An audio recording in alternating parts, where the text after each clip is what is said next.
Did. I think I'm live. I'm using the different software, so I got to make sure I'm freaking live. Oh, wow, there's already people in the chat room. Am I live?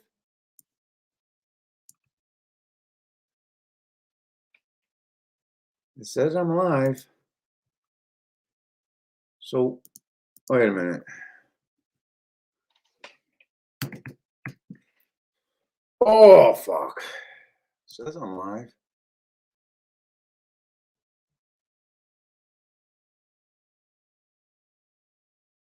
Hey, what's up, everybody? Welcome to the Shake Up. I do think I'm live.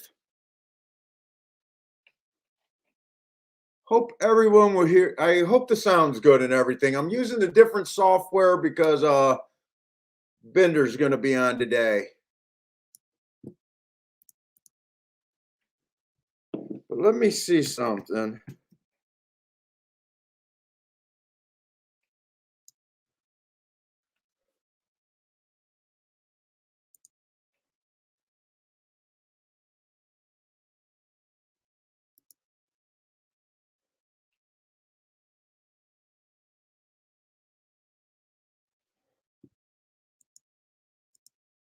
Let's see.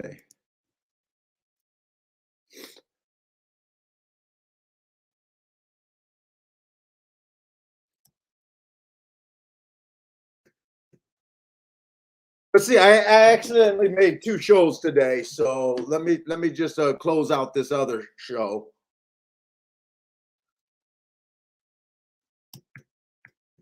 On the other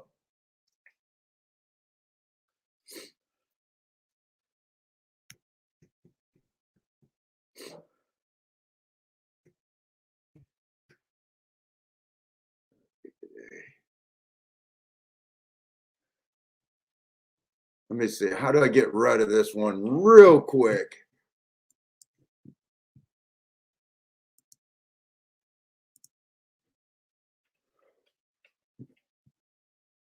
Sorry about this. I just got to make sure. Let's see, stream. Oh, I just seen it. Where the fuck was that at?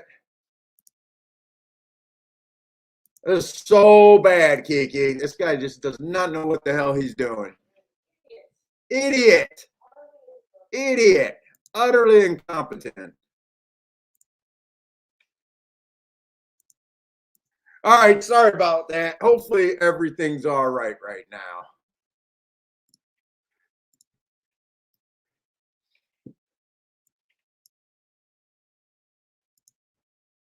All right, let me get back so I can close this out, and I think we're ready to go. Hey, what's up, guys? Stephen Marshall's here. Bender, what's up, Bender? Bender, all you got to do is accept that invite that I sent you on email. You don't have to use Skype anymore. We're using the other platform. What's up, JW? Let me know if you guys can hear me. A couple times when I tried to use this software, I did have problems with the sound.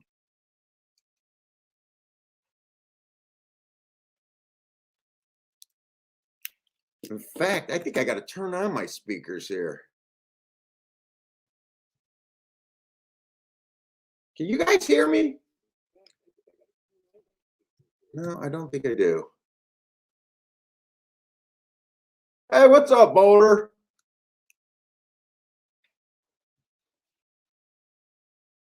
Okay, I'm going to take it that you guys can hear me because it sounds like Bender's responding to me. Okay, cool. All right, that's what I was worried about. And this show is definitely being sponsored by Bender. I was feeling sick yesterday. I actually played with Parsons late in the day and actually had a decent day. Parsons, you were trying to get alive to that 4-horse in the last race. I don't know why you dip out with one race to go and say you had enough. That 4-horse won and paid like $30. Hopefully you made a bet if you're here. I know you. I think he said he's going to be golfing today, but it's funny. Parsons is the worst hard luck gambler I ever met. What's up, Michael Lester? Man, Michael, I haven't heard you from a while, man. Good to hear from you.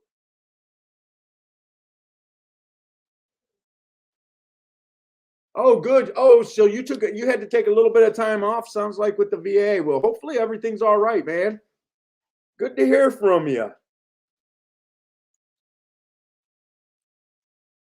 Uh, so I think Spencer is at that tournament at Hawthorne, so he's probably not going to be able to watch today. But if, hi, Aaliyah. But if he watches the replay, I know my wife's just calling me an idiot, idiot, idiot. Hopefully, sending out good vibes over there to Spencer if he's in that tournament today. Jay, what's up? Gay's here. Joshua's here. Stephen Marshall's here. Anyone else that I missed? It is going to be harder, especially when Bender gets on here. It's going to be harder for me to follow the chat. So, anyways, I said Bender said if he marked the form and I felt better, would I be willing to do a show? And I said, sure, if you're on it with me. I do feel a little bit better. I still feel kind of shitty, but definitely getting on the better side. All right, man. Bender, whenever you can get on, if it doesn't work, just let me know. Just let me know. We'll go on without it. But the show's sponsored by Bender either way. He did the extra work. Like I said, mark up the program. He's the sponsor today.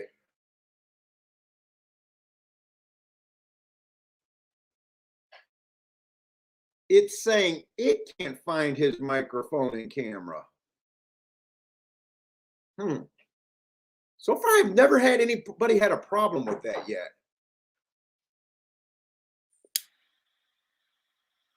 Oh, let's see. I got to get this set up.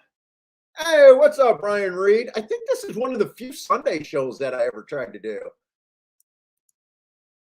Every once in a while, we'll have a sneak in Saturday show, but rarely a Sunday show.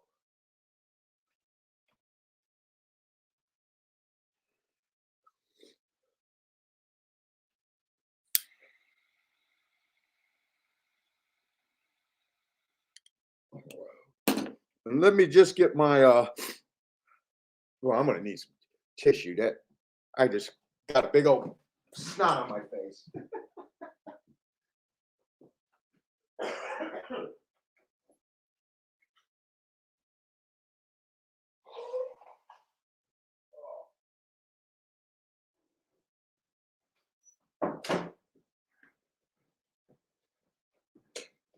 All right.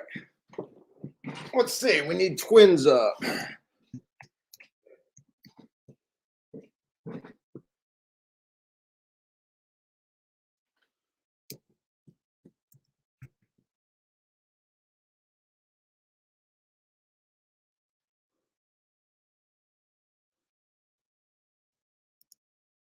Oh, and I don't know if anyone's playing Turfway. I'm not sure how good that inside was on the route yesterday because I think the first couple races it started outside.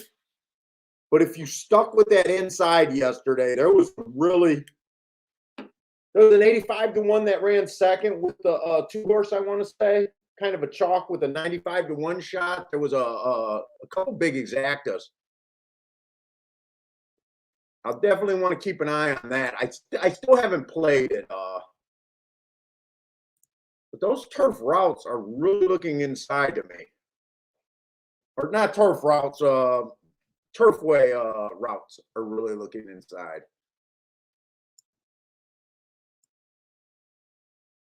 Hey, what's up, Ben Taylor?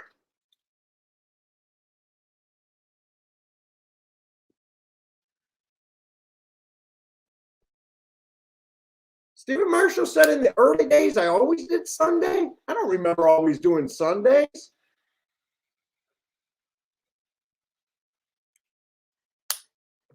I Sundays early on? Boy, if I did, I really don't remember that.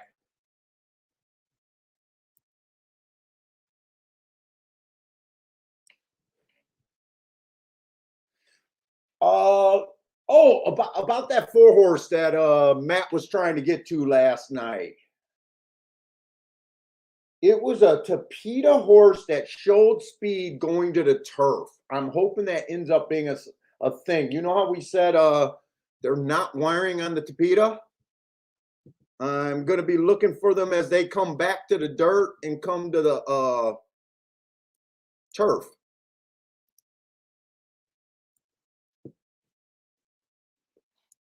Fuck, where did I just put this? I'm having problems with this new damn software.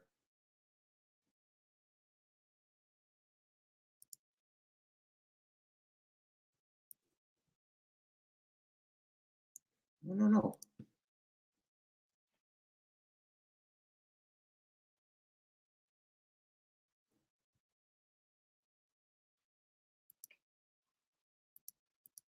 Where did my StreamYard just go? Ah, there it is. Okay. Lanier, what's up, man? Oh, that's right, Ben Taylor. You are right. I made that deal with Bill to do some football, and I was so uninterested in football, but I had to make that deal to for Bill to do the show with me in the beginning. He wanted to do fantasy football and football big time, and I'm just not a football guy anymore, and I can't fake something that I'm not doing. You are absolutely right. We did used to do some Sunday with football and horse racing.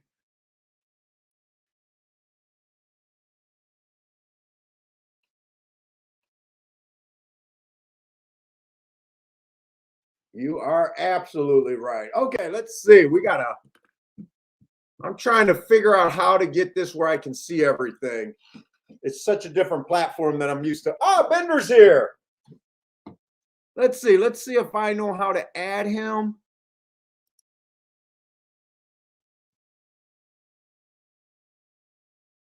Add to stream. Hey, what's up, Bender? What's going on, Paul? Let's see. We're gonna have to see if our sound is working together. Can you hear me?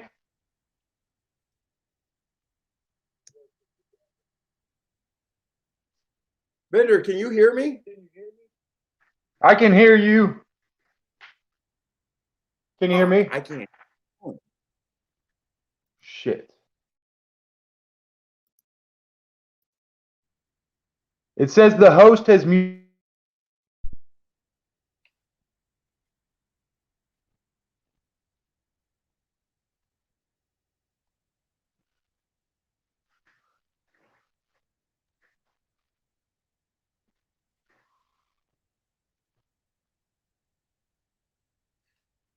Can you guys hear us? You hear both of us? I don't know why I can't hear Bender. If you guys can hear Bender, maybe Bender just doesn't need to talk. Well, then we'd be talking over each other. Hold up. If you guys can hear Bender, maybe Bender just doesn't need to talk. Oh, I know what's going on. Hold up. Let me do something.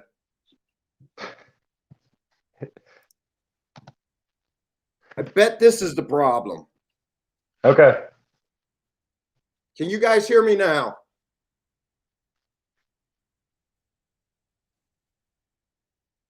Uh-oh.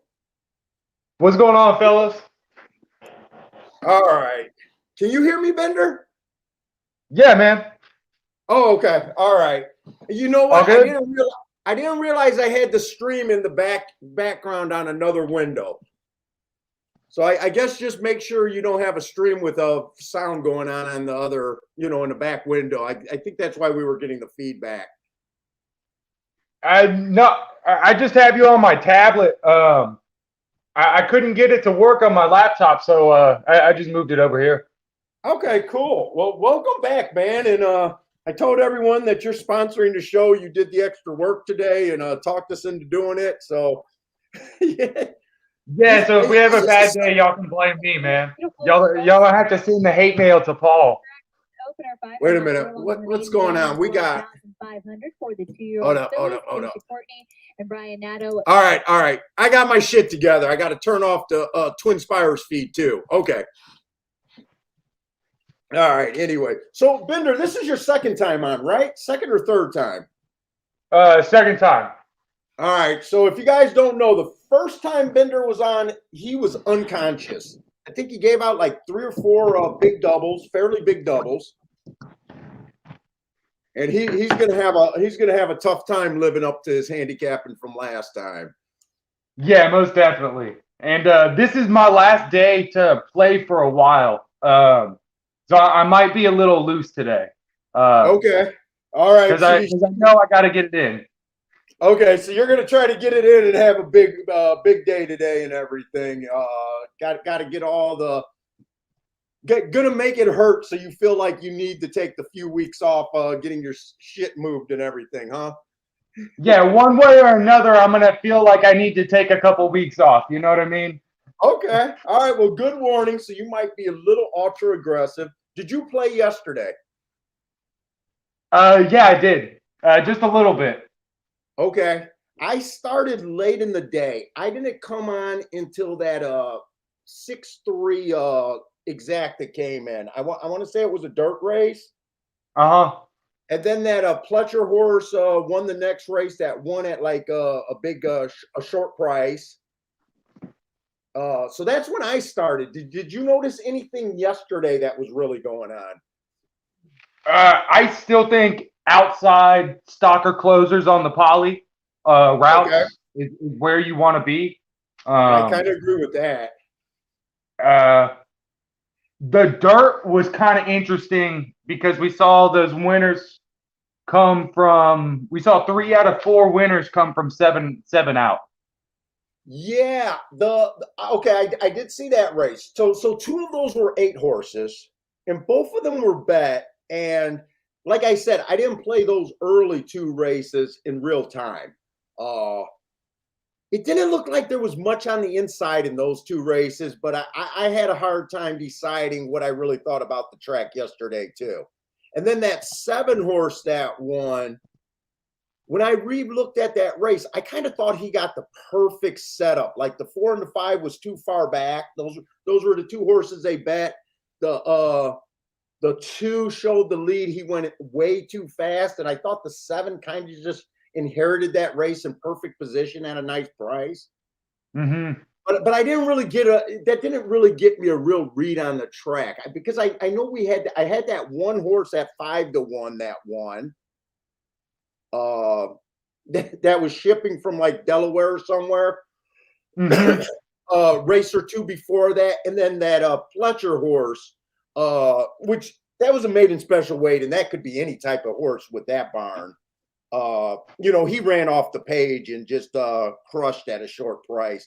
So it was let's just say it was kind of fair at the at the worst, but it was kind of tough to read.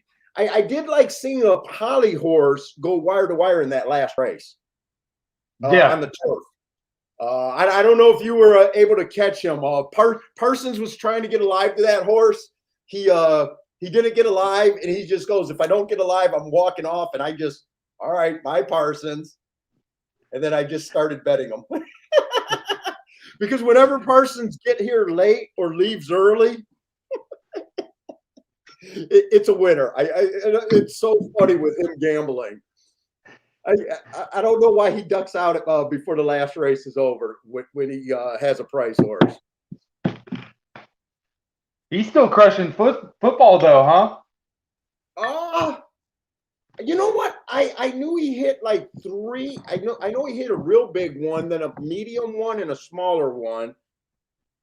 But I haven't been I keep forgetting it's football season, so I don't remember to ask him. And if so I really don't know if he did anything since after those 3. I know he hit for like 15 grand and then a few grand, but I really don't know where he's been the last couple weeks. But I imagine with that 15 grand, I imagine he's doing pretty good. You can coast for a while. You have a $15,000 day. Yeah, unless you lose your head, and I don't think he's lost his head. All right, let's. You got any opinions starting in this first race? I didn't realize we're getting close to about 6 minutes to this first race. Yeah, I actually do. So I'm not gonna focus too much on post position today. Okay. It was a bit all over yesterday. I'm just gonna look for the horse that can be up front, and I like this 6, the 8, and I kind of like the 3 horse too. I almost I'm just now glancing at it for the first time, and I would have guessed that's what. Yeah, so when it's not inside, it does seem like it's speeding stalkers, right? It still seems like you Mm-hmm. want to get that same running style, and I know I oversell that inside a little bit too much sometimes. And I agree with you. Yesterday is a little confusing. So, what kind of prices are we getting on that 6? Are you doing anything into a double here or anything? Or I am. So I'm gonna do a couple tickets here. I'm gonna play a 368 to the 245 on a double. Um, but then I'm gonna go back over and I'm gonna play a pick 3, kind of like a saver with a 368 to the 1. And then in the third leg, I was using. Hold on. I'm just trying to drop right up your plays up there on the thing. I don't have anything right now. I got behind on all of this. So who was in your And then double? 368 to the 1 something else? no, 368 to the 245. Oh, 245, and then your the 1 is in the pick 3. Yeah. And I'm using that. The last leg, it's going to be the 457. 457. Is one Yeah. supposed to be the favorite next race, or is one supposed to be a real home run kind of play there? I'm just curious why you're The singling one him. is supposed to be the favorite. I'm kind of using him as a Okay. saver to squeeze some value out of my opinion here. So you would like that double, but the double is not what you really want to get paid, if you're right. So you're just going one Yeah. leg Yeah. more to try to dig more out of it. Okay. Yeah. And I'm playing a 368 exacta box here too. Oh, okay. 368 Like I exact. said, nobody in the chat should follow me today. It's probably a terrible idea. Oh, you feeling ultra aggressive. Yeah. Sometimes that's a good thing, man.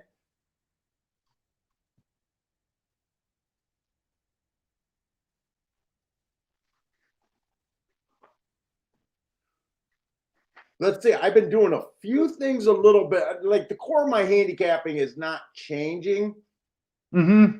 I was trying to play with a few more things. Part of it is I'm a little inspired by how good Lanier is narrowing down contenders.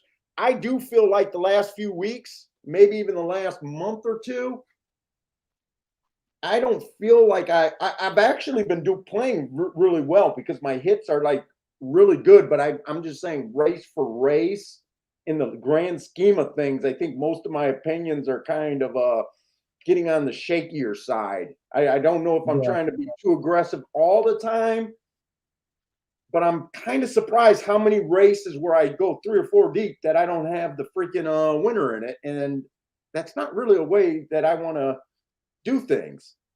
Mm-hmm. So I've been kind of trying to look at some things like trying to check myself with, even though I don't like speed figures, I'm just trying to see who ran par.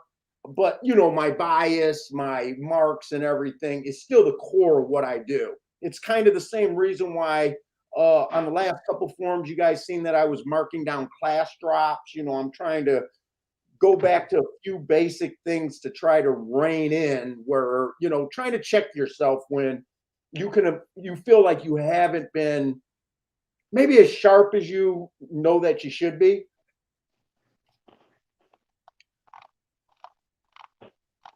So I just noticed no one really ran par here. I'm not, well, there's a couple big class drops. Oh, you're 3. Your 3 is kind of a trouble line. On a couple class drops, little move. Let's see. 6 is on a little bit of a class drop. I think I'd kind of be in pretty much the exact same place you are at. I don't really see those are I the just only figured there's too many question marks for you in this race. Yeah, I'm also trying to do that because I do like ever since I've been practicing and playing like I'm in the tournament, I definitely think that that's a better way for me to play. I definitely think I want to get away from so many play bets, so many saver bets, shit like that. That all eats into your overall when you do hit. You know, you pay a price for that safety shit, right? So you might as well go for the combinations you want, and if you gotta be safe, just sit out more races is probably the better way to go, right? More often than not. Yeah, I know every once in a while we hit something big on one of those, play bets and stuff, but for the most part, they're not the greatest thing. And guys, it is going to be harder for us to follow. I don't even know if Bender can see the chat that I can see, but it's harder for me to follow the chat today, guys. So I'm not ignoring anybody. It's just whenever I have a guest on, I got so many screens up here. It's just harder for me to keep up with everyone. It takes so much more of the space. So we got Steve B, Q Savage joined us. Frank's here. Frank that looks like a new name there for Frank. Grandma's back. Grandma's did that site for Lanier. He even put up pics yesterday. So God, I don't remember what the link was. Let me see if I can find that link. Lanier likes throwing up his pics. So Louise, what's up, Louise? So we definitely don't mind seeing him narrow down some races for us.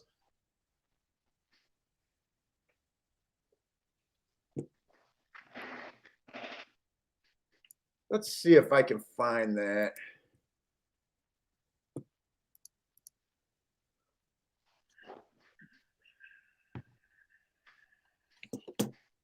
So did you survive all that crypto stuff that you were in, or did that end up being good, or did it fall back on you, or how did you end up with that, Bender? Well, I mean, crypto was I've only got like some of my money in crypto, but all that stuff has been great for me. The number one thing I was doing was trading options. Oh, okay. Yeah, I'm really uneducated, so I'm just lumping everything into crypto. So I was just curious if that was still working out for you, or it cooled off, or I guess it kind of cooled off. I haven't really found anything to like sink my teeth into since I sold my AMD contracts. I played like AMD's earnings and got paid off really well on that. But I don't know, just kind of sitting on my hands. You know me, unless I really feel like going after something, I'll sit around more often than not. Okay. I don't know anything about that, but man, I enjoyed hearing about your success. Dude, like I said, man, I'm one of those guys that just love to watch people take stands on whatever they're doing and it works out. I'm just fascinated by making something out of a little bit, no matter what it is, even though I'm not a stock, crypto, or any of that type of guy. If someone I know is doing well, it's like, oh, that's cool. Dude, it's been wild. I mean, I'm not looking forward to my tax bill coming up, but it's been the best year financially I've ever had. Dude, that's a good problem. No one likes paying it, but as long as you got it and you made the money, fucking just pay it and suck it up. Yeah, I know. At the end of the day, right? Yeah, most definitely. But I mean, dude, some of those things, like I mean, those AMD contracts that I sold just before the 19th of November. I mean, dude, I picked those things up for like $400 a piece, and then I was Okay. selling them for like $5,000 a piece. Really? Yeah, dude. That's like I 11 mean, times, 10 times your money right there, huh? Is it yeah, just like, dude. wow. I mean, you get some serious returns on some of those things. And so kind of, I've really just been playing relatively like short-term options, and managing a bankroll the same as I would with horses, uh, Okay. going 10 to ones and stuff. Guys, Um, I don't know if you guys can see this. I'm just throwing up the site that grandma made for Lanier. It looks like he got pics on here. I really don't see what the email address is for him. I don't know if someone could throw up how to find that in the chat room if anyone's interested in checking it out. But that's all I was doing right there.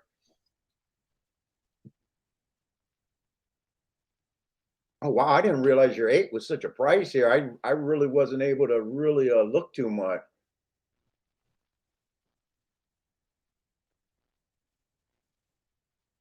Well, the 3 horse is doing way better than his chicklet. They had his chicklet in dead last. They finally figured it out. Come on, 3. 3's a nice price for you, right? Oh, he's not as big. He's not your biggest price, but come on, no. let's get him home, right? Ah,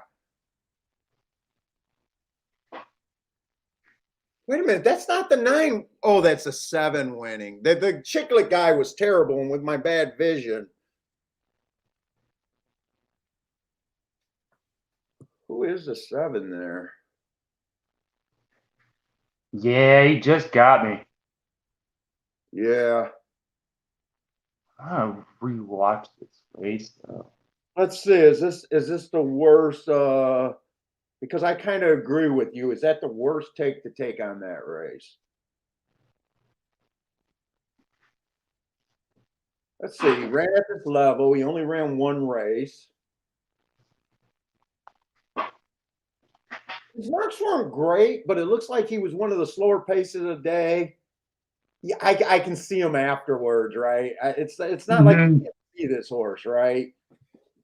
It's I don't think the circles look great, but it is his first race. Does he improve? Does he not? It looks like he improves a little bit here. Let's see. He ran with the 8. And he ran with the 2. And the 8 and the 2.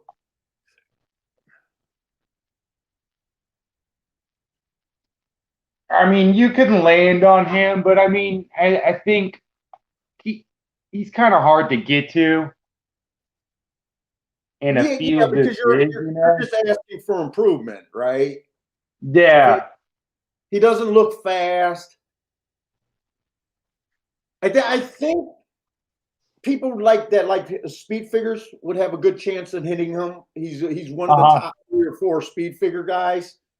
I Hmm. think when you're like me and like you play a quite similar, wanting a little bit more front speed, especially maybe on the outside, he gets a little bit harder, but he's not like we can't see him.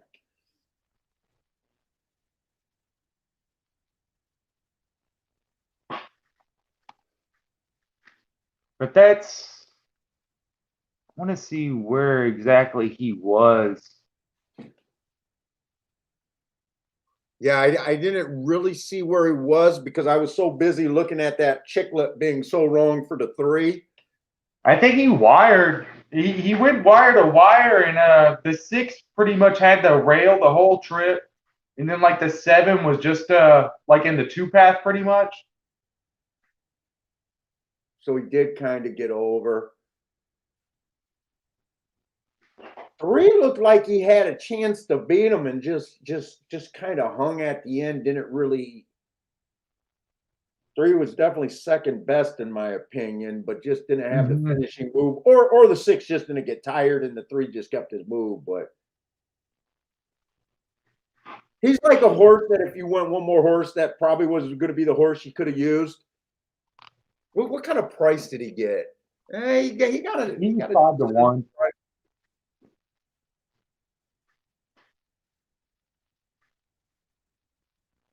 I also have a goal. I don't know. I know you've been around a little bit more lately. The other thing that I'm going to be trying to cut down on next year, because I'm always thinking about next year. So my year right now, I don't think is going to be as good as last year for sure. Last year was one of my best years without hitting something crazy. It's going to be an okay year, but a bit down, quite a bit down from last year. Not but there is some things that I do want to do different. I want to stay away from a lot of these 2-year-olds where they're going up and the races are filled, with a bunch of 2-year-old maiden breakers. There's Yeah. like little stakes and that kind of stuff. Unless I'm 100% sure about the bias that day. So early in the card, I want to avoid those more. Possibly races like this. These are going to be hit or miss. Where we got quite a few horses that you don't understand. Like, I kind of want to stick to claiming horses and low allowance horses with 10 races under their belt for the most part, and I got a really good handle on them. I think those Yeah. are the best races, and I think I played. I think towards the end, and when I started thinking about the tournament, my goal was to avoid those horses in the tournament. And you just spread out so much money early, and just avoiding those kind of races early, it made those tournament plays. Like I was playing more in those tournaments and never risking as big as a day that I do on my normal day, if that makes sense. Like, because I'm not doing all the speculative bets, every bet that I was trying to make was geared to make over $1,000. I was getting like the impact, even though I wasn't right. I feel like it was a right way to play on those particular days. If that makes sense, but I'm No, always I hear working you. on how to improve the next year or next week. Well, not always the next week, because sometimes we get sloppy when we have success for a few weeks.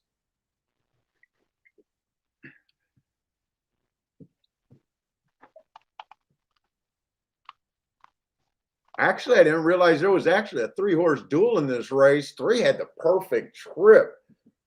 3 looked like a winner this whole way. Yeah, that's why I've rewatched this already a couple times. How are you able to watch it so fast? Or do you got the TV where you're hitting the rewind, or Yeah, I just rewind it back. okay. I was wondering Um, because I don't have a TV in this office, and I was wondering just if you were just using the feed or what. Okay. I got to wait for the track feed to see that.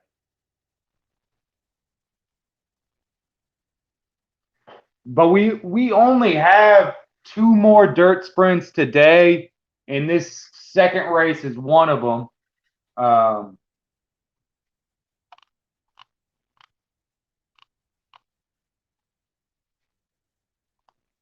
Let's see. I know I woke up really late, and I know you sent me that. Is there a lot of shippers throughout the day that you're not going to have? Probably, huh? Later in the card, mostly. I'm gonna The try to. early stuff's not bad. I got most of the early stuff, but there's a lot of shippers late in the card. Oh, I should try to. I should try to get those.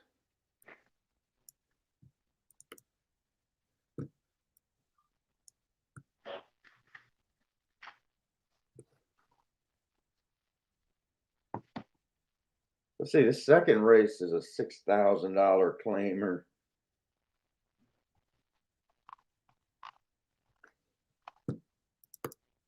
Let's try to fill in some of these little gaps here.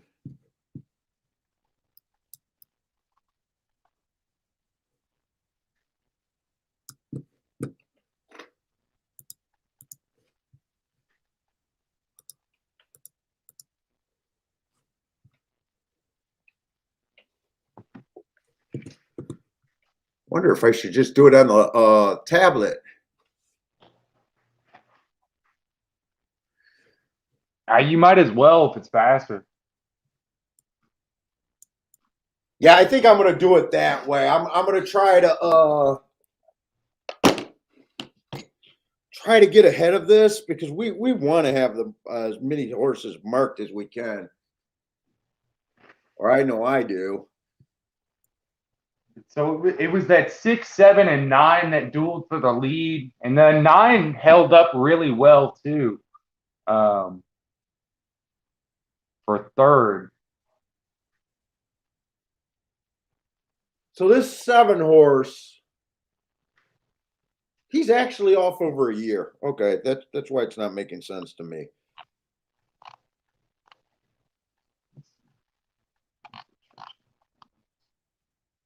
Yeah, damn it. I just want to get to the I just want to get to a strong bias at freaking Gulfstream. I'm not good enough of a handicapper to survive without it.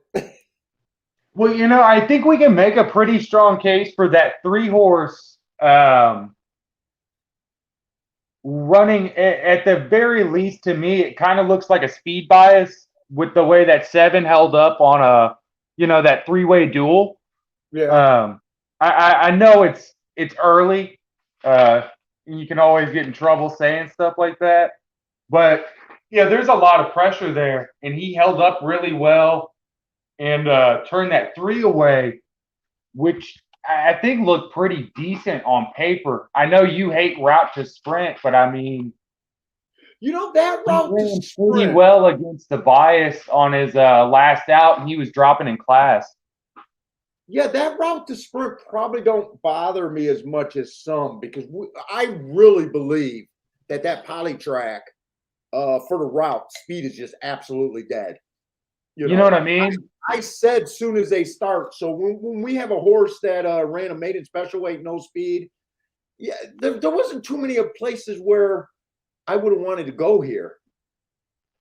Like I don't like route to sprint, but I still think if I would have bet this race, I would have been on the exact same 3 horses you would have been in. 3, I think I still would have played the 3. And But I guess I say that because we look like we have like 3 speed horses really in this race: the 2, the 4, the 5, and maybe the 1. But he's coming off that route race and a really long layoff. Also, a really big drop though. But yeah, 2, 4, and 5 can get out front.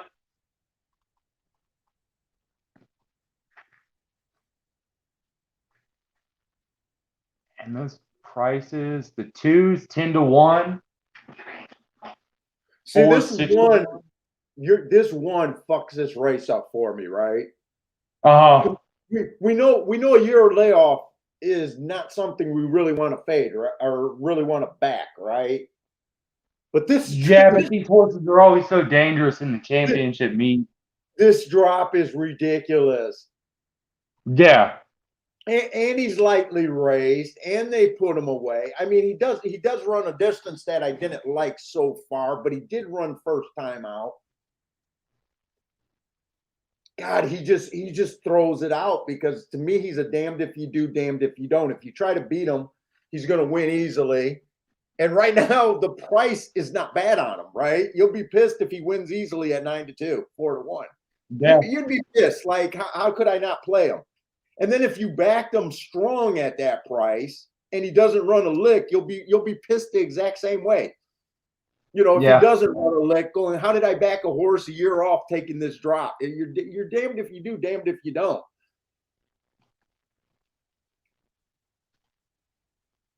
If he doesn't run if he doesn't run, I'd call him not running because he's unhealthy.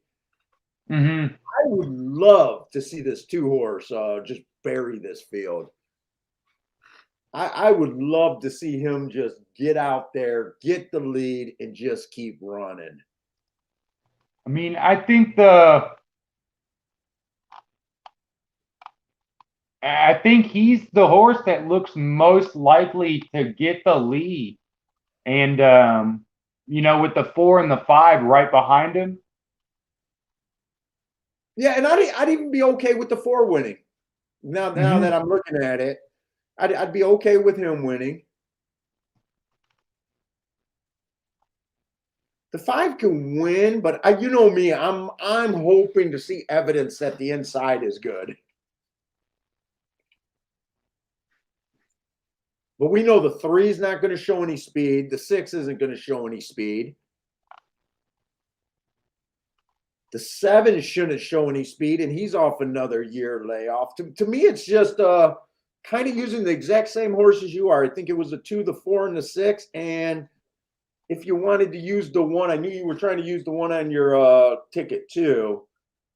I think it's narrowed down to those same 4 horses. I don't really know how I would address this right now. It's such a drop on this freaking horse.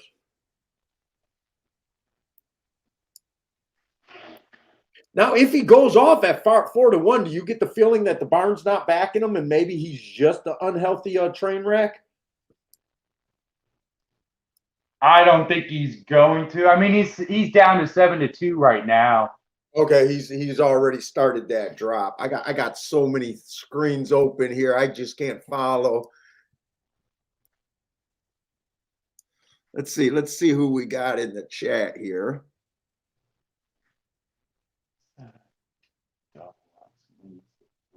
Let's see. I think Grandma's throwing up Lanier's pick all on her thing. Hey, what's up, Elliot?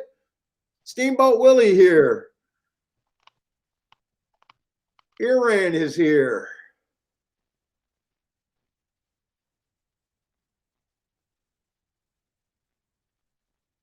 Frankie Tubbs.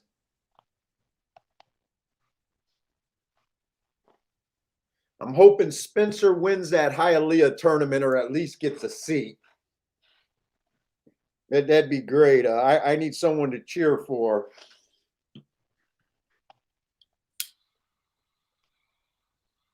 Who's in the tournament today? I think Spencer. When I announced that I was planning on going to Hialeah, he said that he lived about a mile away from Gulfstream or a few miles away from Gulfstream, and he was going to go play that Hialeah tournament, and we were hoping to meet. But my wife has her niece's first birthday party, so she bought the plane tickets. So, but she didn't book the hotel. So when she remembered that she had this, that's part of the reason why we squeezed in Indiana, and we weren't able to make it. She had to go to that her niece's birthday party. I would have been going, but I've been sick the last, I can't go see a 1-year-old. Plus, it sounds like it's just for the ladies anyway, so maybe I couldn't have gone. I'm not sure on that. I think they're going and doing like a tea thing or something, I think she said. One of those lady tea things, so maybe I was never invited, but. It sounds like a easy thing to pass on. Yeah.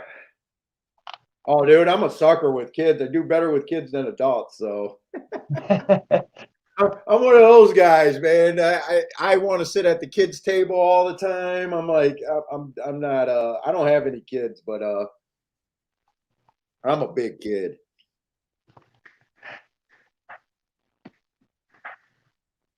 Yeah, Ryan. This is our last day. I got a bunch of nieces, nephews, and godchildren. I gotta influence one of them enough to take care of us in our old age. I'm gonna have someone break me out of the nursing home to take me to whatever track might be running at the time. And fuck, they better do the math. Whether it's the godchildren or the nieces and nephew, they better do the math. 2 people that tend to have a lot of disposable income that does all right. You know, they're gonna have to give that money to someone. Someone better be willing to come around and break us out.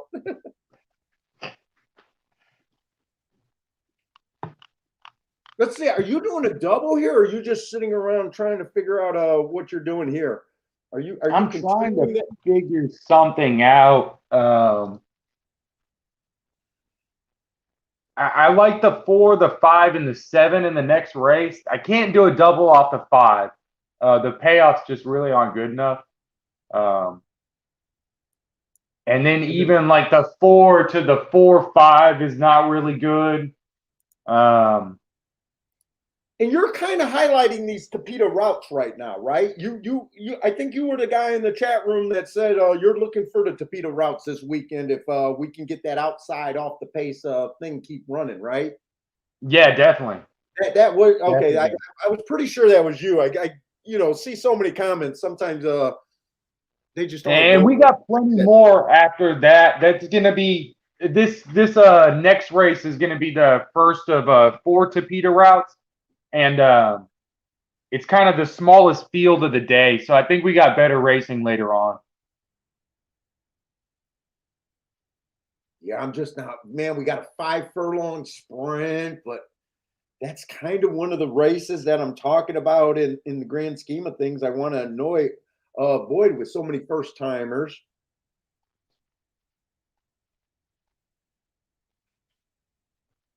Let's see. I'm trying to talk and host and handicap, and I gotta figure out how I get this form to me. The form that you sent me because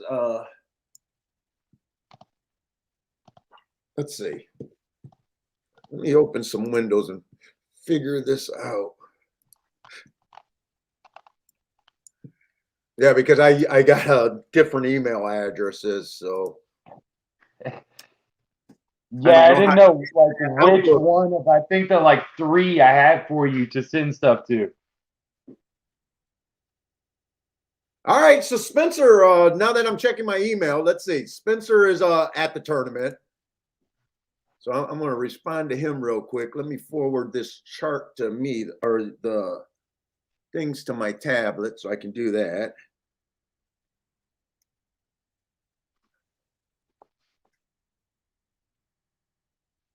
Let me respond to him because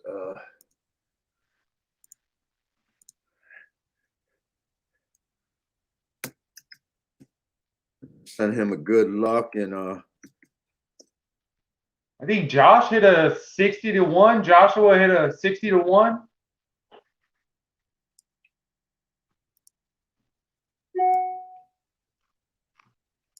oh, really? That must have been at Aqueduct or something, huh?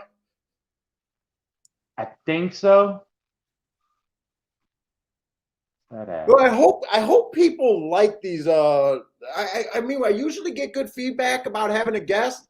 I just always feel so guilty about not being able to follow up on the chats. Yeah, it's a lot with trying to handicap and Yeah, talk and keep up with the chat. It's just a lot going on. yeah, it's so I'm gonna keep reminding people I'm not trying to ignore anybody. It's just it is what it is. We don't have guests on that much, but we definitely I think most people tend to enjoy hearing other people handicap than just me talking all the time.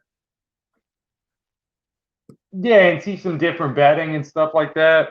Yeah, different and I keep saying, and I keep saying to my wife, I want to do shows where I do recaps and be like, that was a race for the class handicappers. Let's go, whenever I do it, but I keep forgetting about it because I've been doing this for 3 years, but I've been so set in my ways. Like we did the last review, we thought that the speed figures could have possibly hit that horse. Pointing out some of the other things that handicapping factors that could get you on the horse. I'm probably not going to be talking ever about trainers and owners and that kind of shit, but just glancing at the speed figures and being like, yeah, okay, they kind of work there. Or, oh yeah, the class handicappers should have been able to hit that. there's other factors than what I normally look at. Because I know everyone in the chat room's not here trying just to be biased handicappers. They want to hear other things, and they're doing other things. Mm-hmm. No, I mean, for the most part, dude, I copy your shit as much as possible. Well, I take it as a compliment, and I also, I hope I don't have Bender hiding in the bushes one day with a sniper rifle saying, "Yeah, I ruined your entire game," and I'm going to get what I deserve. Nah, man. When I met Josh at Cherry Drink from Chicago at that Chicago tournament at Hawthorne I went to, I told my wife, I said, well, I told him where I'm going to be. He's supposed to meet me. I hope he's not going to be there with all his friends ready to jump me. Your betting advice sucks, man. Waiting around with a lead pipe in a dark alley. You suck, man. You're going to get me in the parking lot.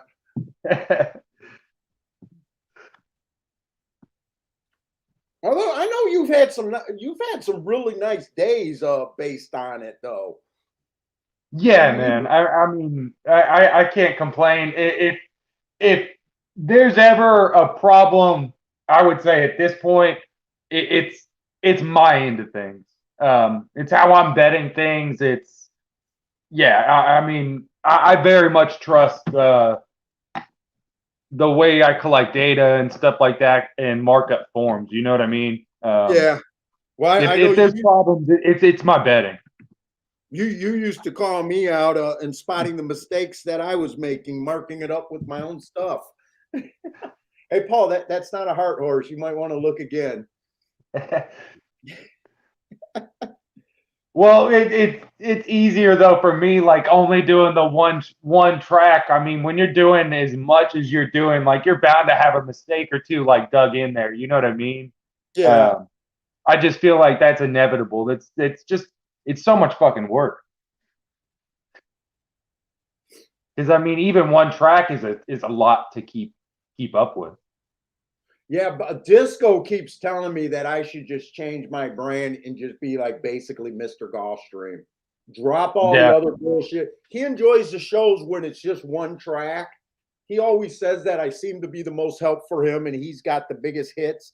He does his own handicapping, but he likes when I'm doing Gulfstream and we really focus. Spotting some things that he might not spot.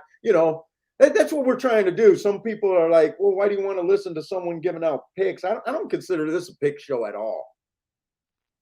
No. And in fact, sometimes when some of the guys are like, okay, you're talking too much, let's get to the picks, in a way I get offended. Like, no, dude, we're out here, we're handicappers in this chat room.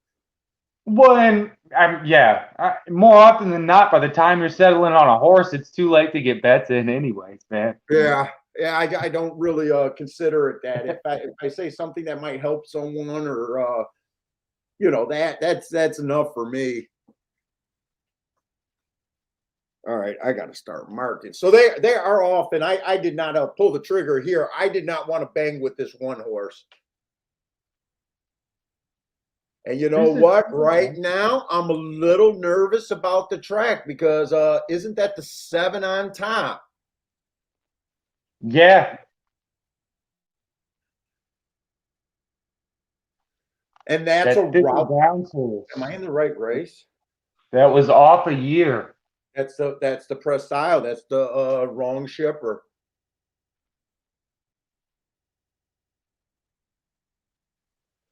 We've had 2 7 horses already win today. Both the horses off a year ran good enough, even though the 4 beat them. I'm right now thinking about those 3 outside horses yesterday on the dirt. And right now we've just seen 2 7 horses on the dirt. I'm definitely feeling nervous about screaming inside for the rest of the day. Yeah, I mean, the way the 6 horse fell apart in the first race on the rail, and then the 2 horse couldn't hold up on the rail here either. Yeah. Now this would have just been a tough horse for me to get, but he's dropping in class.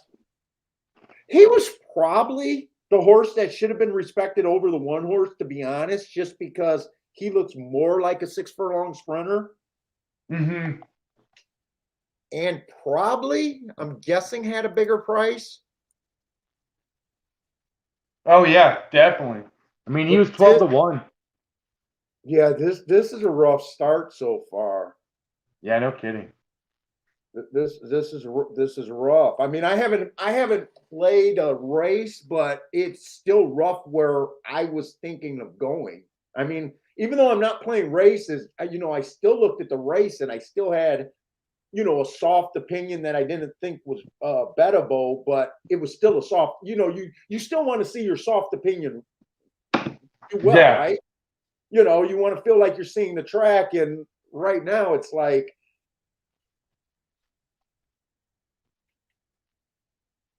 I don't feel like it's there. And in fact, I'm leaning towards this might be an outside adjustment again. Well, and I mean, it was speed again. It was just like we were saying before. It was speed. Um, I mean, that 7 went wire to wire. Now, could It, you it have was put just the a matter seven? of like, neither one of us really thought that horse would fire. He's hard just looking at his running lines, putting him on the lead like that. But when you consider the drop in class, and if he's healthy, dropping in class puts you closer to the pace. Remember, Mm-hmm. he's dropping from biggest drop in racing, right? Made in special weight to that to 6,000. It's tough. Yeah. Wait a minute. He did break his maiden last race. He did break his maiden Uh-huh. last race.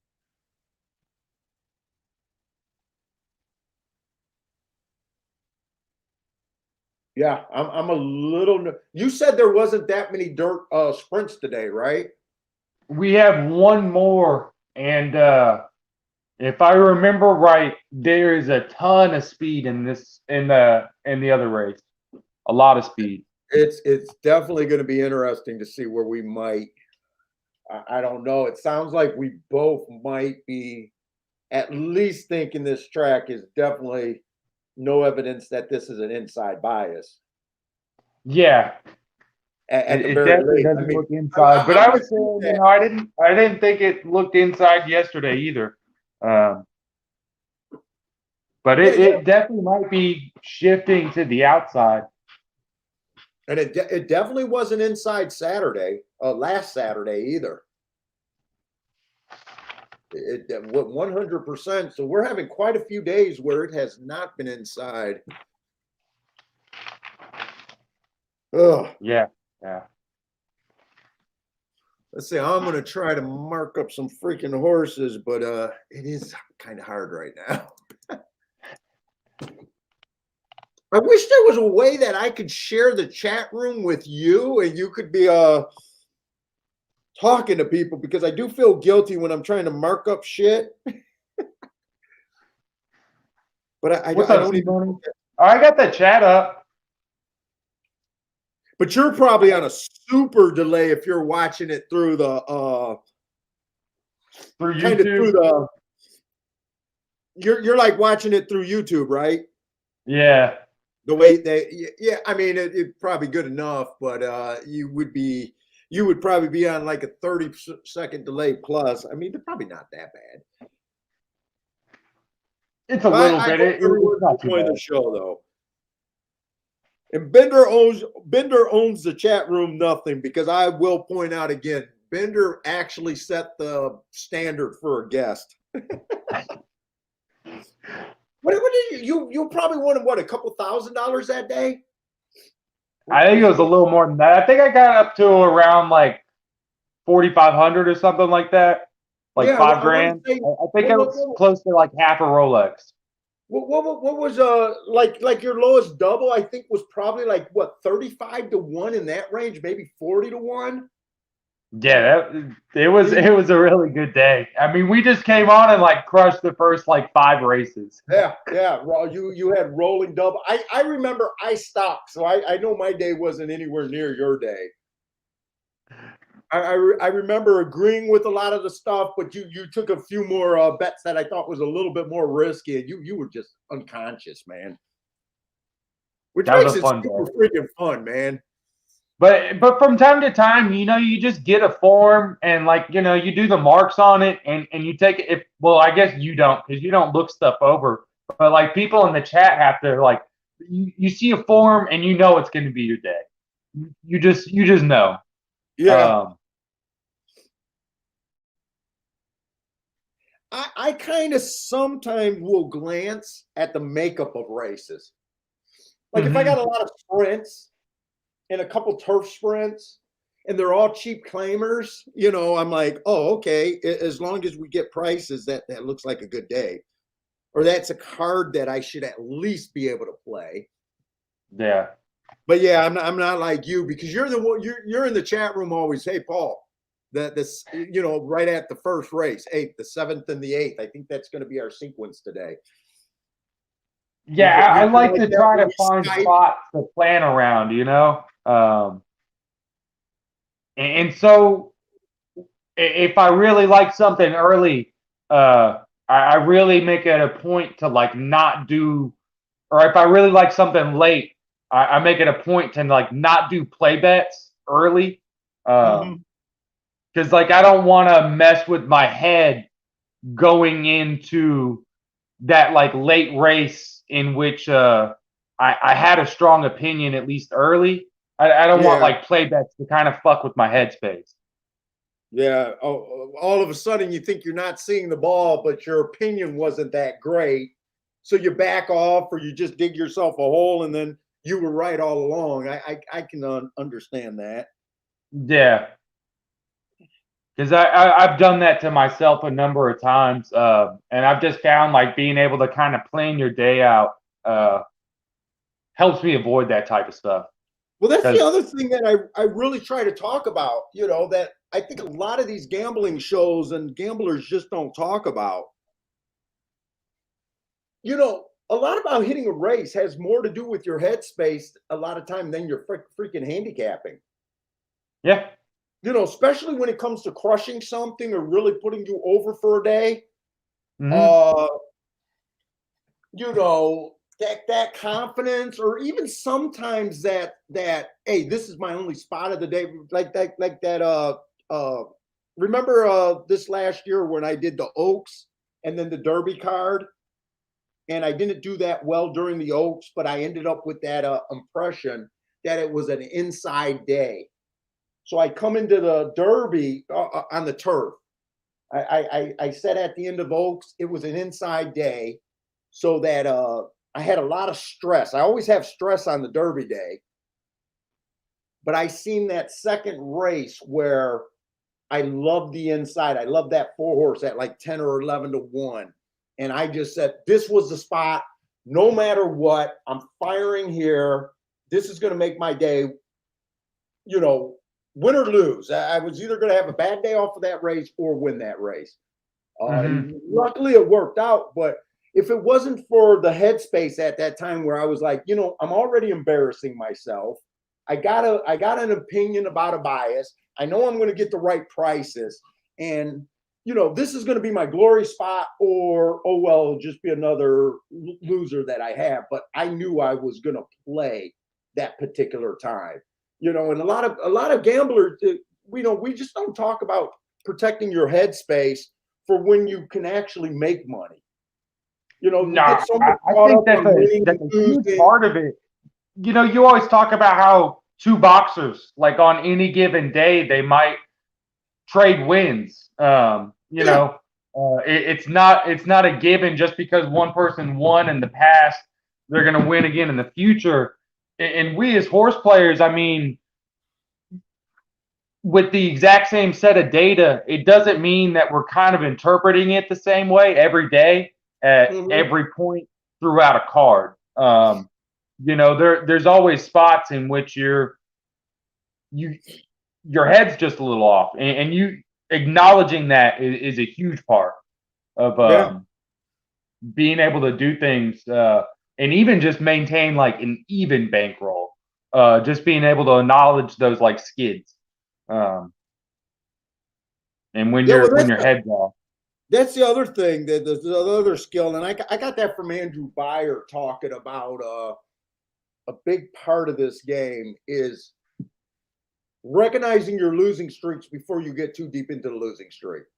The sooner you Mm-hmm. can, the sooner you can recognize that you're being sloppy or something's going on where that can put you on tilt or something, the faster you can recognize that and correct that will make a difference in your year. Yeah. You just don't, you got to protect yourself in this game. Like, you just can't fire the same way every day. And like you said, you just don't handicap and interpret the same way every day. We run when fatigue. We get where we get sloppy when it's going good too well. I think it's a good thing to really concentrate on that. That's why a lot of times late in the day, I'm not willing to take the same stabs that I might in the middle of the card, especially on a losing day. Mm-hmm. Like, why bury yourself another $200, $300, $400 in the last race when you could just go to sleep and come back tomorrow? Absolutely. Just take the And dog I know out. there's differing views, because I listened to some really some high professional gamblers that supposedly won millions and millions of dollars, and they kind of operate a little bit different and at the same at a time, but they're like, when you're seeing the ball well, they don't shut it down. But dude, I got to shut it down. At a certain point, I cannot keep pushing too much. Profit is profit, and you just got to take it, man. I've been listening. Did you ever? I never played British horse racing, but they do.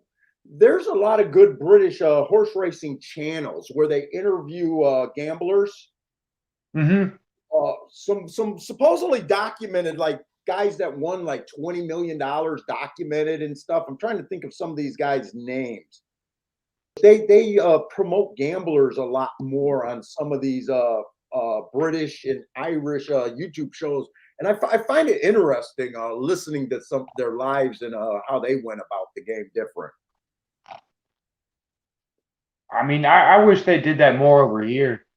I think it's Sky Network or something like that, Uh, where they it's like just I don't have any interest in the horses. yeah, I got interested in the money side.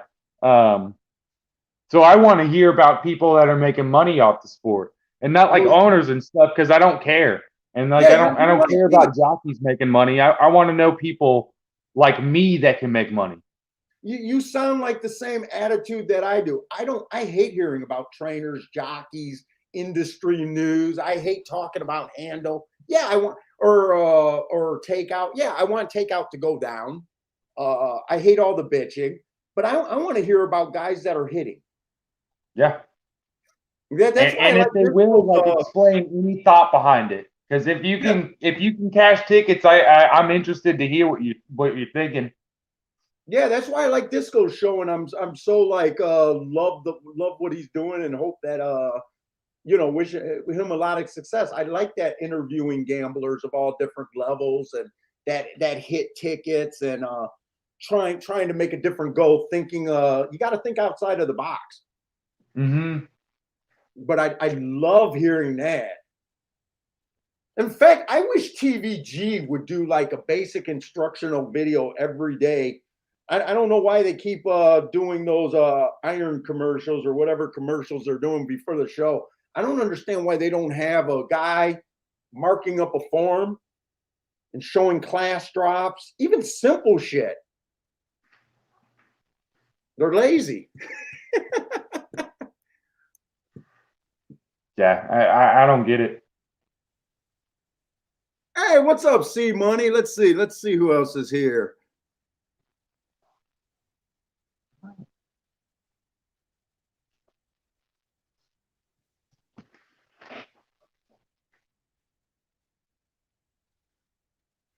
Bert's running for Cannonball Run.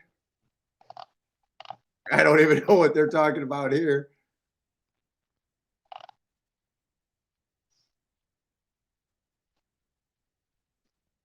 She's paying pretty well.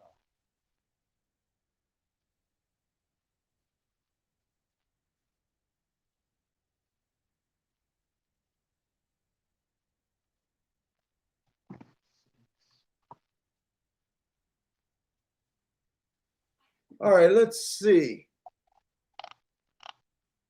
I know I'm trying to do too much, guys, but bear with us. So we're going in the third race. This is the first poly race. Yeah.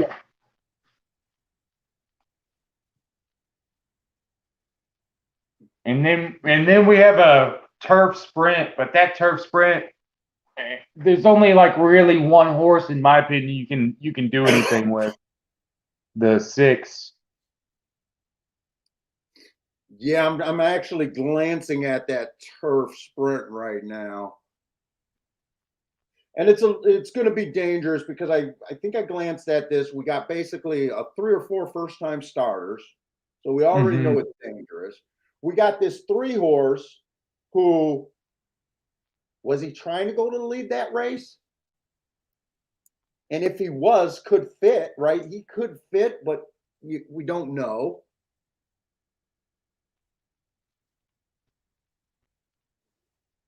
Six, I love his running style for this race. But at the same time, he's like that horse a little earlier this week. I think on Friday's or Saturday's show, right? I think I love the 8 horse. I love the 8 and the 4, but the 8 never ran on the turf, right? Running style. But, you know, I said in the back of my mind, if he doesn't show the same speed and he doesn't run well, he's trying turf for the first time. You know, that's kind of where this 6 fits in. I like his marks. I love his running style. But at the same time, if he doesn't like sprint or if he doesn't like turf, and he might be a short price, he's a 7-2 morning line, but he's also probably the safest horse for me to take on paper.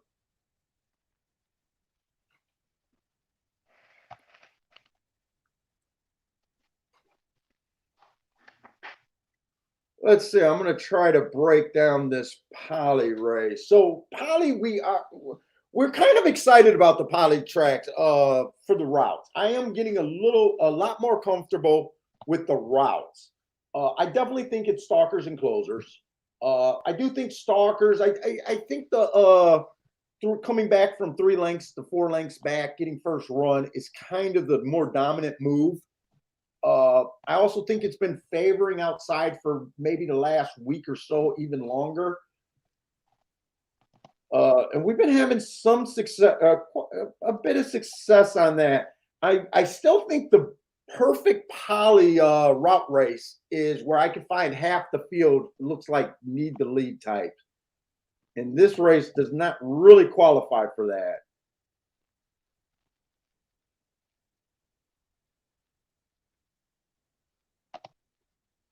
Let's say the one I think, well, the one I can't tell if he's a closer or just a slow horse. He's never made up ground at the top of the stretch or in the stretch.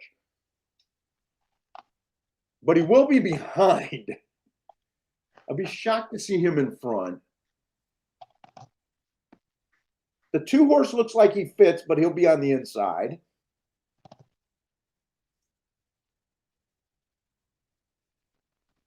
The 3 horse is tricky. It looks like a closer. It's dangerous to call him a closer after one race. That was on the sprint. I'm guessing he's going to probably be closer to the pace, but I'm just guessing on that. He's dropping from maiden special weight. I don't feel like I can bet this horse, but he's the type that wouldn't shock me. That's a big class drop.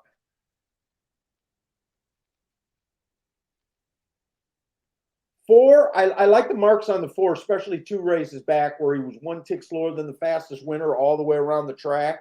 He does look like he has that stalking position where he could get that first run. but this is kind of a paceless race. The only thing about him, I worry about the price. Well, actually, he's 6-1. That's a nicer price than I thought. He might get stuck up going to the lead, but I doubt it. I think he'll probably come off the pace. I think I do like the 4 here.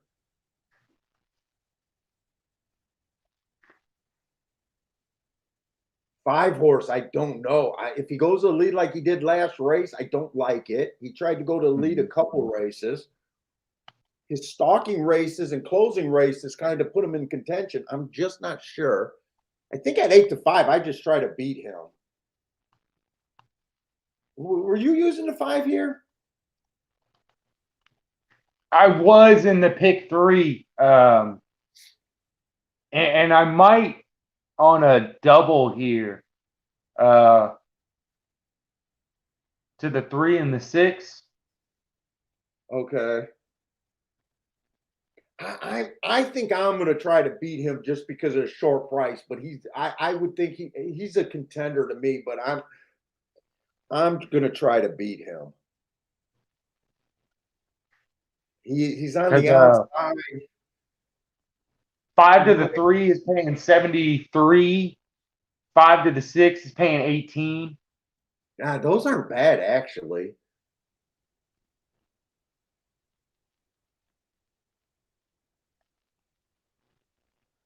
Let's see.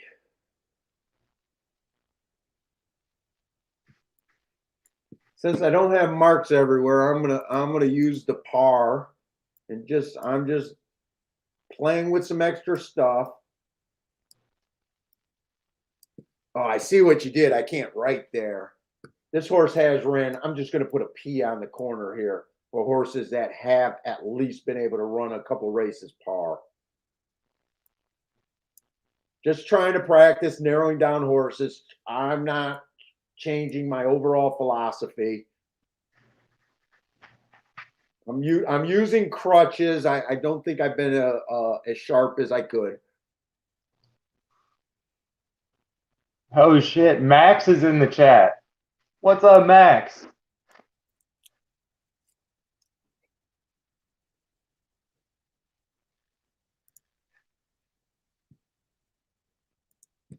Where's my cursor? Hey, what's up? Brother Man is back too. Oh, Max, we haven't seen Max for a long time.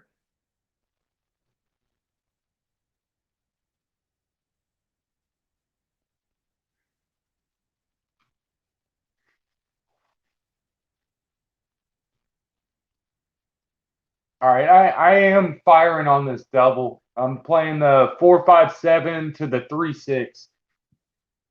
4-5-7 to the 3-6. Let me just try to write these down.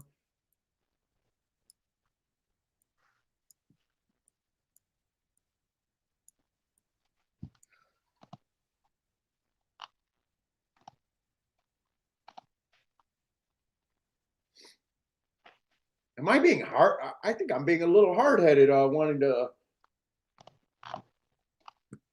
I think I'm going to try to play yours too. But I will say that 2. We have no marks on that 2 horse in the next race. That's the favorite. Wait a minute. Was it? I think I looked them up. Let me see where I'm at. Let me make sure I got enough time. Yeah, I got him running against an inside bias last race. Average slow. It was an inside bias that day. He was in the 8 hole. The race before that, I got him as slow. But he was only 2 lengths off the lead. So I don't think that's a bad race. I think he takes the slow pace, and those are kind of tricky.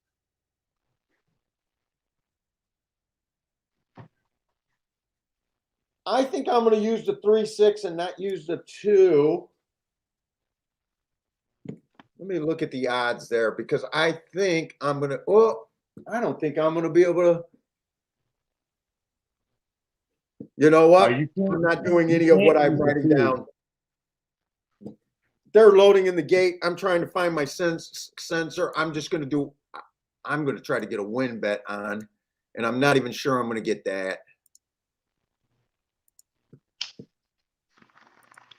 I'm not sure I'm going to get that. I think it was the 4 and the 7 that I'm playing. The two horses at the longer odds of my contenders. I don't think I got enough time to do. I didn't even get enough time to do the win bet or nothing. So I got nothing in there. I did not realize. I'm just gonna write that I was gonna bet the 4-7, but I'm gonna put an extra that knowing that I didn't get it in. Okay. Yeah, they snuck up on me. Like I said, I gotta have all these screens open up wide, and I can't have my video up there. 5 did go to the lead. I thought. Wait, yeah, I thought 5 could go to the lead there, and that's what I was worried about.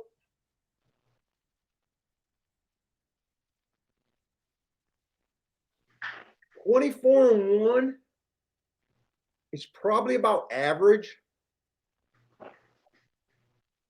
I still think they come off the pace, but maybe not from 5 lengths out. I really like where this 4's at. And I like where the 7's at here. I mean, we're set up to get first run as long as they can stay interested. I think the 2's moving really well, though. Yeah, I'm just worried about the 4 because is the 4 caught up in the pace or not? Like, was he chasing and already running hard chasing? I think they catch this 5. They caught the 5. No one's wired. Oh, 3 got the run. Come on, 7. Finish it with this 7.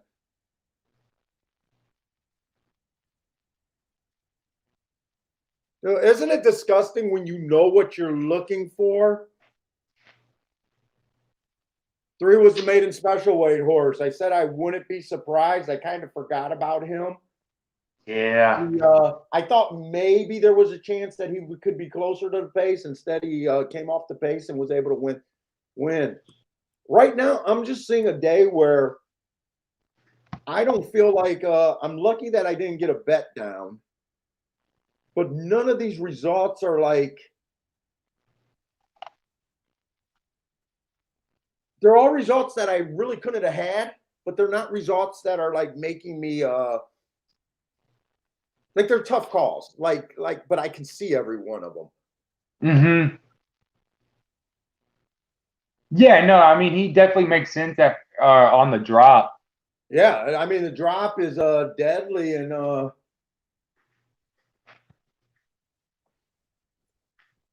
5-1 was probably about a fair price on him. Mm-hmm. I don't know if you're getting overpaid on him, but I think it was definitely on the fair side of things.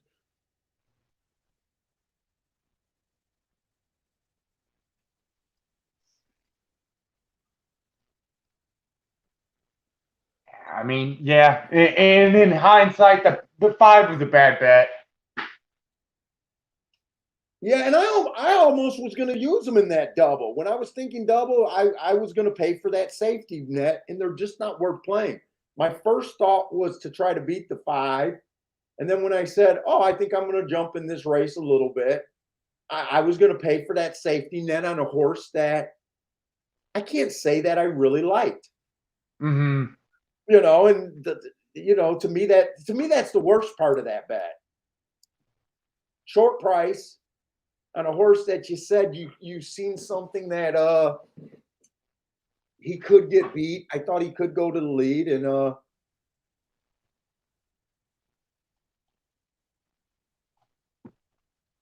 if you could And really, the thing is, like out of my 3 contenders, I was looking at the 4, 5, and the 7.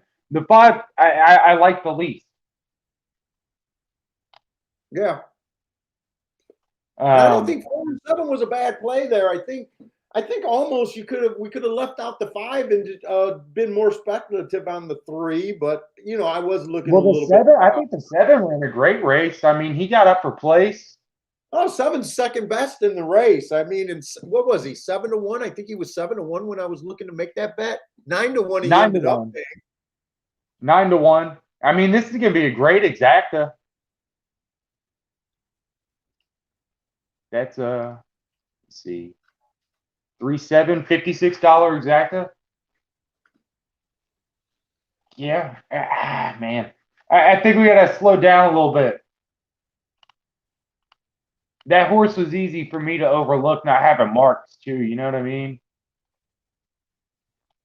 Yeah, Easy. coming from Indiana too is oh no, he was coming from Churchill Downs. Yeah, Churchill. Did I look him up? I think I looked him up on my tablet. Let me see. It was an early pressing day, so he would have gotten an Okay. asterisk. But I do have him as slow, slow, slow. Yeah. So he wouldn't have jumped up. It's the maiden special weight drop from Churchill Downs. Yeah. And he ran with the running style that we're looking for. I mean, this is the other thing that's a little annoying about being a biased player, right? When most handicappers, they bet the horses they like. They try to find the best horse, Mm-hmm. right? We're trying to find the best situation or the best running style or the best thing to take advantage. And it's really frustrating because we got the running style that we wanted. The winner won how we wanted him to win. That's what we were looking for. So to me, it's a success, but it's a big negative in the pocketbook if you played. The 7 running well at 9-1 to me is success because we know he probably improved his speed figure. He ran well. We got a 3-1 morning line. We were getting 9-1 on him. We just got beat by one horse. To me, that's not a bad job, but it's not. It doesn't add money to your pocket, right? Yeah. And I feel like I say that a lot as a biased handicapper, where when you just handicap and you're trying to play the best horse or who you think the best horse is, to me, your job is a little bit easier because when he wins, you're like, oh, I like the best horse. But when we win, it's like, oh, I like that running style. I like this. And I'm not necessarily ever trying to find the best horse. I'm trying to find the bet that I like the best that I think can move something. Mm-hmm. It is a little different of a philosophy, and to me, it goes against a little bit of nature.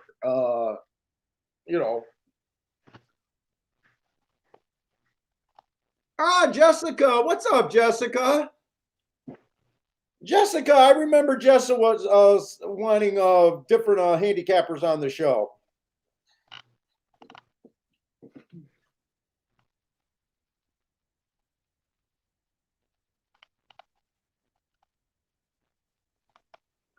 So maybe that's why she's hanging out today because it's not just me.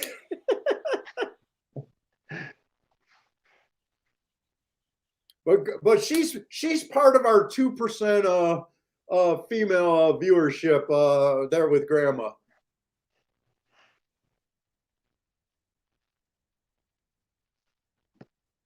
Oh, Grandma's I'm saying glad to see that I bring the women in. Yeah. Oh, yeah. Bender's the eye candy for the women. Grandma's saying that Lanier's having problems with his internet access again today. That's a bummer.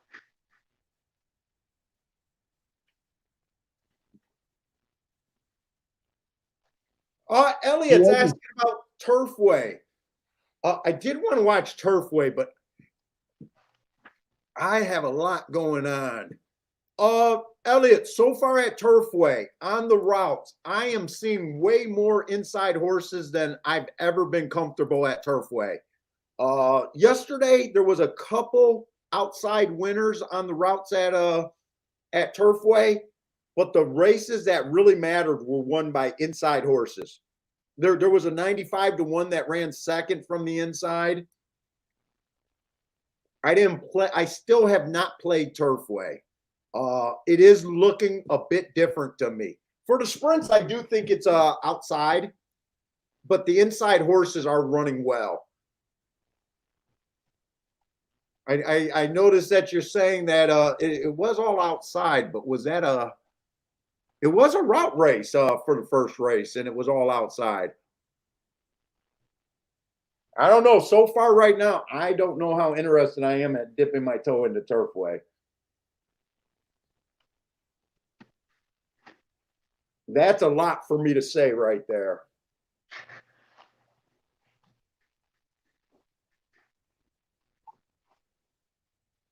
And I tell you what, right now at Hialeah, the best I could do is so far not make a play unless I was doing placing show bets, which is kind of not really what I do.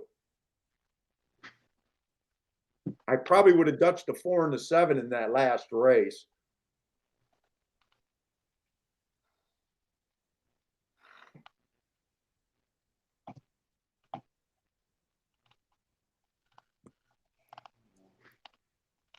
We got better racing coming up, though.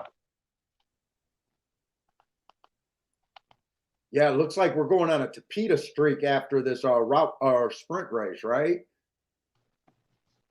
Tapeta route. Yeah, I think I like that.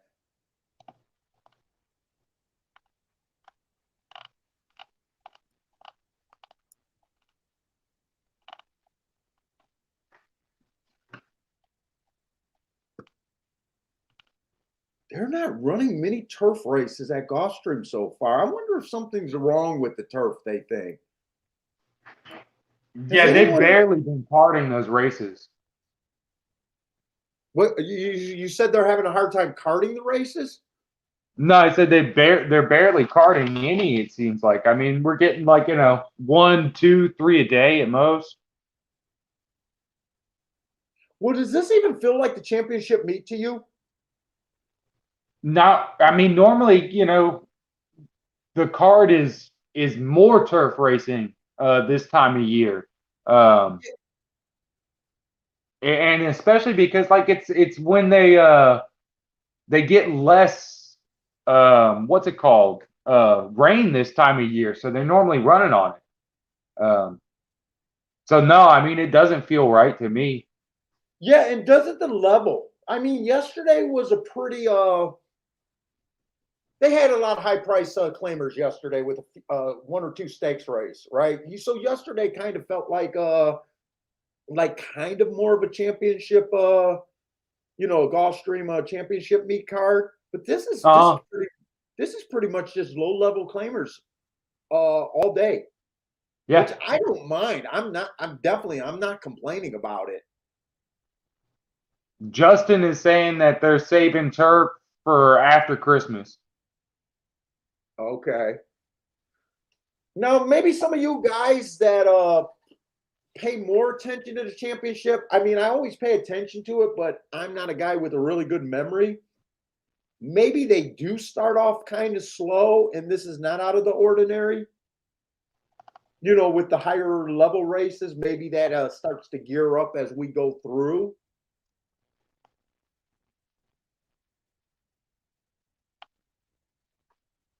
But maybe I won't hate the championship meet this year if the cards are still loaded with all these claiming 12-5s.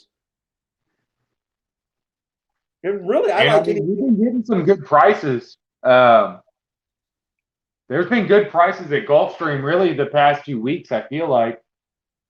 Yeah. Well, that Friday card I thought was unplayable for me, but even that card they did have 124 one shot. Yeah, you hated that card too. I remember you saying, "I'm just working on Sunday already." Yesterday when I played, I made a mistake yesterday, and it was a dumb mistake. I love that 6-3 exacta. Those were the 2 horses I used, but I didn't play the exacta. Instead, I played into that fucking dumb double with only about 8 first timers, and one was a Pletcher first timer. So I missed that, and I was pissed that I didn't just crush that exacta.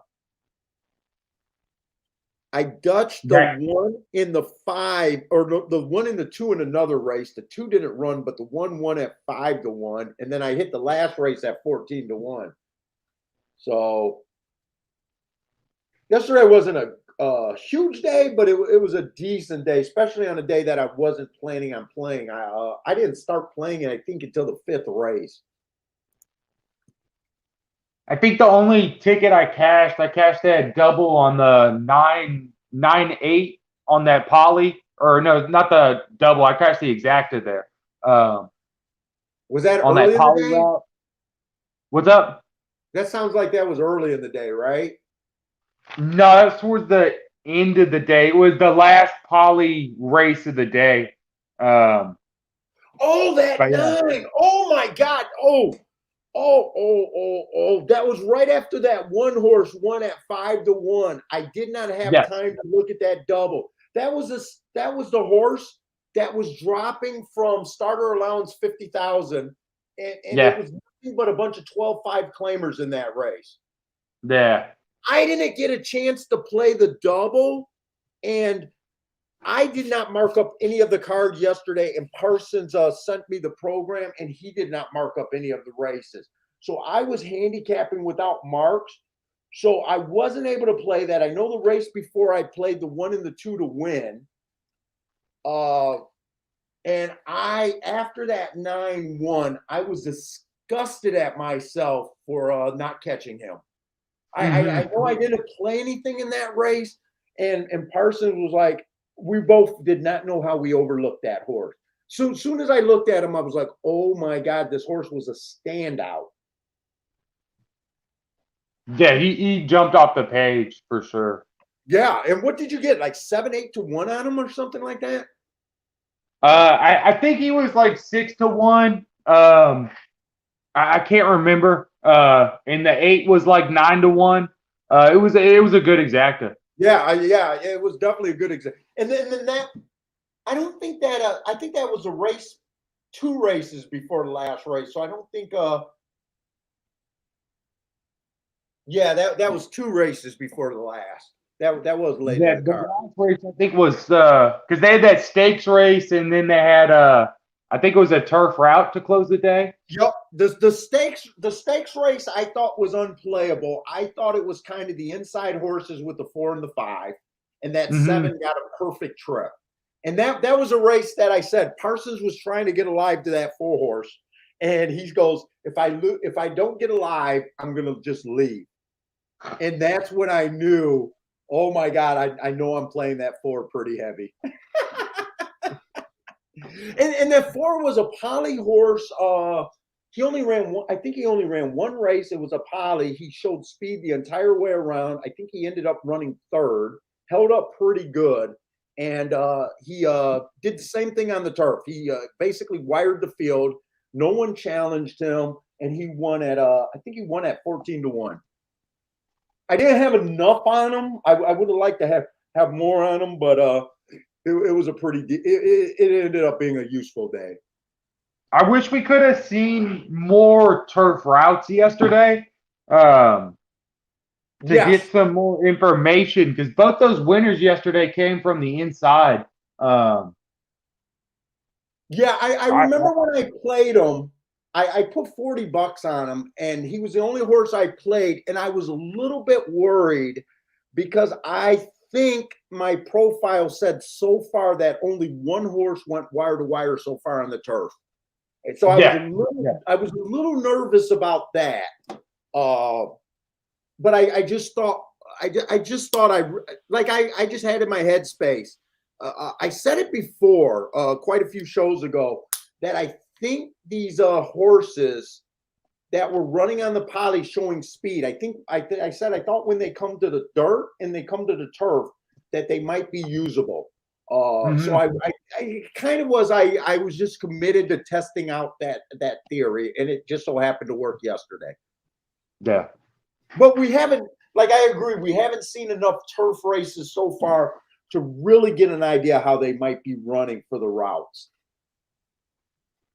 Well, they're definitely running well on the turf sprints. That one horse last weekend on Sunday, he was coming off a poly sprints and he moved to over to the turf and he went wire to wire pretty easily and he won at 9-1. Oh, was that the horse on Sunday? Yeah, Sunday on the And I think the only turf sprint that day probably. now that was a dangerous race because wasn't he the only one that ran? But you had that angle. But wasn't everyone else in that race a first time starter? No, that was the race before that. That was on the dirt, Oh, okay. and that was another one horse. But he Yeah, was I remember him. that one horse though was a triple heart horse. Oh, that was the double you hit, the 1-1 double then, right? Yeah, that was a big double. That was like 173, I think, to the dollar. That was a huge double. Oh, so you're on a big high right now. Yeah, I got no worries. I'm kind of playing around with house money, still on from that hit. Yeah, because I remember I didn't get a form that race, and that was the day that I did that 1-2 to 1-2-3 in the first race for $100 double, first $100 double I've ever hit in my life. And that was another rage bet. That was because I was bitching so much to my wife that I guaranteed that it was going to be all inside after the Saturday's tournament, and she's like, take what you got and just fucking put it on like you're in the tournament. And I go, I'm gonna bet it for $20. And she's like, no, bet it like you're in the fucking tournament. Pay for the goddamn tournament. And yeah, my wife got bigger balls than I do, I guess.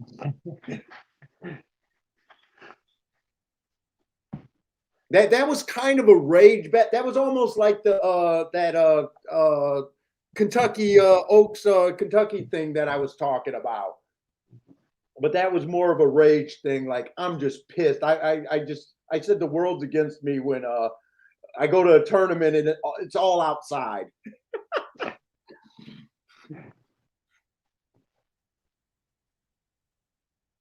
Let's say we got 4 minutes to this race.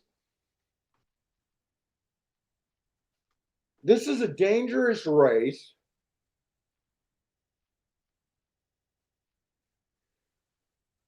I think I might Dutch the 3 and the 6 myself, though. Yeah. I think I'm going to try to beat the 2. Now that 2 horse, I did look up, and he did run against a bias last race. Yeah, that's who you were saying. Yeah, so I mean, he has some things to like, but he's I can't tell if he's 4-5 or 9-5 right now, but I'm gonna try to beat him. I don't think I looked up the Indiana. Let me just I got 3 minutes. Let me just see if that Indiana race at least looked fast. All right. Hold on, I gotta grab something to drink.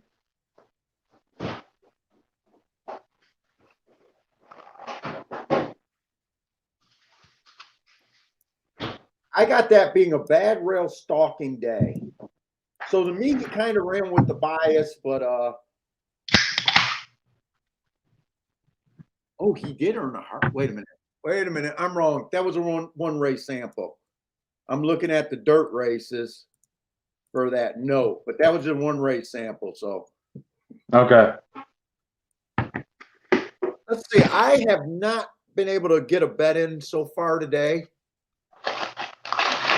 I said I'm going to stop doing these play bets, but I think I am going to do this in my play bet category, just 20 to win on both of those. Okay. No, actually I'm going to put 20 to win on the 3. I need to put more on the I want more than $80 if the 6 wins. So I guess I'm going to put 40 on him. But it is that's kind of still in the play bet category, $60 total in this race. So let's say I need to get another 20 on that 6.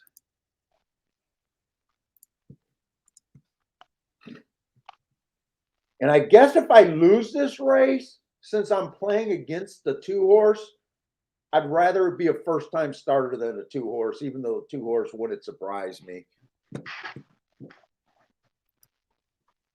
I think the other thing you want to do in the long term is be in races more often when the chalk is losing than when they win.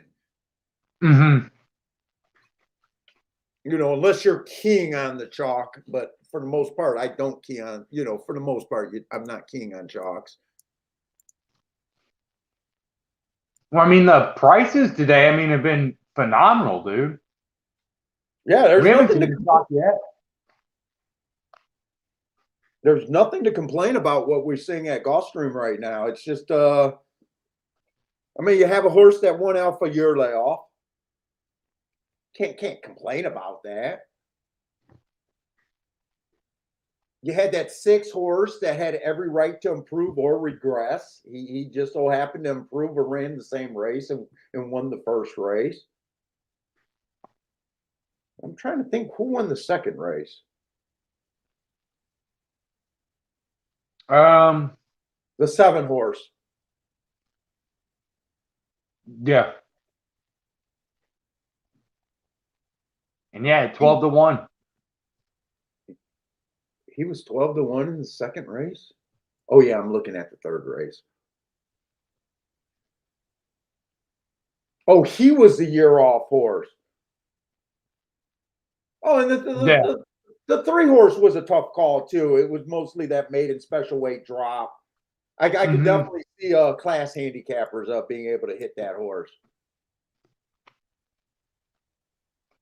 He definitely made sense. So like we keep saying, everything made sense today, but could I have had him? No.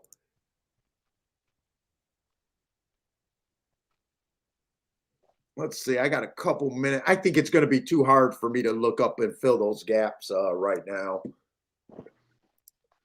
No, that's fine.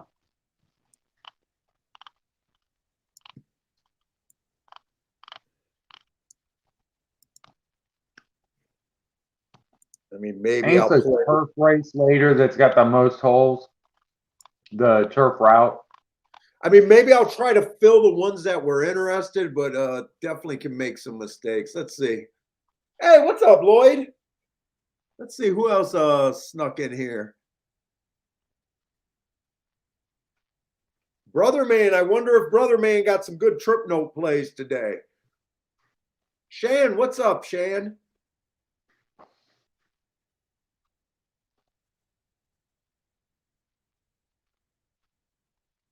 Gulfstream's been nothing but booms, but I have not been able to play a bet. I did try to play a bet, but I got shut out.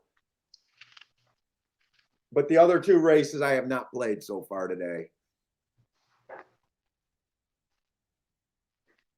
Oh, Louise, what's up, man? Louise from the DR.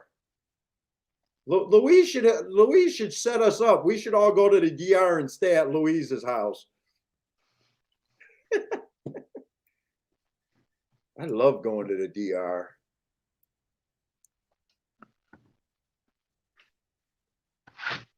You're working in a resort, right? That's where you're going to Utah. Yeah, yeah. Is that I leave later on this week. Is that a casino resort or just a vacation resort? Just a vacation resort. I wish it was a casino resort. That'd be awesome. Is it like an all-inclusive resort or?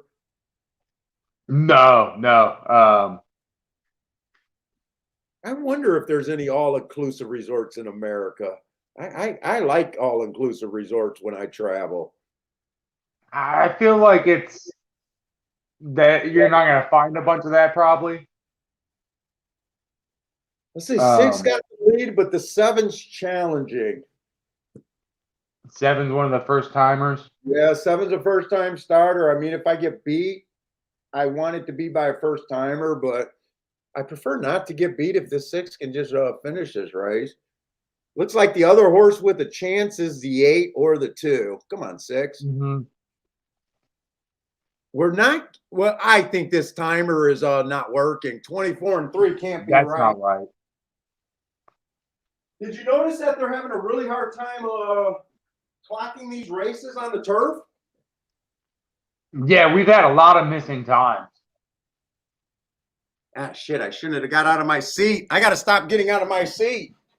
As soon as I get out of my seat, my horse just falls apart. So the 2 won.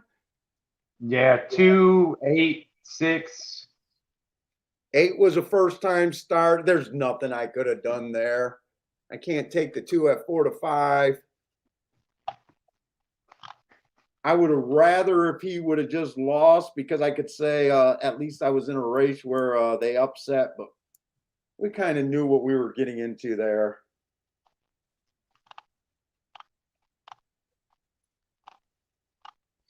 speed kind of died, but the speed, I don't know. We don't know the fractions. We don't know anything. They could have went faster than 21 flat, and you know the 6 all of a sudden still has an excuse. Mm-hmm. Or even if they went 21 and change, they could have went faster than 44 at the second call, which is also the excuse there.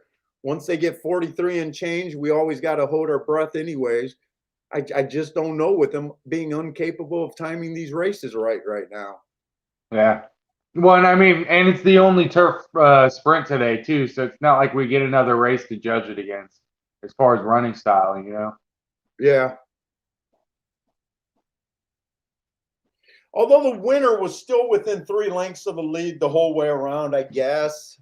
I mean, that is what I'm looking for. But that's the definition of the races that I said I'm going to try to play less of, and boom, that's my play of the day, first play of the day today.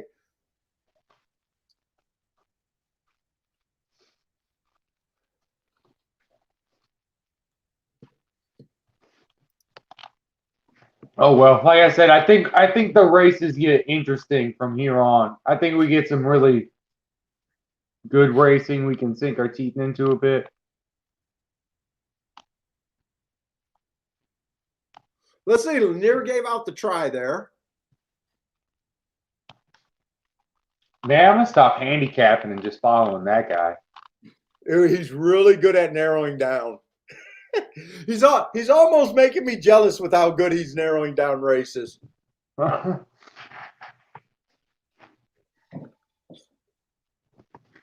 keep telling me myself, look, I know he's not able to play. I would love if he would take his bets and actually structure bets for us. I know it's me being a little sneaky there. I know the last show there was some guy saying you didn't hit it and that, and I had to defend Lanier because Lanier came in and was dead honest about what he's doing. He said that he's not even capable of playing these damn races, that he just puts up his contenders, and that's what he has fun doing, and that's what he enjoys doing. So he's not trying to misrepresent anything. And to me, I just respect what he's doing. At the same time, I would love if he would break down some bets and tell us, I think I can do the algorithm double and maybe do it this way.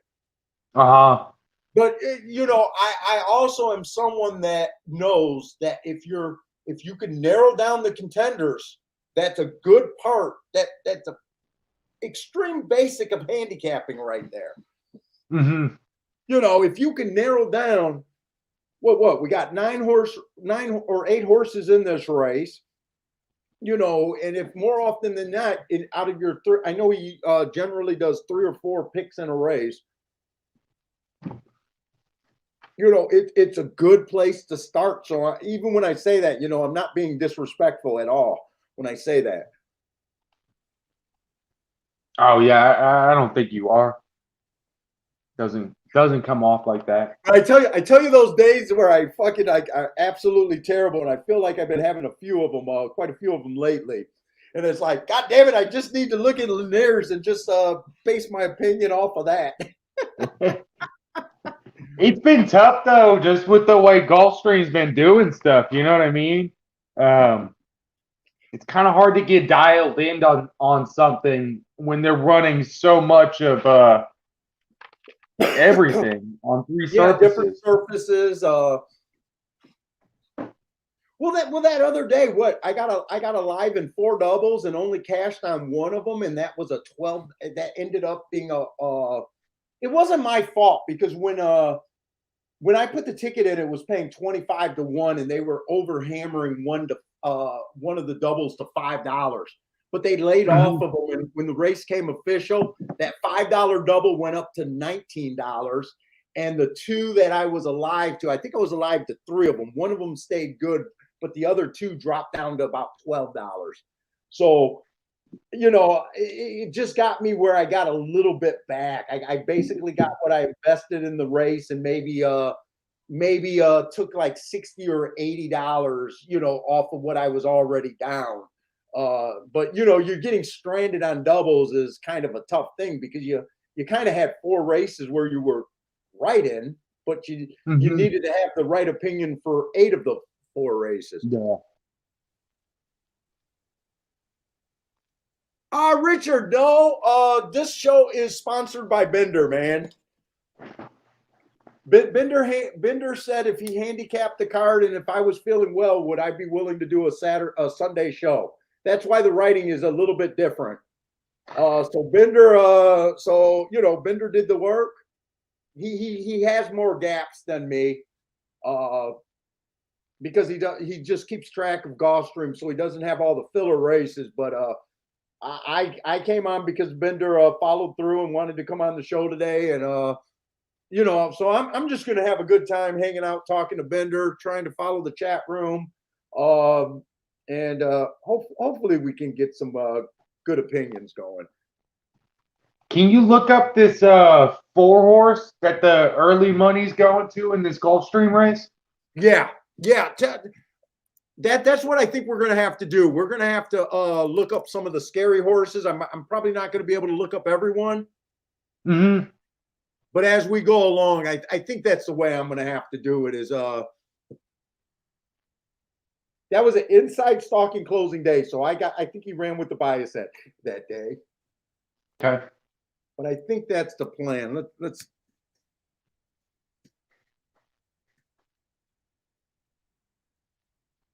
27-4 was very slow that day.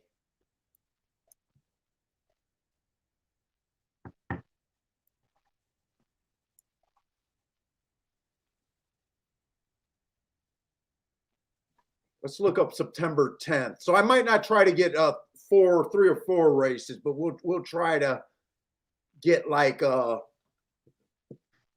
or 2 races. That was a 1 race sample 2 races back. Okay. Let's see. Pimlico, I'm not set up to look up Pimlico. I got the data, but it's too long for me to look up. So I'm going to look up that Belmont race. Try to get us 2 races that we can look at on him.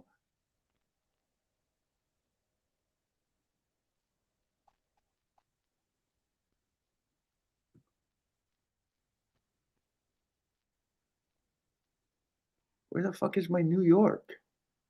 What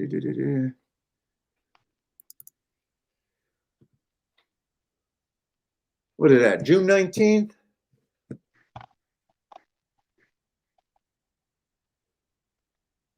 If I could just write these faster, it would be a lot easier. I could do it faster on my tablet, but that just wasn't really working. I got a bad rail stalking closer day, bad rail closing day there. So again, I think he ran with the track 4 races ago. He was in the 4-hole. It was a closing day. And again, he looks like he was too slow to be anywhere. Let's see. Looking up Turfway is just going back to last year's at Belterra. I'm just going to leave that. Delaware, we really don't have. Anyone else in this race we might be concerned about that we can look up. This race is as covered as we can really get it.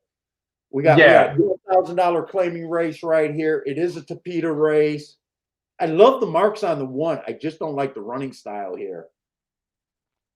Yeah, and that 3-horse did close.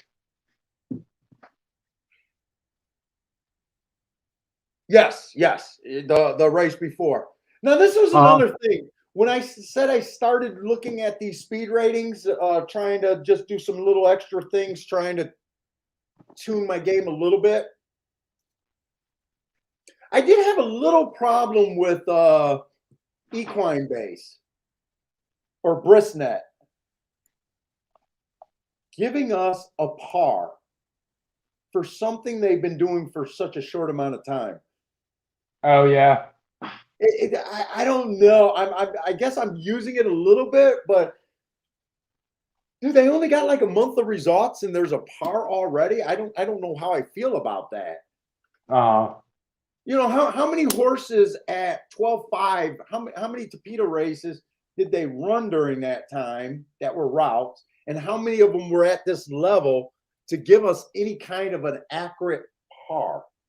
I had a thought that I wanted to go and look at the dirt races and the turf races at this level to see if that's the same par or if that's a bigger speed figure. I just found that curious. It's kind of like how I say, how can they make a speed figure off of a one race sample for any particular day? 16,000. I mean, this is a maiden 16,000. It is less, but maiden 16 should be able to win 12.5s, right?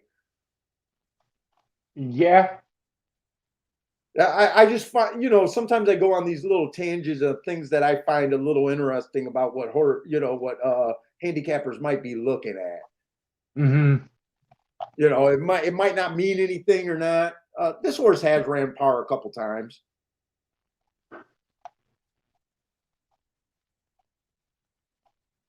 So far, it looks like most horses. This might be one of the few that never ran par. He popped a couple pars, I guess.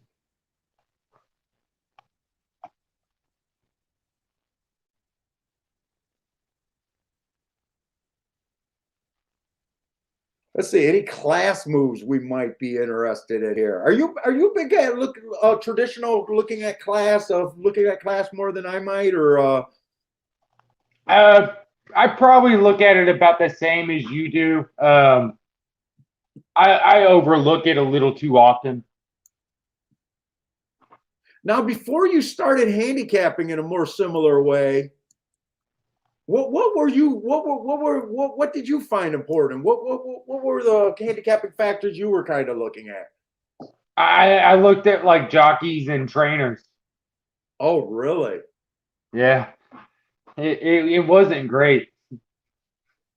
That was my next question. How was it? So you were kind of a big. So did you rely much on running lines, or did you always play with running lines? Um, I used to pay attention to the running lines, but I focus mostly on jockeys and trainers. Um, How long were you playing? Have you been playing for a long time? shit, it's probably been like uh, in 4.5, maybe 5 years at this point. It's been a while. Oh, okay. So not fresh off the boat, but not like a beaten to death veteran either. Yeah, yeah.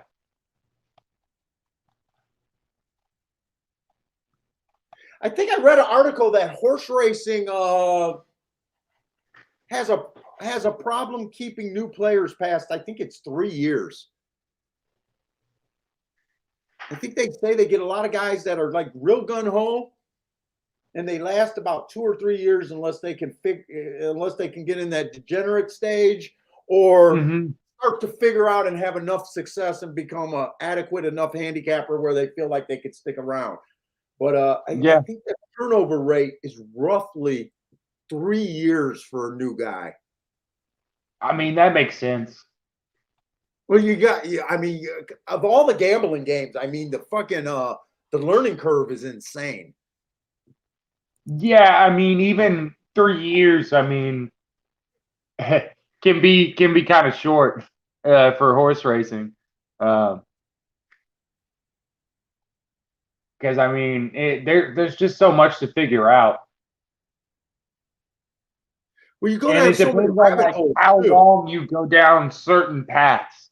You know Yeah, what I yeah. mean? How much time you waste, I guess, trying to learn shit that really doesn't matter. Well, that's what I always say about the books. The books give you a really understanding, and every chapter of the book gives things to get on winners, but very few books put together like a whole handicapping structure. It's almost like listening to guys that have toolbox. Well, yeah, but what toolbox angle do you use at what particular time? Mm-hmm. And to me, I kind of settled on the thing like just do this kind of find your philosophy and do the same thing over and over. And when your philosophy wins, you should win kind of deal. But you know, if you're betting jockeys, trainers one race and the next race speed figure, the next race class, to me, it always feels like you're betting the wrong thing at the wrong time. Yeah. And it makes it tough. Like you're a master of a bunch of trades, but you're still not getting where you need to be because, God damn it, which chapter of that book?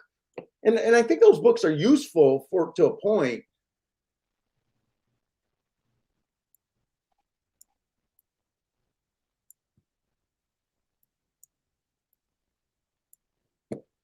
Do you have any thoughts on this fifth race? Yeah, I think I definitely want to look at this fifth race. Tell me I'm not running out of time again. I was trying to look at the 5 horse and a couple horses on that double. Okay, we got 11 minutes, so we got some time. I might as well just act like I'm handicapping like I kind of always do. So we got a mile 70 claiming 12.5 non-winners of 3 lifetime. I love the marks on the one horse. Personally, I don't think that speed is doing real well. So even though I love the marks, God, he's a nice price, but it's hard for me to bet him if I think he's going to the lead. And I mean, the furthest back he ever is only one back, and I mean they're stalking, but they're not stalking from that close. Yeah, I don't think so either. And when we seen that, the only popular track of the day, I mean, that pace kind of just fell apart. The horse that had the lead. Yeah, and I think there's going to be more pressure here. Let's see, the 2 horse. I don't really care for the marks the last 2 races. He did run kind of a wrong style 2 races ago. He was closer to being a closer than he was a presser that day. He tried some races at some lower levels. He's been running mostly 6 furlongs, so these are the type of horses that I kind of tend to say that might be closer to the lead, but I'm not interested in him.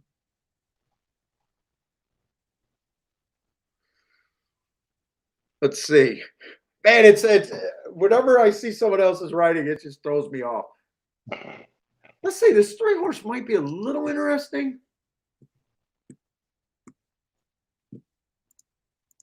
You know, he was competitive at this level earlier in the year. Yeah, and I'm just highlighting those 3 of his last 4 races were at a higher level. He does look like he'll be off the pace. He was, like you said, he won at Maiden 16,000 a stalking trip. He had a nice close there on the turf a little ways back at this level. I think he could be a little interesting. I don't think his marks are that great. I think mostly I'm looking at him as almost a class angle. And his price is like definitely the type of price that I tend to look for. Let's see, this 4 horse got an inside stalking closing trip last race. That's what it was supposed to be, and he was just slow. His speed figure, well, he did go up in class that race. His speed figure went up.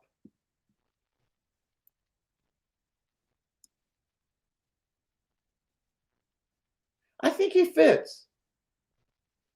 Yeah, I do think this 4 might be pretty dangerous. Yeah, I think he fits.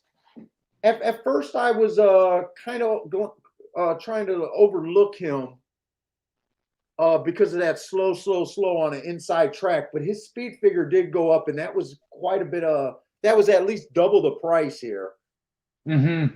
So I can at least see why he's 2 to 1.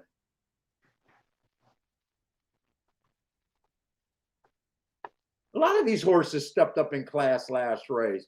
Let's see, the 5 horse, I put that little slash there just because he never quite ran par. He does look like a stalker. I'm not trusting the Belterra races myself. Yeah. I guess that's the biggest reason I'm against him. Let's see, 6. 6 looks like I love the marks on the 6, but man, does 6 stalk here, or does it? If 6 goes to lead, I think he's dead. If he stalks, I think he has a legit chance here.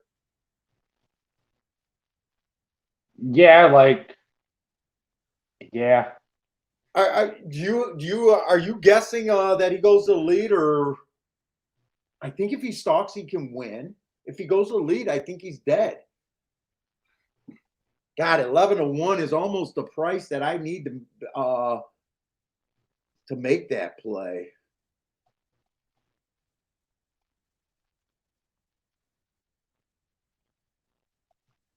Let's see. I think he's going to be pretty forwardly placed, like at best. You know what I mean?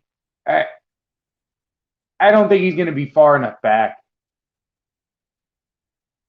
Yeah, I'm going back and forth. Like at a short price, I would make the gamble that he's going to the lead at a short price. Uh-huh. Fucking 11-1, it's almost worth taking the angle that he could go the other way. He's a tough horse for me to decide what to do. Because he's one of those horses, if he gets the lead and he's out there, I'm going to be pissed. Mm-hmm. I don't know if I care for the 7. I might just be overlooking the 7 just because of the Delaware, but he does look like he wants the lead. So I think I'm safe throwing him out.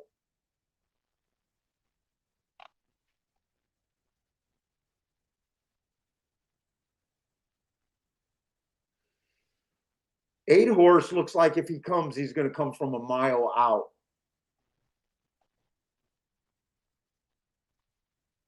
Nine looks like he could get, man, 9 looks like one of those horses that you could go either way. 9's 11-1 too. My God. Where are you at this race? I'm having a tough time. I like the 10, but I don't like the price on him. I like the 4. I like the price on him. 10 looks to me like I'm having a tough time on this race. 10 looks like the safest horse to me coming off the pace, but I agree with you.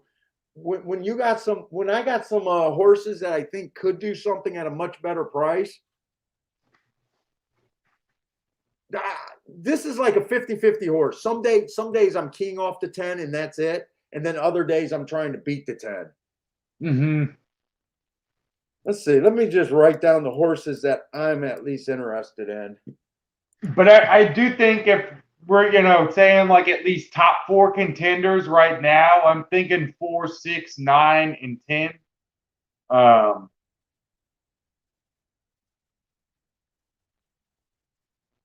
You don't like the 8 at all,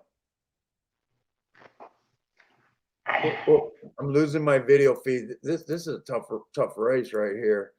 God, I see some real prices that I can make a case for, but I'm not confident on any of them. I like the 8, but I think we need a better price than 14-1, honestly. Considering like we're getting 10-1 on the 6 horse. I don't know. Because I mean, yeah, the 8's a closer, but I mean they're not really winning from 15 back and 10 back. That is true.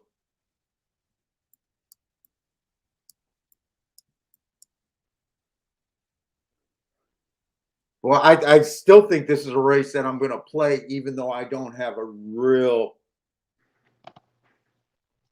I think I might do something with like an exacta and play the 9 and the 6 like over the 10, 9, 6, and 4. God. And maybe then go back over and do the 4 and the 10 over the 9 and the 6. I think I got to play this race, and I think I'm going to be.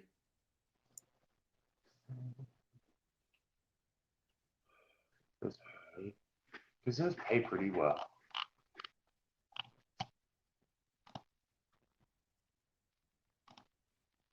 Man, and the 4 could be too far back too. Do I want to use the 4 on top? That 4's got that class though, remember? Yeah, where he could be a little bit closer than we expect. Mm-hmm. I think I'm going to have to do it this way. I don't think I want a 410. Also, there is that 3-horse.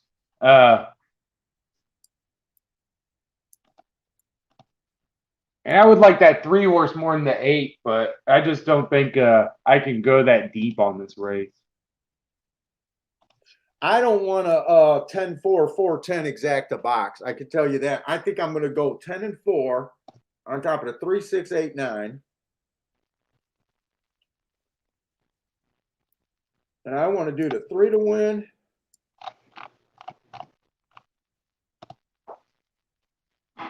Man, I don't want to do 3 horses to win. This is tough for me right here. And I think already I'm already on too many combinations here. Shit.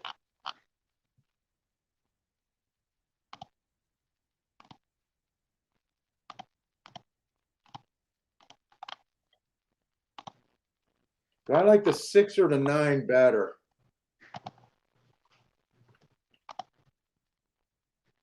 They're pretty much the same price. I think I'm going 3 and 6 to win. 3, I definitely won at 18 to 1. How much can I bet this race? That'd be $80 in the. If I go 80 or $10 exactas, God, I almost want to do it for more, but I don't think this is a race that I can do much more than $100. I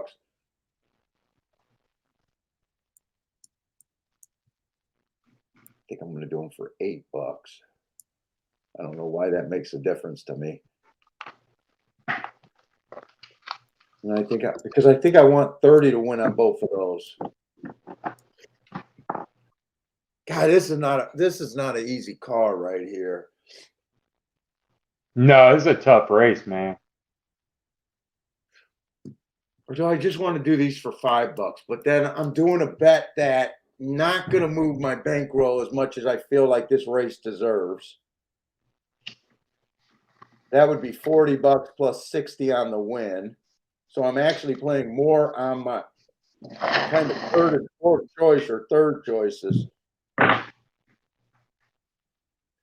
This is kind of getting away from what I really planned on doing. This is kind of playing my old way.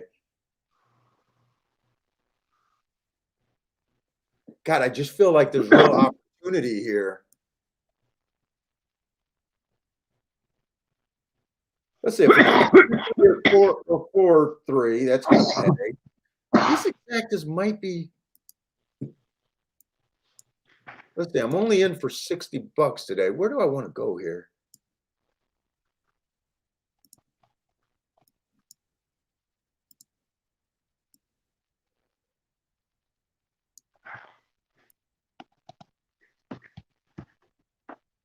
What the hell?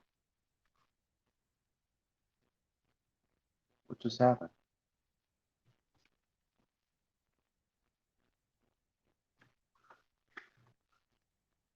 What just happened, Paul? What'd you do? That's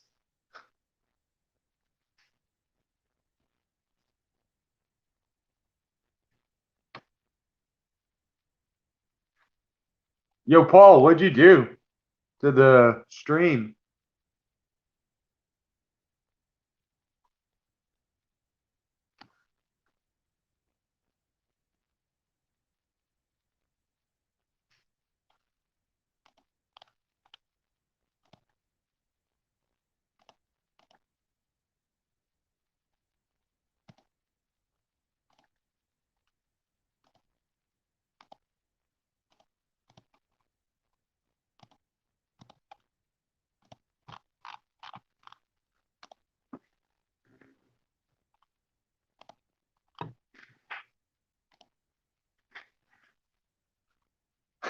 What's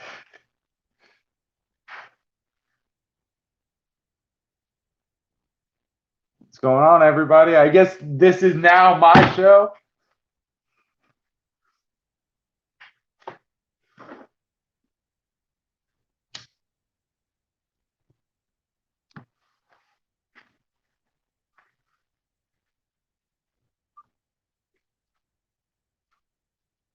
Who's got bets here?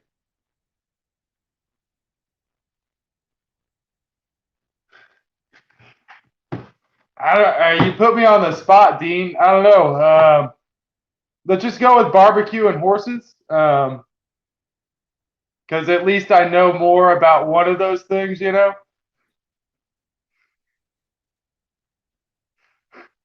Hey, Bender, do you hear me? Yeah, you back that ball? Oh man, I didn't do a bet. I clicked something and lost the entire stream. Oh no, let's get this. All right, all right. I didn't do anything. Is there time to do something? All right. I was trying to get to my betting window. You know what? If I got enough time, all I'm doing is the 3 and the 6 to win.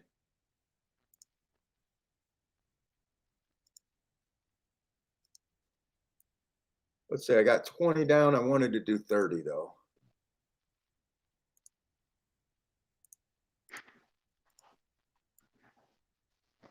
I got enough time to do those doubles.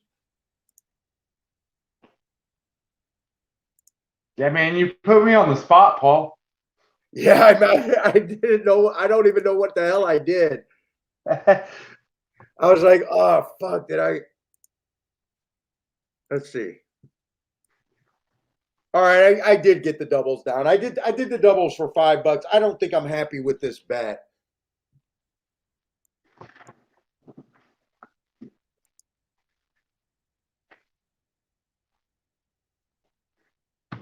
Ten's going to the lead? No, 10's not going to lead. Why is 10 going to lead? Okay, you just broke good. All right, there we go. Good boy.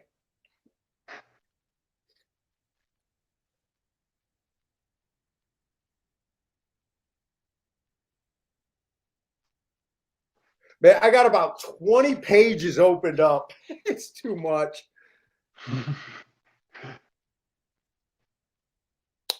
Okay, so we were pretty sure that the 1 was going to get the lead here. Yeah, he made a lot of sense to do that. I'm surprised there's neither of these sprint horses are up there pressuring him too much.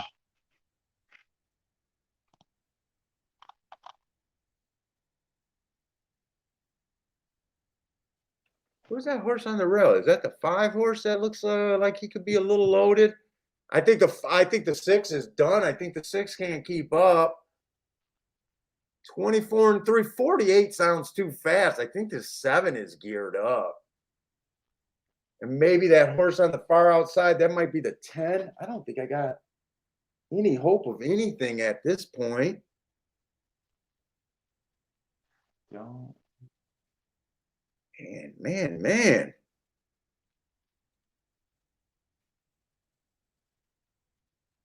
Five. I don't think 5 was on the radar anywhere. I don't think That's that Belterra horse. I don't think I could have handicapped that. I don't think I could have handicapped that race any worse than I did. God, I needed the stream to go away even longer. I should have known when I got that bet in. That was a Delaware horse. Yeah, 7. 715. Man. And who the hell was the 5? I swear, I think every winner today is a horse that I didn't have marks on. Or at least all the ones worth having. I mean, honestly, it has been brutal for me.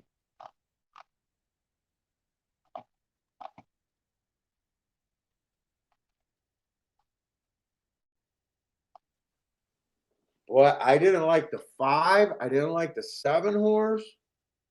I liked the one, but I couldn't play the one. I mean, the one did what we expected. Those were the horses that we kind of thought were going to get all caught up in a duel, and that didn't happen. Yeah, I thought the 7 was going to be more up front.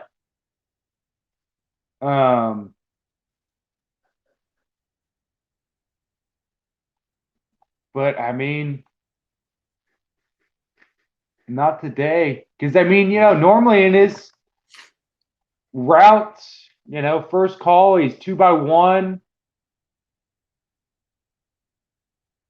had the lead.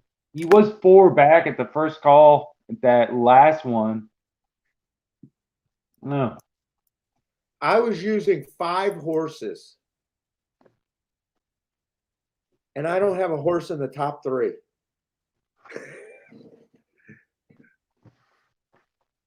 Yeah, I mean, whew. Time to go to Lenar's picks. Did he have that one? I don't know. I'm scared to look. No, he didn't have that one. He did have the 5 on there though, but he didn't have the 7. Let's see. Lloyd liked the 1 running third. He said to lean on the 1, so I'm thinking he might have backed into a try or something. Man, had that Delaware horse that I don't have marks on, Keeneland horse that I didn't have marks on. Nothing missing out there. But then, let's see, that Churchill horse I didn't have marks on. I mean, it's been like all shippers today. That Thistle Downs horse that was a year off. Yeah.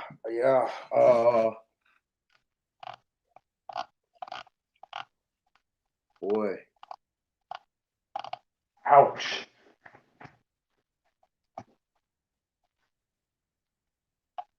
And I am not crazy about this next dirt route.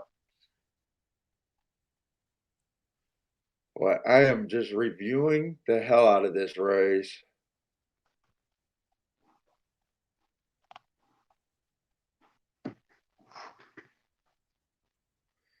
Speed held up. Well, speed didn't hold up, but they were all kind of the front.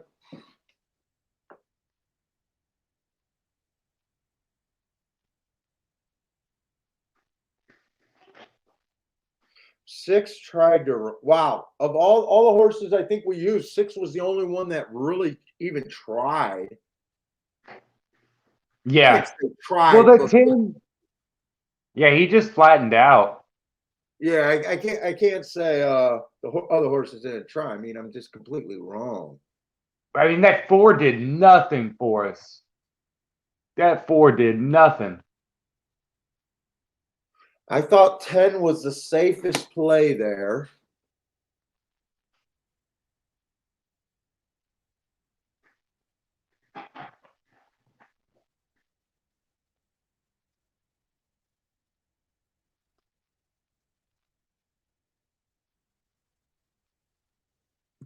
Man, I'm just trying to make sense of what I just seen in my own head.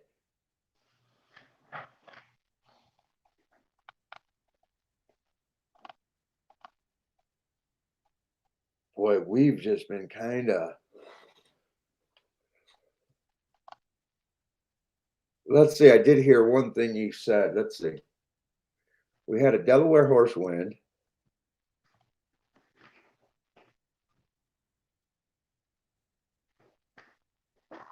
Yeah, you're kind of right. Shippers are kicking the shit out of everyone today.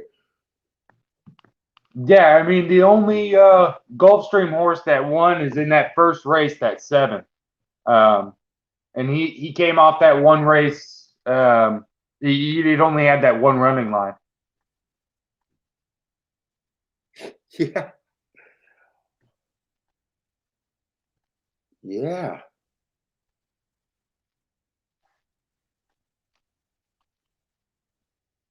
Well, I mean, it's been great racing. It's just been tough for me to find a winner today. No, yeah, I agree. This is definitely what you want to see. Like price wise, everything wise, like field. I mean, I can't. I'm not. I agree with you. You can't complain about the card. You can't complain about the horses that are winning today.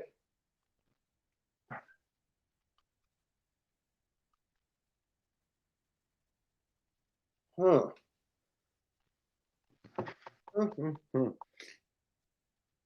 Let's see. Robert's telling us the 7 was 2 for 2 on the Tapeta.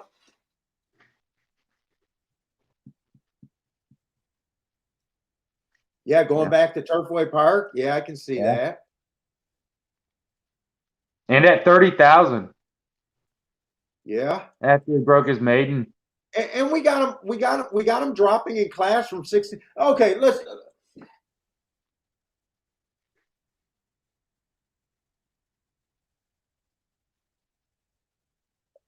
just put it this way. I don't have a problem with them winning. Right now, I'm having a problem with my handicapping. Horse is dropping in class, 2 for 2 for Tapeta. We thought that he was going to get caught up on the pace, and we wanted horses coming off the lead. The pace melted down. Well, I just want to watch that race again. You know, maybe we both were having a hard time that race, and we were using a lot of horses. Maybe that was the damn clue. Like get a clue. I used 5 horses, and I don't have a horse in the top 3. Did it sound like we really? I mean, we thought they were going to come off the pace, but did we sound like we really understood the race?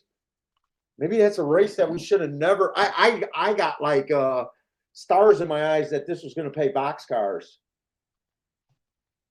I thought the only low price exacta that I was worried about was a 410 10-4. I thought everything else was going to pay over $50. I want to watch that race. Watch the fractions.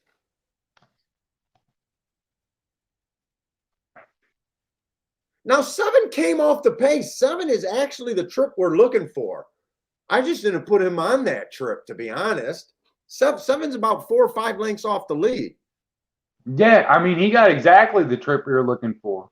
I mean, really, it was just the Delaware thing. Yeah, 7's 5 lengths off the lead. The 5 horse is about 2 lengths off the lead, right? The 5 got second. No, the 5 got third. Oh, 5 got. Oh, so did the 1 hold on? The 1 held on for place. You know, I don't have a problem with the 1 holding on for place. He's the best marked horse on paper. I said I loved him other than his running style. I was right about that. I just wasn't right about any of the closers.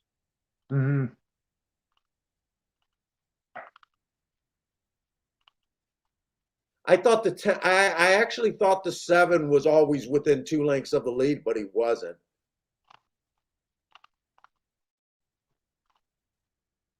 All the horses I think we bet, other than the 10 and the 6, were way too far back. The 4, I don't know if you used the 3, but I know I used the 3. No, I didn't end up using the 3 or the 8. You know what? I just did a bad job. We were right about the running style. I hate saying that, but I could have put this horse as a closer. I probably shouldn't have been in the horse race because I used too many damn horses. Although when I know it's backing up, I tend to use too many horses. Well, I'm glad I only won 100 into that race. I'm down 160 so far today, so better than average, but I would like to hit something on a freaking stream. This next race is tough at Gulfstream. Let's see. Lanier says his desire is to offer information, adjust to reality.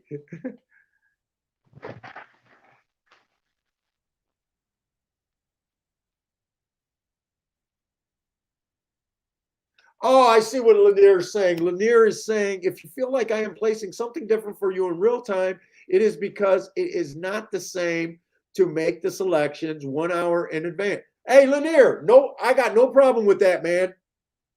In fact, to me, that's handicapping. So Lanier's saying his earlier selection, he just so it sounds like Lanier is just not generating computer picks. I just say because he put algorithms, but he makes adjustments in whatever he's doing.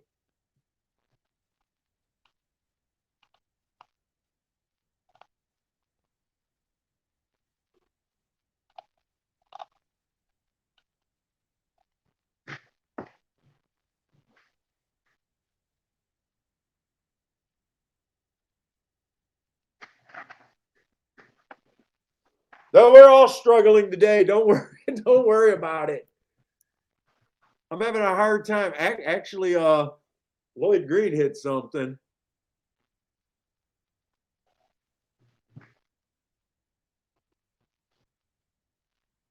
Steve B said I had you sweat. Oh, when I went off the show, I got you. Oh, and I'll be right back, dude.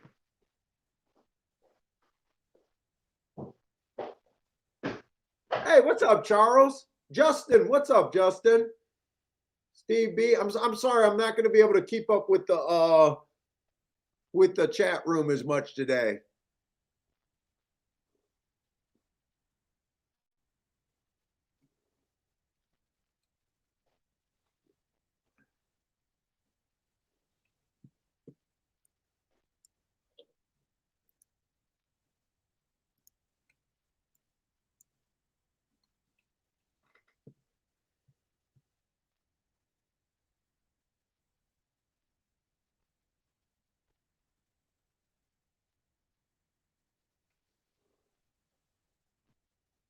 Well, I'm honestly just keep because I think I got a few more Tapeta route races today.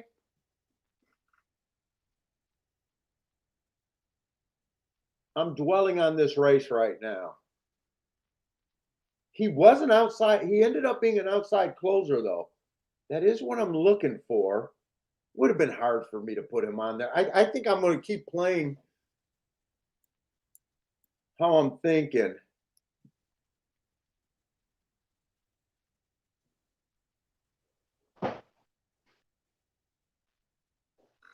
Oh, I'll be right. I got to take this damn belt off. It's killing me.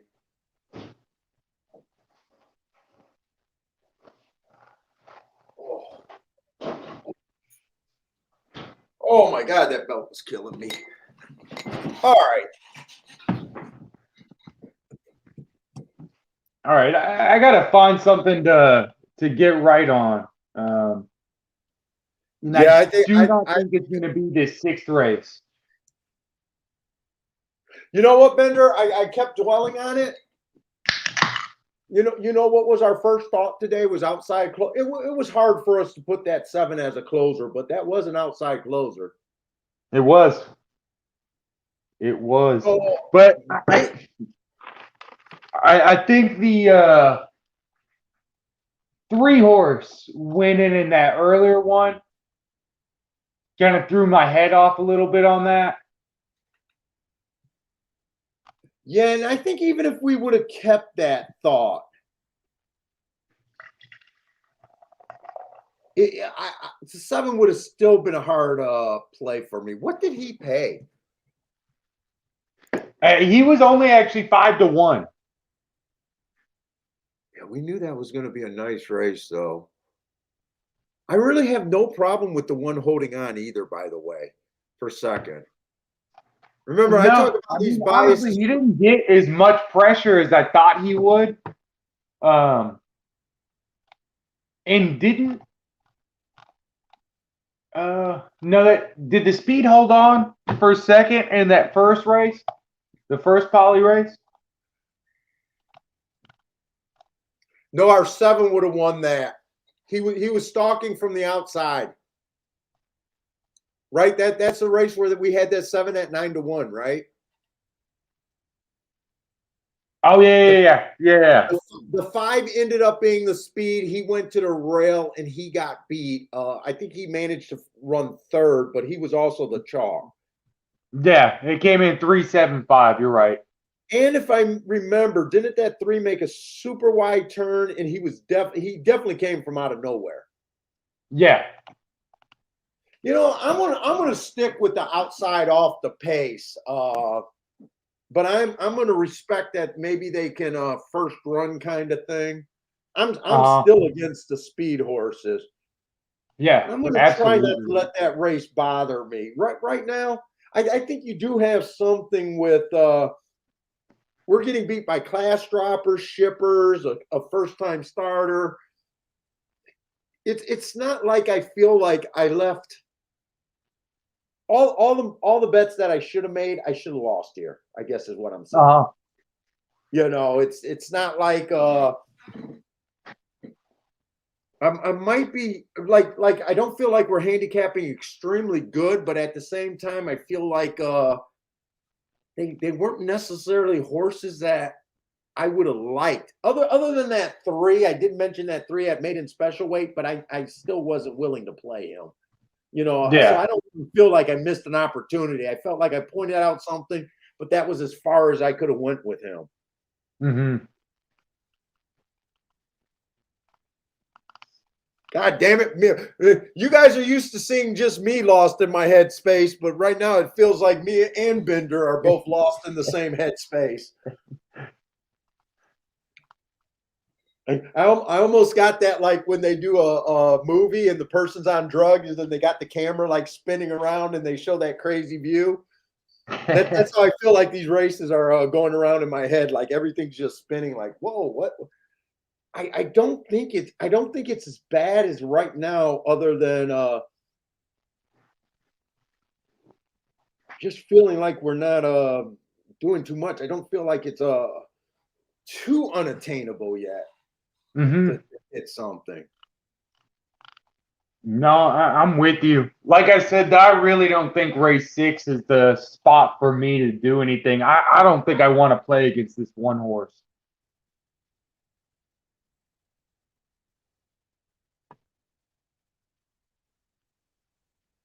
He's gonna be on the rail. I know. Let's see if I can try to play this race. You've took a shot in pretty much every race so far today, haven't you? Yeah, that's been the problem, I feel like. Although you said you were going to be aggressive today because you're already not planning on playing for a while. Yeah, yeah. I've only been able to play 2 races, but really I tried to play 3. I got kind of shut out of 1.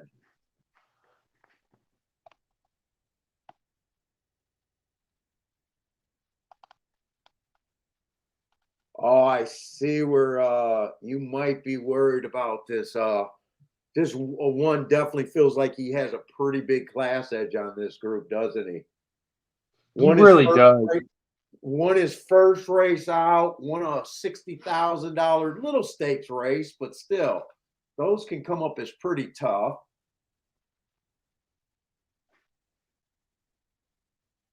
One is next race at this. Wow, he already got 3 wins under his belt. He has beat a horse in this race, though. The 3 horse. I was hoping it was going to be an outside horse. Let's see. I'm looking for spots. So the one horse I don't like because, I'm sorry, the 2 horse I don't like because I think he's going to go to the lead here. I'm still sticking to I don't want to be on the lead. Hmm. I think there's a good chance the 3 horses going to the lead. Yeah, I agree. Now, these marks where you got them straddling the line between this 2 and the 3. Is this middle row? Is that the 2 horses 3 and 4 races back, or is that?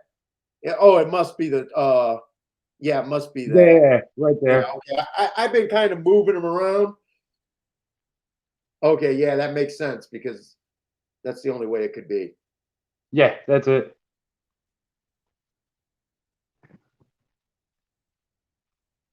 But the horses on the outside are a bunch of horses that just broke their maiden. Some of them haven't even broke their maiden at 16,000. Yeah.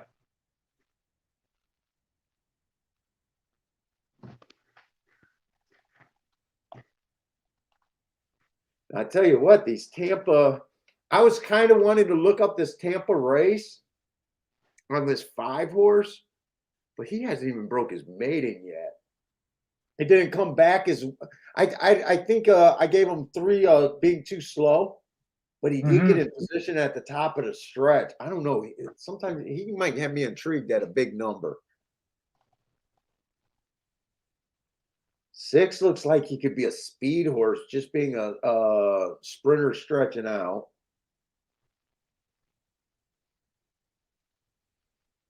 But I kind of see why you don't want to go against this 1 horse. Yeah, it's tough to find anything to really latch onto to want to beat him with, right? Yeah, he already got 3 wins. He's a freaking established horse. He's already did more in his short career, quite a bit more, not just a little bit more. Like, we already know that he's at least a $35,000 claimer, right? And Yeah. there's a question on how tough these stakes were. Mm-hmm. We know at the least he's a $35,000 claimer. And we can't say that about really. I mean, we can say that the 2 and the 3 looks like they can possibly win a $35,000 claimer, but I'm not crazy about either of their running styles because they look a little front end heavy to me. And then the horses on the outside that we may be trying to beat them. Well, you know what? The 7 might get a good trip on the outside. He got 4x1 in a $35,000 race. He's going to be outside. He did do a nice job of stalking last race, even though he kind of falls in the category of he might go to the lead. He did on a 7 furlong race. I could kind of make a soft case on, wow, he's 18-1. I can make a soft case on him.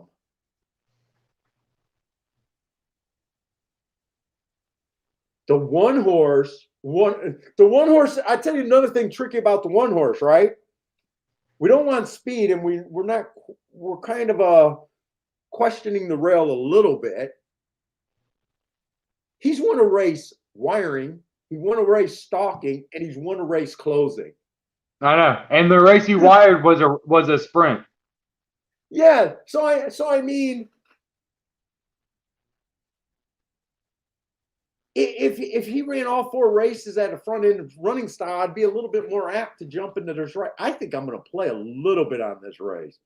Because I am interested in a little bit on the 5. I don't know how heavy I can go on him because he hasn't even broke his maiden, and the 1 horse already won a freaking stakes race. And he ran with the bias over there at Tampa, coming off the pace and wasn't the most impressive thing. But I do think he can fit here at a big price. 50-1, I got to bet him. Even if it's $20, I got to bet him. And I think I'm a little interested in betting the 7 horse at 17-1. I got the value. I at least got the odds to make it worth my time. I mean, honestly, this 6. Well, no, that 6 is coming off of sprints. Yeah, I looked at the 6 twice, and I said, oh, he kind of rated, and then I was like, well, those were sprints too. But these are lightly raced horses where, the improvement, they can improve leaps and bounds. Can you do anything with the 8? The 8's undefeated. He won his maiden at maiden claiming 25,000. That's the same spot where the 1 horse beat his maiden. There is a case to be made that without looking at an old form, because I haven't been collecting my old forms as religiously as I was a little while ago. There's a case to be made that these stakes races aren't as strong as you think they are. They're just little starter stakes.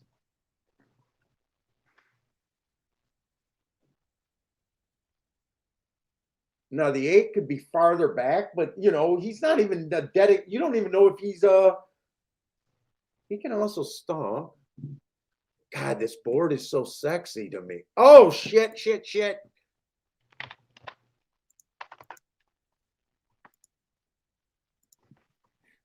Who was that? 7 and 5 that I wanted to win. Do a quick exacta if I can. 1 on top of the 7 and 5. And I'm going to do a smaller exacta. 8 on top of the 7 5. If I can get that in. I think I can get that in. Another bet that I'm doing in my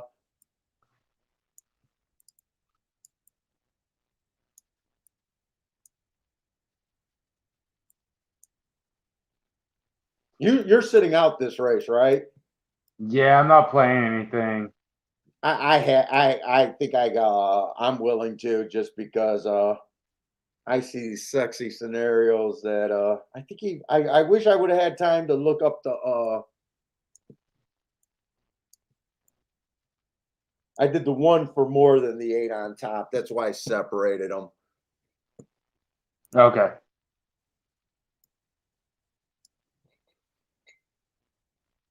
Let's say 2 got the lead here. This looks 3's slow.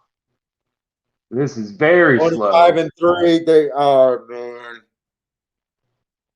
Hey, but these horses don't even look like they're working up front. I mean, that's almost a time that if someone's going to wire, it's going to be this race, right? Yeah. I still don't think they're going to wire, though. I'm hoping this 7 can keep going and bring this 8 along. Come on. Come on. I'd be happy with the 8. Come on. Get that 1 out of there. Come on, 7. Continue this move for me.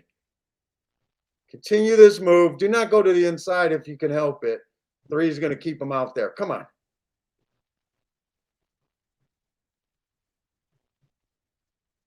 A slow, slow pace. Come on, 7 1. Nah, 7 ain't got nothing.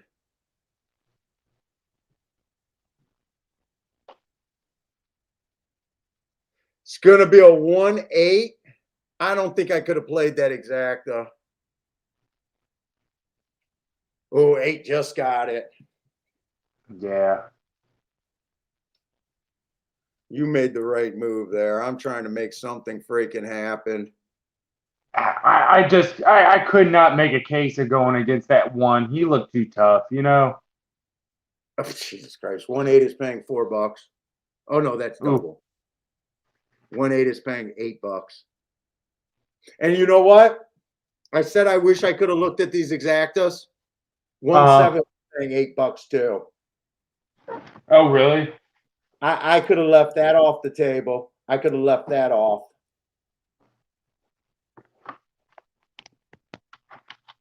Eight on top of those 2 horses were playable, though.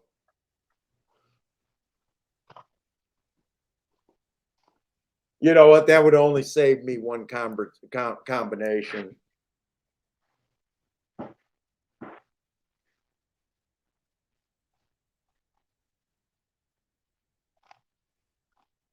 It's such a bad play. I mean, we could have stopped talking about everything the 1 had in there. You did the right call right there.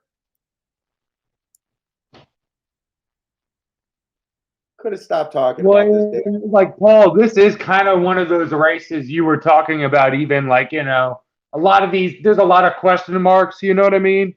Yeah, but with you got to horses remember, kind of like making those weird class moves. I did. The only reason I played this is because I just said I wanted to be outside off the pace. Yeah.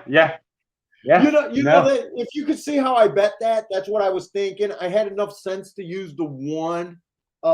Like I said, if I would have been able to look at the payouts, I wouldn't have played 1-7. But you could see, I knew I couldn't have played the 1-8. I don't know why it didn't click. I think the 7 went down in odds at the last click. I think he was 17-1, so I thought that combination was going to be okay. But he ended up. Holy shit, the 3 held I on. I think thought for sure the 8. the one gave the rail up. Yeah. But the one had the resume that you just made the right call. Like, I mean, he's did everything. He did so much more than every horse in that damn race. Mm-hmm. Dude, I can't even defend what I did there. I'm trying to defend myself just to try to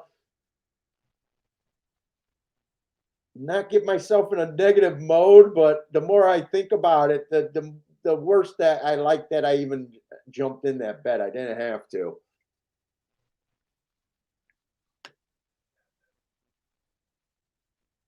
And the 8 didn't even get second.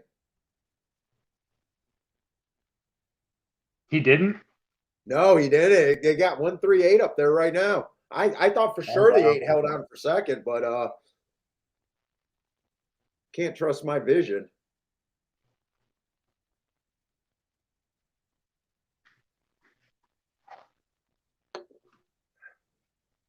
We got another dirt sprint at Gulfstream. Got it. We don't even know what to do there. We've seen 2 wide. I mean, I was gonna say we can look for speed, but I think like pretty much this race is like, and I don't have the scratches on this form. So you have to get them. It's the 2, 3, 4, and the 6 are scratched. In the 7th race? Yeah, in the 7th race.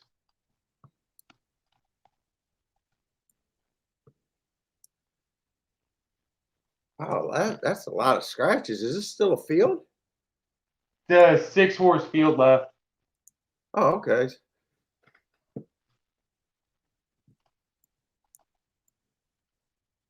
And we got another one of those. We got a number of shippers. And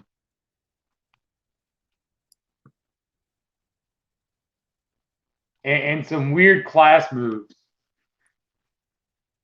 I'm kind of to the point to where I'm close to just taking the shippers in this race.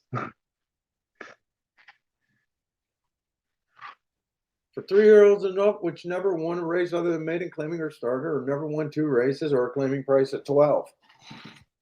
And right now, you got a crazy maiden special weights going to 12.5. It seems like they should go higher than that on this one horse. Is that one of the weird moves you're already talking about?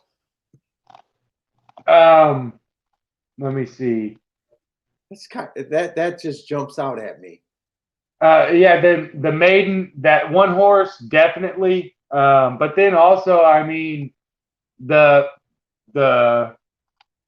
chalk, the 8-horse is making a huge drop.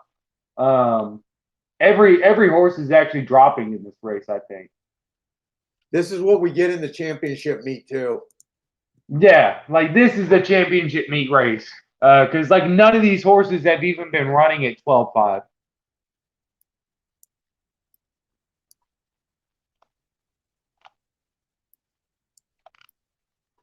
I mean, this is 100%. Yeah. It's like a $35,000 claimer. Yeah, I think that's how you got to look at it too.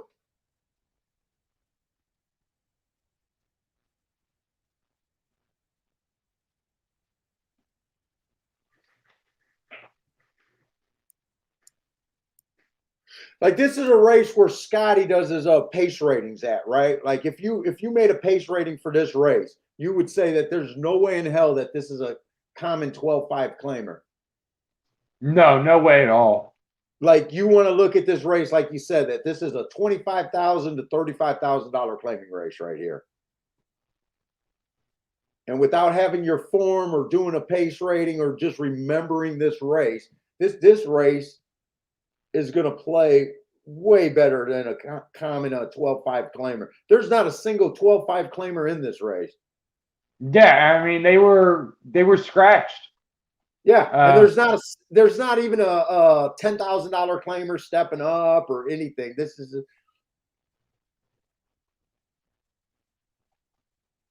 and they're coming from different tracks.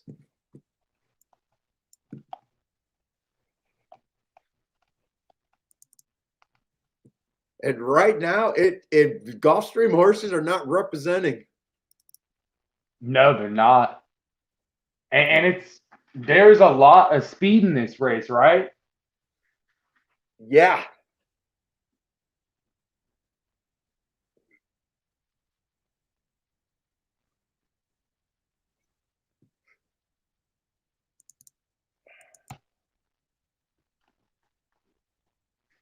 And not just speed, like real speed.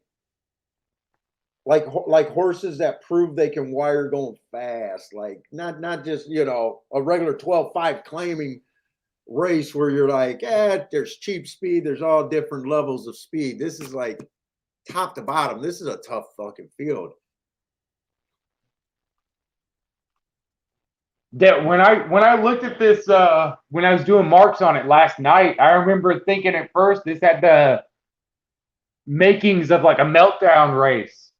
But at this point, I don't even think there's I think every single horse is like a front speed left, except for the 5. Let's say I'm trying to get some marks going. And like you said, the marks have not even been great today. The marks have been useless today. Yeah, it's been brutal, man.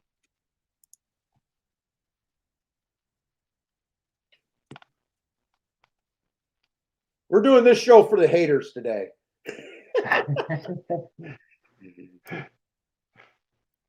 You know what we need? We need one of those trolls to come in the freaking room, because usually when the trolls come in, we start hitting. Yeah, we could fire off a double or something. Just a good spike double.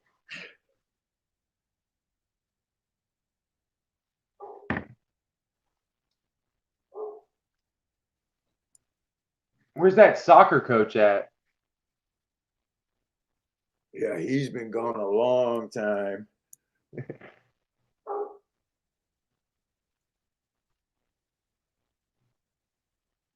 Let's see, that's his. I'm trying to fill in the New York and Churchill shipper. I got a feeling Okay. I'm going to want to, because we have not seen the inside doing well today either at Gulfstream on the dirt. No, we haven't. Well, I don't even have that crutch to, that's a big crutch for me. When I don't have that crutch,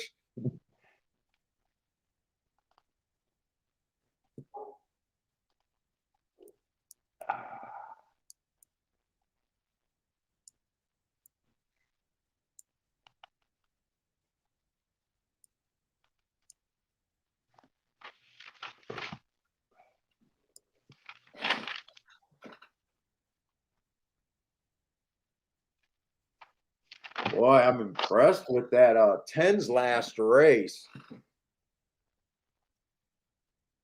Although it was a bad rail, I'd be interested to see if this 10 horse was anywhere near that rail last race over there at Churchill. I might have to Yeah. watch some damn replays. He's 8-1 right now. What are the marks on the 8 horse? I'm you're writing the way the PDF marker. That's why I keep confusing myself. I got. Oh, you got to move it all back. Yeah, you got to kind of This try is to just move it one big away. clump. Yeah, insane. I got you. Insane.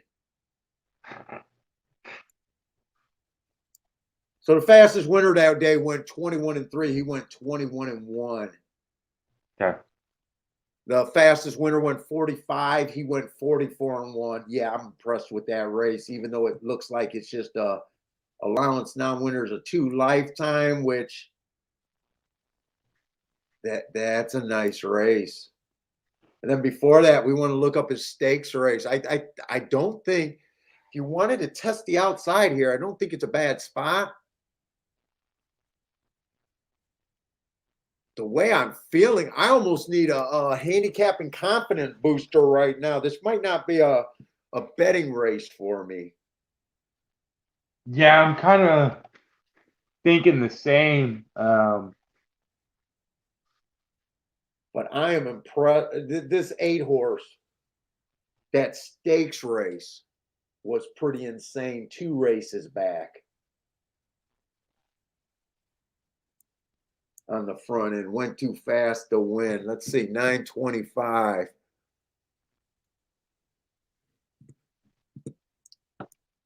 That's a slow race where he was just the fastest winner of the day.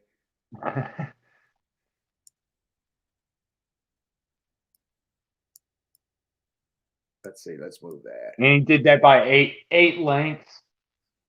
Yeah. I mean, let's just put it this way. He's a fast ass horse, right? Yeah. I don't even know if you need my marks to see that. Jesus, he's just a fast horse. I was saying I was impressed with the 10 horse. But after seeing the 8, I think the 8's naturally a faster horse.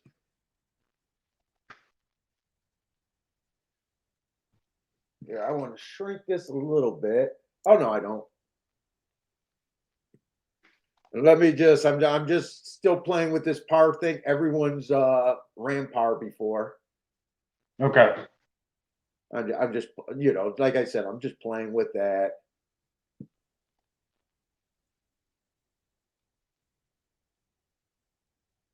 Now that par, if you like that, I would trust that par because that par has been around. They got samples, unlike I was talking about that poly race where separating it on the poly or the Tapeta. You know, at least this one's been around and it might be a stronger guide. What is your little note? This little yellow note. I remember you did that before you marked up a form. I think you should be able to click on it and it should open. I can't remember. Not working?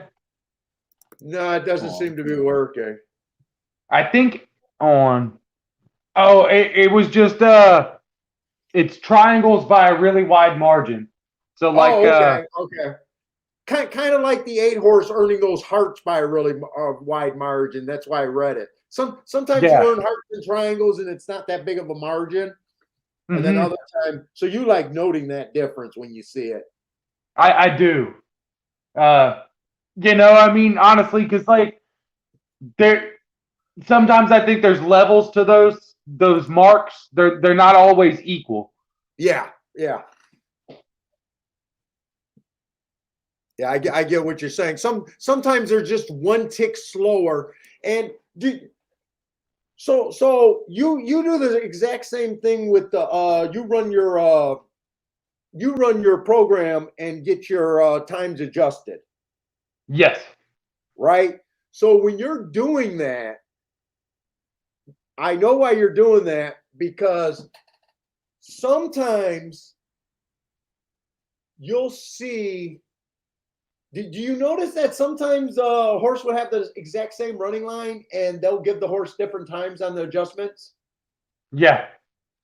And then you notice sometimes you would have a horse being slow, but you got to adjust that because he won and they actually squares. Yeah. That's what I talk about. You know, we don't have exact time in horse racing. Yeah, and we don't. I use it as a guide. But at the same time, you know, we're playing with adjustments just like the buyer speed figures and everything when we mark these horses. But since you've been doing it, you know exactly what I'm talking about. Oh yeah, absolutely. It just getting as close as you can to it, you know, to where you can feel comfortable with it. Yeah, it's just a lot of work to lose 75% of your bets. we do more work to lose the same amount everyone else does. Yeah. To have the same win percentage as everyone else does.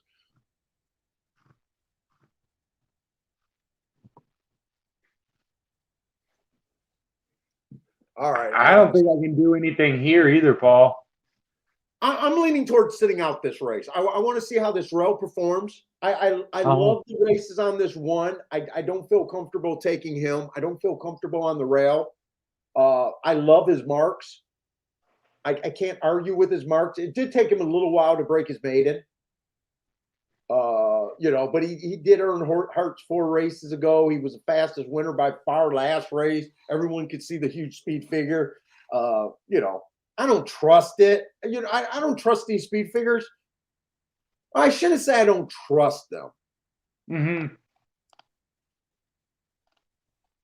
But let's just say it's easier to improve your speed figure running an 83 and then popping to a 90 than it is running a 103 and expecting horses that run 103 to improve that speed figure by any more. Usually they regress, or if they improve, you're talking about by 1 point, maybe 2 points, right? Where you see this horse, 68, then a 91, and 83, 86. When you're in the lower speed figures, those speed figures can improve by bigger gaps. Mm-hmm. And usually when I see a horse do this, I just say, well, how likely are they to equal their best or even improve on a triple digit speed figure for Brisnet? You usually don't see it until you start looking at the Knicks Go of the world and those type of horses, and the graded things tend to be able to keep that triple digit going. But these normal horses, especially especially horses that are going to 12.5 or maybe 35,000, if you want to call this race that, probably keep going 105s. Yeah. But I do love the marks, but I think you can look at the marks on every freaking horse in this race. Front loaded is a horse that I tend to like. He's a horse that gets a lot of my money on a lot of days. Mm-hmm. He's a super respected, pretty speed horses. He's able of rating, but I am worried about the 2 post position. I'm worried about the inside right now. We've been seeing nothing but outside today and kind of yesterday. And at 3-1, is he really that much of a value, especially on a day where I don't think Bender or I have a problem saying, yeah, we're struggling. We suck today. Yeah.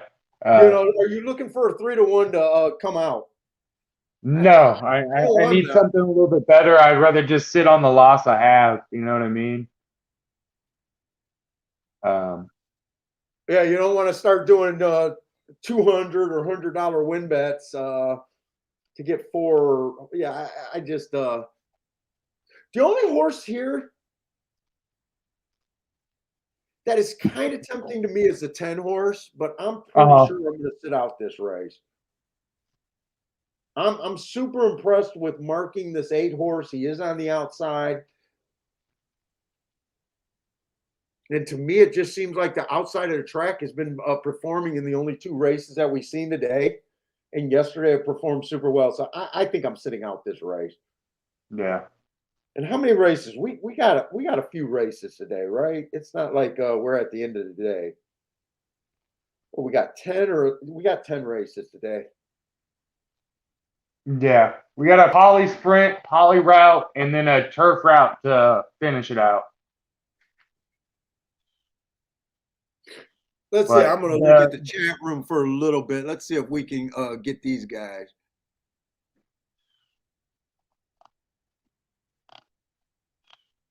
Let's see. Lanier likes the 110.97 here. Ryan says it's all about the ROI.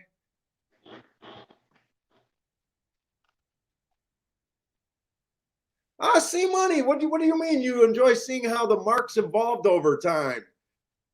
My marking process haven't really evolved over time. I wonder if you're talking about the really old videos where I used to have the number.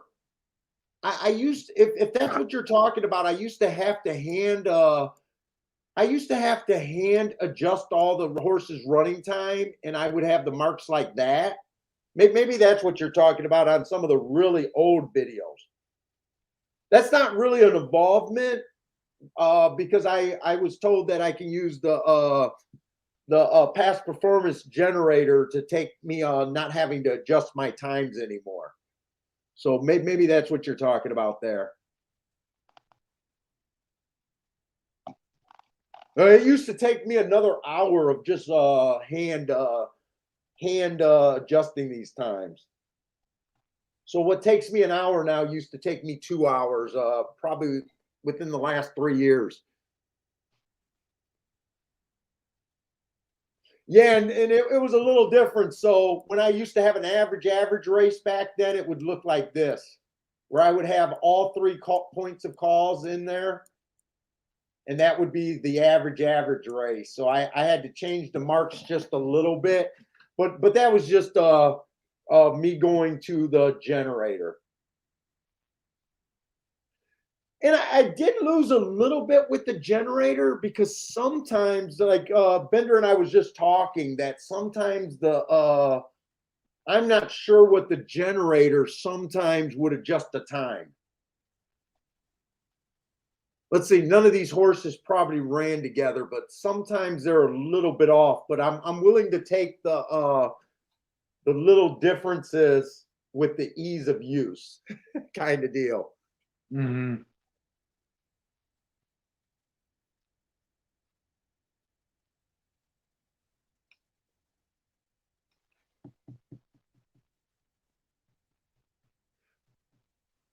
What's your opinion? Where are you at this race? Even though I know you're not betting, I'm kind of rooting for the 8 and the 10. Is kind of where I'm at. I think that 8 is the horse to beat, obviously. And then I would really be on, I would say the 5 and the 10 for second. Oh, you like front loaded? Front loaded is just the horse. He gets a lot of respect. And I like think he's gonna get a good trip here.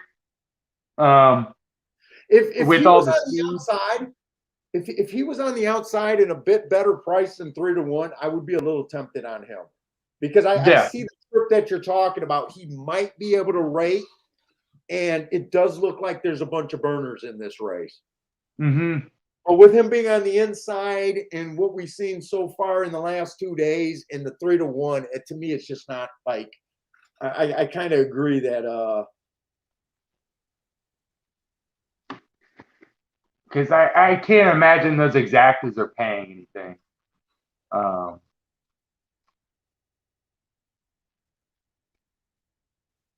Well, I mean, honestly, $10.22. And that's really not that bad. what are you Getting looking at in the 41. exactas?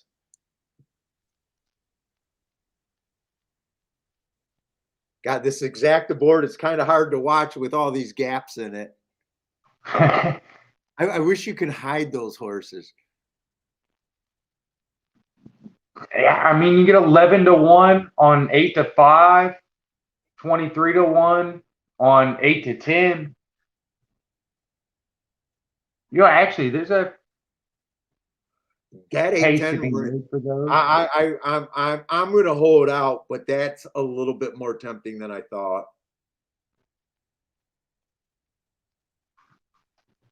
Yeah, 23-1 on 8-10 is a little more generous than I believe it should be too. And 10-8 is paying 31-1. Well, that makes sense because 10 is so they're really hammering the 8-7-7-8. I don't Yeah. remember who is the 7. The 7's another, like, just straight speed horse, but I think the 8 puts him away. I don't think the 7 has any other option. I don't think the 8 has any other option.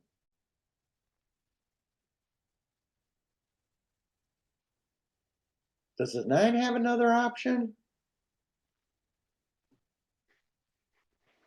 He's never came back from farther than 1 length off the lead.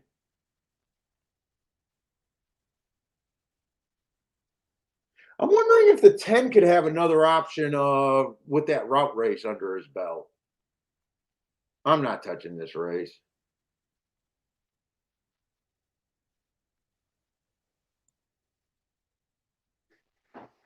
I can't touch this race.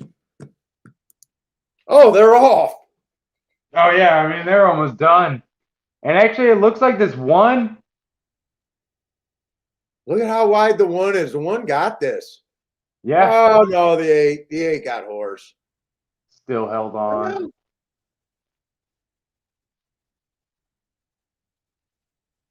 Yeah, 8-1. He ran a nice, or one ran an extremely nice race. Yeah. All right. And notice how far he came off the rail. Yeah, no kidding. He's a ways out there. Glad I didn't get that bet in. Oh, were you actually? You know what? We were looking with horses for options. And the one was right there too. One possibly had. I could see the options. He did a nice job stalking 2 races ago. It looked like he tried to stalk in that first race that you could see on the running line. Mm-hmm. All right. Well, we thought that the 8 was pretty much the horse to beat. I completely missed that break. They were halfway around the turn when I even realized they were running.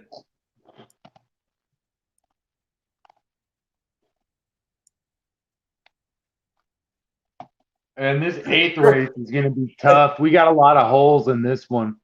Hey, Grandma, you said you liked that video that I made, making Gulfstream Park my bitch.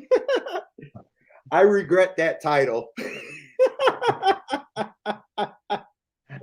I regret that title. I thought about going back and renaming that title. Dude, I felt like king of the world after that race. I thought I had Topita figured out at Gulfstream, no problem. That was a big jump on me. I was full of what, hubris or whatever they say that. I think I flew too close to the sun on that one.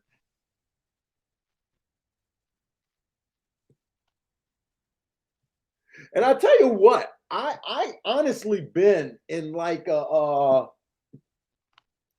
I think I've been in like a 2 or 3 month rotation here, where I don't feel like I should be hitting more tickets, even though I'm surviving pretty decent. Yeah. I'm kind of like where are the days where I was just rolling and just hitting. Uh-huh.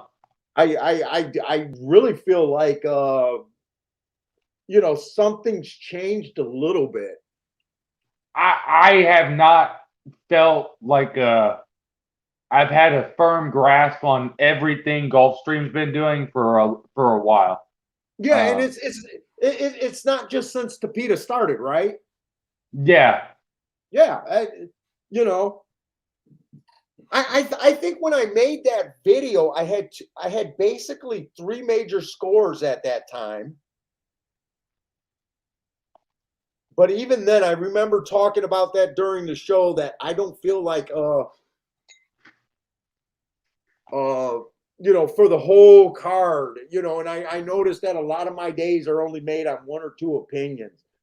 Mm-hmm. And it comes and goes. It comes and goes, but I don't feel like I'm like, even though the numbers keep telling me that they're still winning 50% on that rail. I don't know if it's the spacing of the races, but usually when they're winning 50% on the rail, I expect just to be rolling. Yeah. No, I I've been I think field sizes on the dirt have not been as good. Um, a lot of horses have been running more on the poly, you know what I mean? You, Um, yeah. and Well, so there's been like more of the opportunity has been on the poly, and like the dirt racing just hasn't been quite as good. Um, and so if you're not keyed in on what's going on the poly track as much recently, you've been kind of stuck on smaller fields more often than not. yeah, and then the other thing is that about 3-4 months? Is that about when the cards started getting dominated by 2-year-olds? Is that Yeah. about when it could that could have a lot to do with it? Yeah, because a lot of the 2-year-olds have been strictly running on the dirt. They haven't been carding poly races like that. The poly races have had like actually really nice fields. And then like we'll get days where it's like every dirt race is just like a maiden race, and the best you get is like 2 running lines on a horse. Yeah, yeah. The races that I said I need to start avoiding for the most part. Yeah. Now this is a race where I'm going to try to scramble and get these horses marked up Okay. because this is at least a race that you can't complain about not having running lines. Yeah. Like this is the kind of race that I'm talking about, that I want more of my plays to be focused on races like this. If you can't understand races like this, you at least kind of know where you sit, not understanding it. The race is not playable, and you're not as much, or I know I'm not as much like him and hawing, trying to look for, We just trying to. definitely should play this. It looks like they're gonna chalk this 5 horse. Um, that's coming out of Parks. And we got some horses coming out of Keeneland, dropping class and stuff.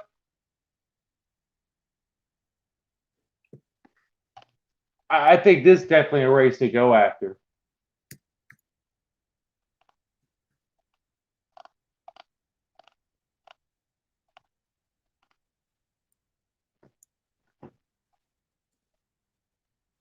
Dude, I wish there was a easier way to mark these where I don't have to keep drawing the same thing.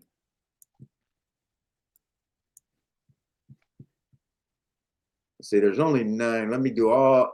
I got to make sure I just stick to a track.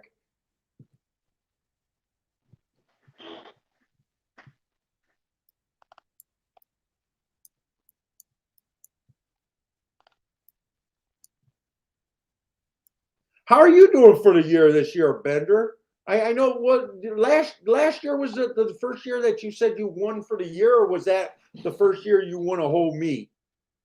One for the year. Oh, okay. Yeah, I But know you I'm had. kind of bouncing around like even. I'm not I'm not up. I'm not down. I think like I'd be like plus or minus like a normal day at any given time. You know what I mean? I've just been bouncing around even. Yeah, floating around. What is your without getting too personal? Do you have like a reasonable expectations of losses? Like I always say, if someone loses 100, if they play all the time, they lose $100, $200 a week. 5,000 a year is kind of what I would call about acceptable kind of Um, losses for a year. Opposed to someone losing 30, 40,000 a year. Do that's you have a definitely thing like? unacceptable losses for me. There's no question. Wait, what did you say? I can't lose that much money. I can't lose $30,000.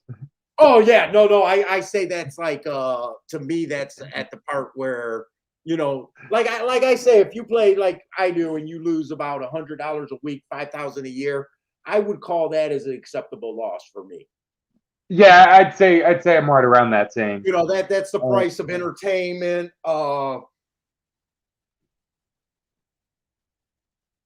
You're handicapping good enough at that. If you're playing enough, you're handicapping good enough. You're a few plays from being an even player to even a plus player in the small levels. hmm The thing is, like, I had, I feel like earlier in the year, I underplayed a few days that I should have had bigger. You know what I mean? Okay. Um, and then I took off like 3 months out of the year. Probably just like not playing at all. And Okay. how much of that time, like, I mean, only like bouncing around even I mean, just in that one like chunk of time that I took off, one big day would have put me positive for the year. You know what I mean? Yeah. Like Um, right now, we're coming up against to my best time of the year. yeah. Winter to late spring is my best time of the year. Summer is basically more trading, back and forth. So, summer has always been that with a few big hits, hopefully. Hmm. And then late in the fall, I tend to struggle until we start getting back to the winter. Yeah. So right now, usually I would be picking up Turfway really heavy, but right now I have not even thought about Turfway other than watching it. Yeah. Well, So and the I thing is, love the I'm down on Gulfstream this year. I should say that I am not winning at Gulfstream. Um, the I beat Emerald Downs meet, and that's what's basically got me even for the year. You know what I mean? I know you told me you were all in on that Emerald. I was giving away your bias. I had to apologize to you because you did the work, and I was like acting like an ass. Like, oh no, we're just gonna say it here. But I had to apologize to you for that. You did the It's all extra good, work. dude. You wanted to reap it for as long as you could. But I mean, like really, because like I mean, Gulfstream, I've struggled on it the majority of the year, really. Um, I have times when I'm playing well, and I have enough like good times to keep me going. But frankly, I need more turf sprints. Um, Yeah, and I need more turf sprints those have been the crutch for a long time. I need more of them too. because a lot of these like I find that I'm not a good enough handicapper um to take as much of advantage of like stocking and closing tracks as other people. I think other people do a lot better job at that. Um, but I think like if a track is wiring 50% of races, I can take advantage of that. That's the easiest. I'm the same way. I'm more spready on the stalking closing. I don't mind playing them, but they are harder to take advantage of. But you really need a few more of those really over the top days, $5,000 to $10,000 days when you have those. Yeah. I used to spread like crazy at Turfway 2 years ago and before. And that Hmm. Turfway would always be about 15, 20,000 almost guaranteed for the meet for like 20 straight years. Yeah. That's a big chunk. That's a big chunk of what I do. And to lose Turfway, that's why this year I don't think I'm going to come close to. I think I'm going to be about half of what I did last year. Last year was one of my best year, or actually my best year without hitting something super special. Like the year I hit that pick six, that was special. I'm not counting that. That's out of the norm. That's not in my regular range of things. Yeah. Hitting $66,000 one day. You know, Uh-huh. I never looked at it like, oh, I hit that. This is what I made for the year. Oh, we're going to continue that. No, I went right back to my usual kind of expected world that I live in. Hmm. Well, why Or if don't I hit, you play pick sixes though? Like that's never made sense to me. Like I don't well, that's understand how you can be like, oh yeah, I crushed this like one, like pick six that I hit, and then I'm just never gonna play him again. that was the first pick six I ever played. Yeah, That I was the first. know. So I would That think was the from first that one I point ever. on, you'd be like, oh man, maybe I should play more of these, right? Oh no, I had no illusion. I think I played two more. I think I played two more since then. I should have just So stopped what? and been So like, you cash in 30% of your bets, Paul? That sounds pretty good, bro. well, yeah, it sounds pretty good, but when you consider in 30 years you only played three, it's not something. It's almost like how I say bet I beat Oaklawn last year. Yeah, I beat Oaklawn. I took a profit out of Oaklawn, but I played less than I think 30 bets. Uh, So did I really beat Oaklawn? yeah. Yeah, the ledger says yeah, you beat Oaklawn for the first time. but usually Oaklawn makes me run crying. I run for the hills and get away from Oaklawn a month into the season every year. Okay. But you don't even see me running back to Oaklawn. Yeah, I'm going to do it for the show, and I'm going to play it a little bit. But I don't. I'm not saying, oh, Oaklawn, I beat it. I beat it last year. Here we go, guys. No, I had 20 bets. Or maybe 30 bets at the most. And I might have only hit 5 of them. Yeah, I might not even hit 5 of them. I'd have to even go back and look. I don't even know if I could go back and look.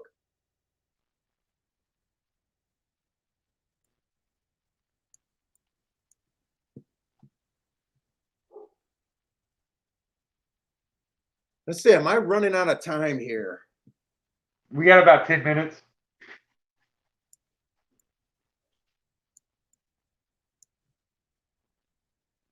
Bad rail, no time. Let's see. I'm just trying. Who else might I be? We got to look up this 1016. Yeah, no, when I hit that, it was an $18 ticket. And I got to admit, man, there was 2 races in that sequence where I thought I had no shot with the winner. And Really? everything just opened up and it won for me. It was like I even tell the story. I was at my box and that ticket was sitting under a cup almost in my trash pile. I didn't even secure that ticket until I was 4 races in. And I was like, son of a bitch. Then I stuck it in my wallet. There was a 50-50 chance being outside that could have blown away and disappeared. I didn't have any thought. They just announced that there was a carryover, and I said, oh, and I just did an $18 ticket, and it was a 5-minute punch. There was almost no thought into it. I was just, okay, here. And it was a route, sprint, and a bunch of turf races. And at Arlington, I don't even play the turf there. That's what I'm saying. It was just a day where, yeah, I was going to be blessed. That's all it was. I could have probably put any number down. It was just a day that they smiled on me. That's all it was.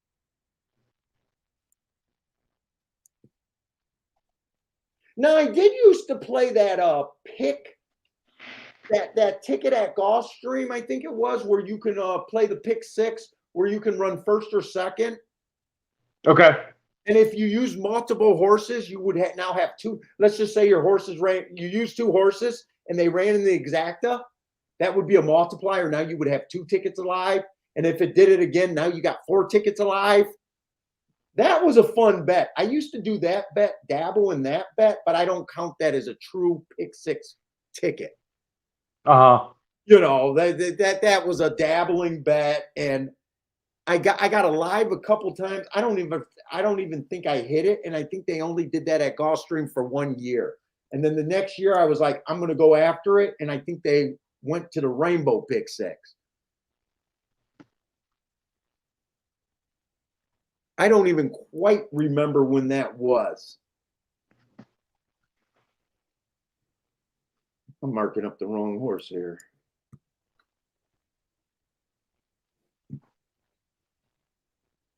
And I think Delmar might have had that ticket for a little while. But I never played with Delmar. I think I remember hanging out with some track buddies. That's when I used to go to the track. And I remember them dabbling in that. That was a fun bet because you'd be alive at the end and you'd hear guys saying, I got 16 tickets, because they kept running first and second, and all of a sudden you're alive to that pick 6. And they were paying decent. Yeah. I haven't hit a pick 6. The first year I started playing Emerald, though, they were still doing a pick 7 out there. And I hit a pick 7 there. Oh, really? Did that pay pretty big, or? I think I got like 6,000 back from it. Oh, okay, yeah, that's a bit, I would consider that a big. Well, I never played pick 7. I don't even know what I play. I could have played the pick 5, and my ticket would have been about the same price, right? And I actually would have got back more on the pick 5. Oh, really? Yeah, yeah. Like I play every day and I watch this every day. I can't even tell you what a pick six is supposed to pay. Like I can't even tell you what an average pick six pays. Like so when Uh-huh. you say it's 6,000, like I said, oh that's pretty good. I can't even tell you if that's average, below average. I know it's always based on the odds. Like I do know that. I'm not an idiot, but I can't even Hmm. tell you because I don't. It's something I don't even look at.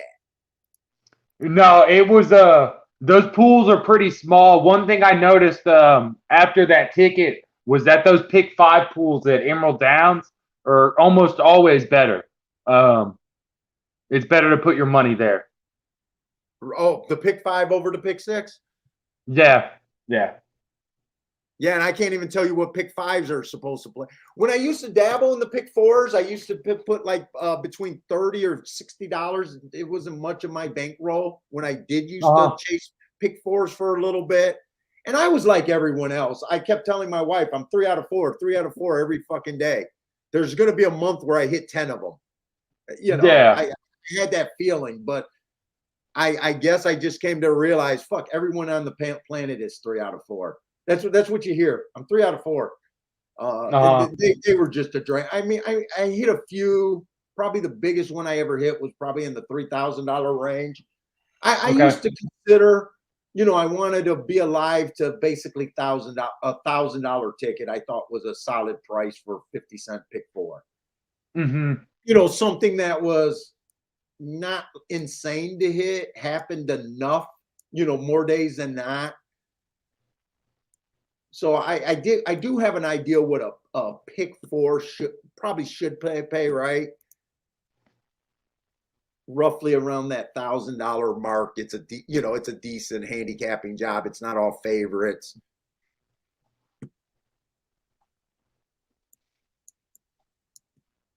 But I just got to a point where I'd rather put $200 in a double. And a lot of times you can hit that $1,000 mark with that. Even though Yeah. for the pick four, I was only putting $60 in. I was always willing to put more money in the double. I always thought there was more control. Okay. You could see the It's just payouts. nice that you get to see your payoffs. Yeah, yeah. That was the big thing. You could see your payouts. All right, I think I kind of got everything here. Let's see. This is our first Tapeta sprint for today. Now the Tapeta sprints, I've been thinking it's been opposite. Speed and stalkers is kind of what I've been leaning on. I know the last Tapeta sprint we did get beat by a closer that was a first time starter. Have you been looking at these Tapeta very often? Uh, well, Tapeta Sprint, we haven't seen a Tapeta Sprint today. Yeah, not today. I'm just Okay. talking about in general. Do you have a Yeah, most recently, they've been up front. We haven't really seen closers. It's been courses that are really getting like first run. yeah. Yeah, I got stalkers winning like 50 some percent and wiring like 30 some percent. Mm-hmm. And then I think it's 12% for 5 lengths out or farther.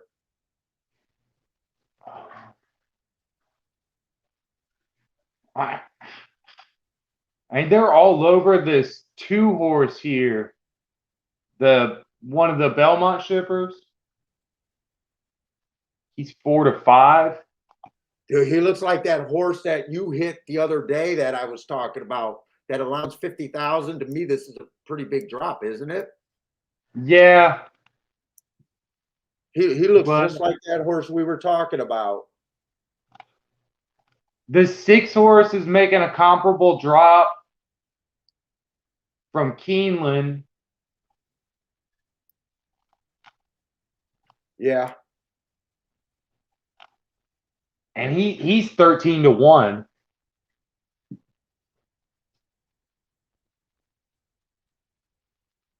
Yeah, right now I'm looking at this like I don't think the 8 really belongs. I know I'm handicapping a little bit different. I'm trying to use everything.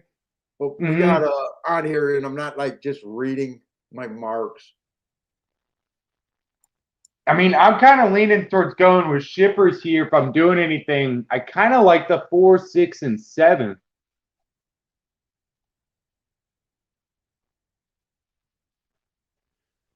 I'm still. I think we seen a Tapeta, or I'm sorry, Tapeta, a Prestile horse win earlier today.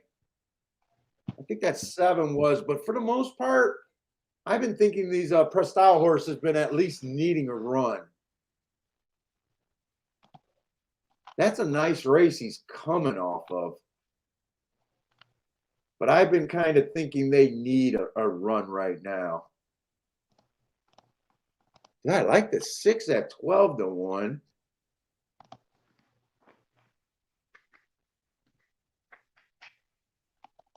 I think this race is mostly between, to me, the 1, the 2, and the 6 here. Who did you say? The 4, 6, and someone else? 6 and the 7. Who's the 7? I feel like I'm. Oh, I didn't even look at the 9. I don't think I care for the 9. Let me see the 7. 7 went too fast to win last race. That starter allowance 25,000 could be a super tough race right there. I could forgive him for not running there.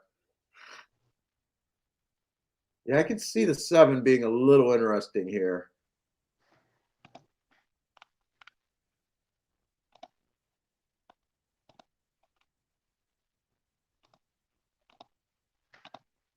I like the 6.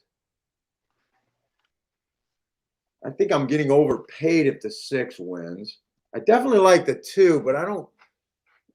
2's at 6-5.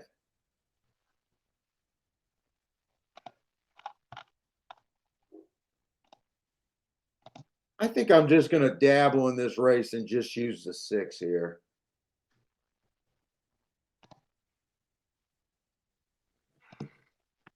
Do I want to go a little bit more than that? Let's say Gulfstream. I definitely want a win ticket on the 6.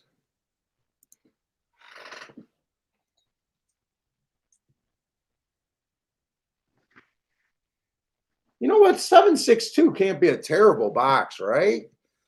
It can't be a terrible box, even if the 2 wins. 2 7's paying 59. 2 6 is paying 22. And they're playing the 5 horse. The 5's the horse that I.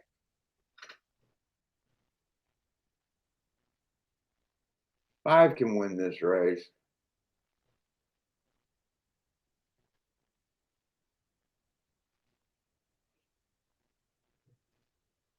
Five can win this race.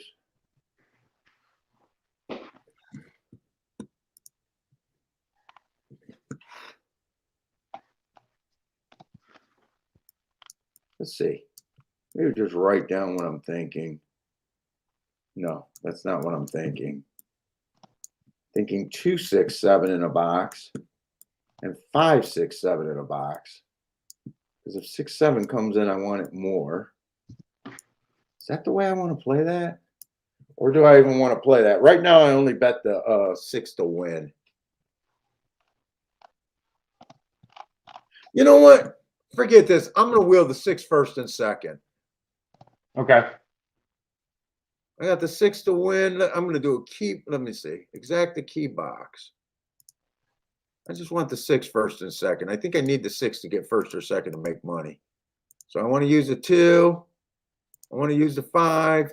I want to use the 7. Since that's all I'm going to do.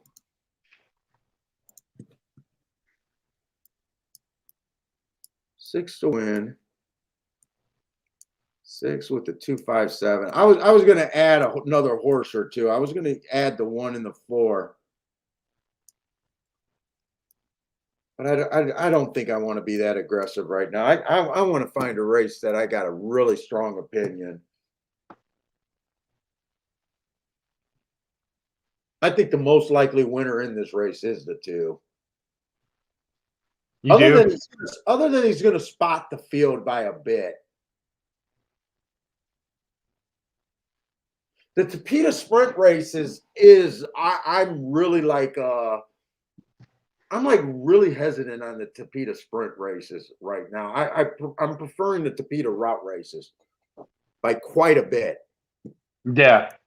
Like one day it seems like the speed is okay, that they're just wiring, and the next day it seems like every race is coming off the pace, but they're not closing. And then the next day it just seems like maybe one horse would wire and the rest of them would kind of stalk. It just seems stalkers have a big advantage, and I just have a hard time on that stalker profile. Yeah, it's tough. And then I guess the reason why I like the routes better, because at least I feel like I can close out. I can throw out those speed horses completely. I just been being lazy, throwing out the speed horses and not thinking twice about it. And the been more consistent. I mean, day in and day out, it's just really hard to wire. Yeah. It seems a lot harder where when you get it's what I keep saying about that stalking profile, right? You can have a speed horse that can stalk, and you can get a deep closer that can get in the stalking position. So whenever it's just when I think it's kind of just a pure stalking position, like you're always like wondering, well, is this speed horse going to stalk today and mess up everything? Or if that closer, who's usually 6 lengths back, can sit 4 lengths back, and now all of a sudden, you're throwing out a horse that could actually win, and it's just always plays with my mind more. Come on, 6. I need this 6 to run first or second, but I also, come on. Win would be better because I got a win ticket.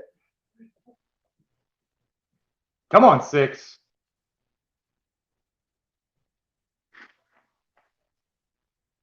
Come on, 6. Get home. Come on, get home. All right, we're good. Yes.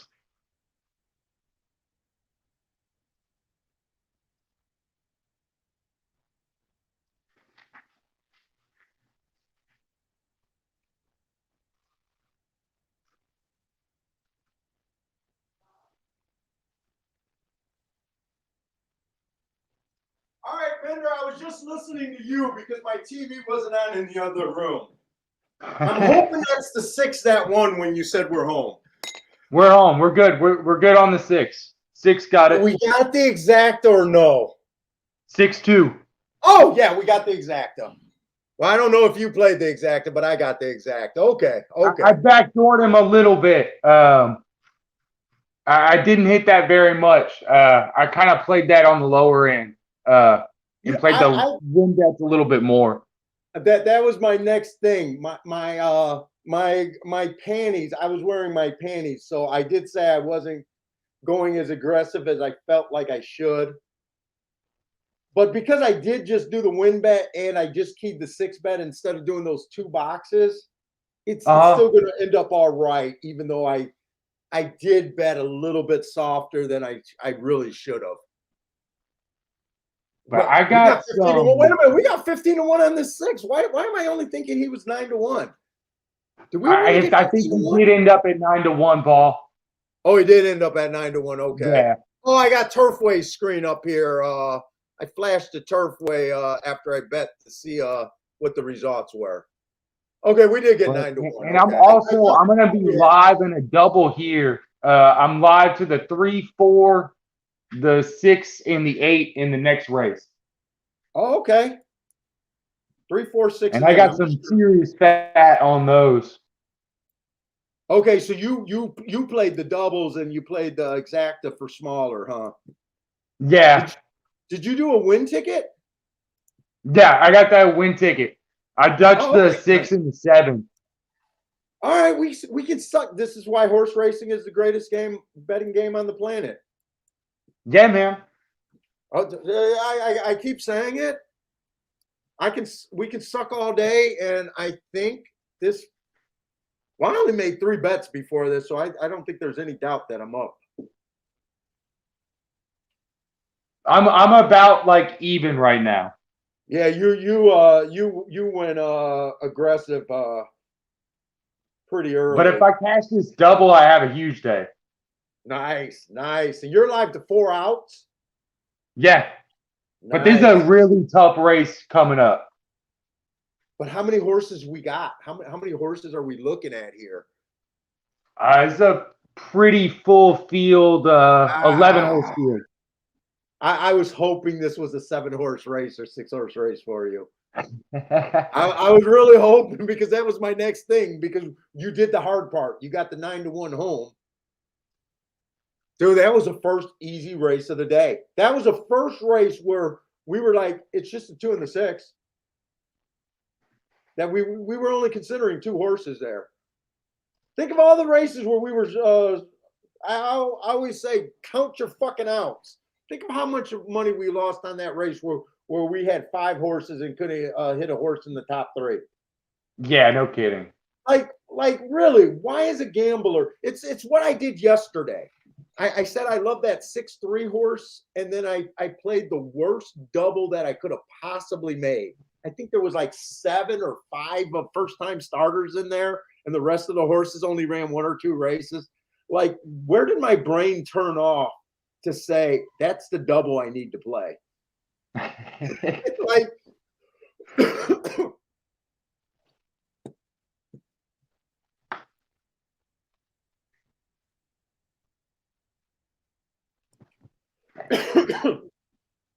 So, and I don't, even though the last race is a poly route, I don't think that's going to be a race for me to get involved in.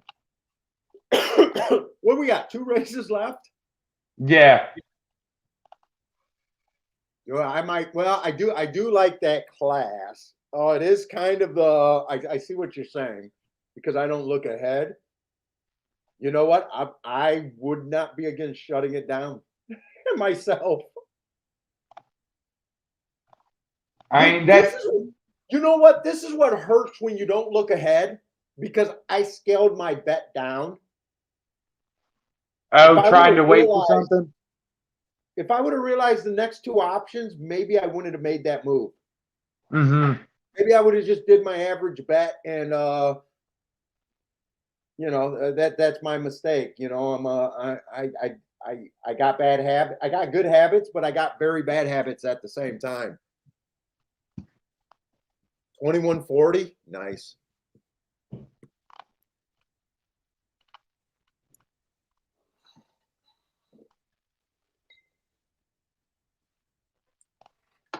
Wow, fuck. Yeah, I will say I am not the most confident I have the winner in this this turf route.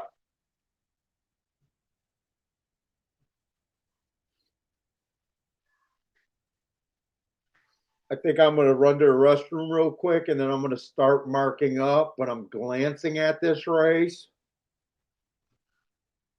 This is a championship meet, $25,000 climber.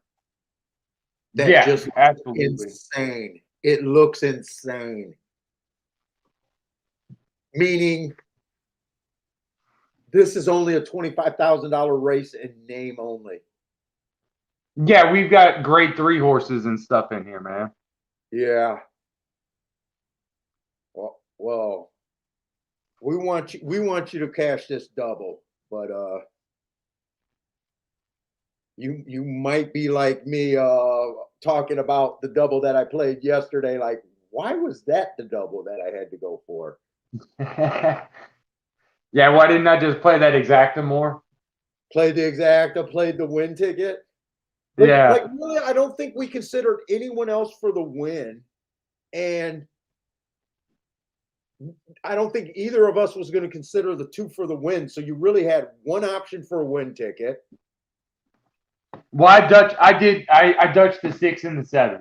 Oh, okay. So you used a little bit more. Okay. Okay. So yeah, you had a little bit. That's right. I forgot you liked the 7 there. I always forget to do that. And I tell people that you need to, and you need to count how many scenarios you see. And sometimes just counting that would make you a better bettor. For instance, that race where we were 5 deep, we literally seen 5 different winners. We seen how many different exacta combinations that could have been. Yeah. We hit and hawed to the entire last second and fired those bets. And then you got a race like this with a perfectly good 9-1 shot where you got two options, or three options for you. Like that was the biggest mistake. Yeah.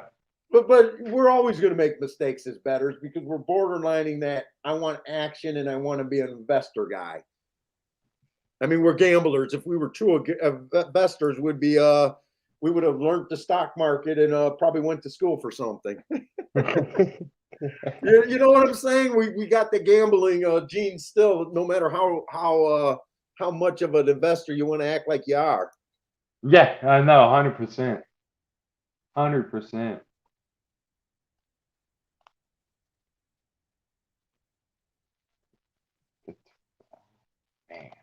Man. This is a dangerous race.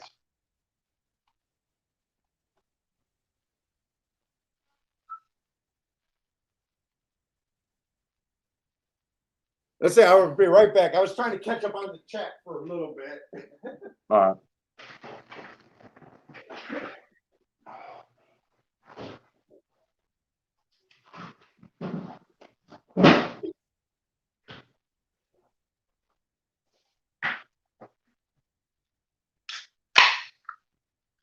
Oh man, it's time for the goal.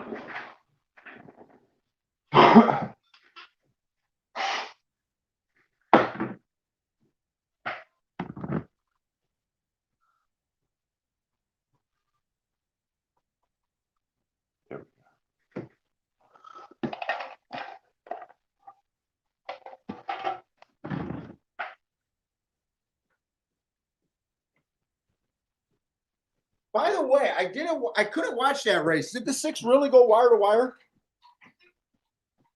Oh man, I can't even remember. I think he might have. Yeah, I kind of thought he was on top when I did that mad scramble to get out of my chair. Or maybe from one length back at the most.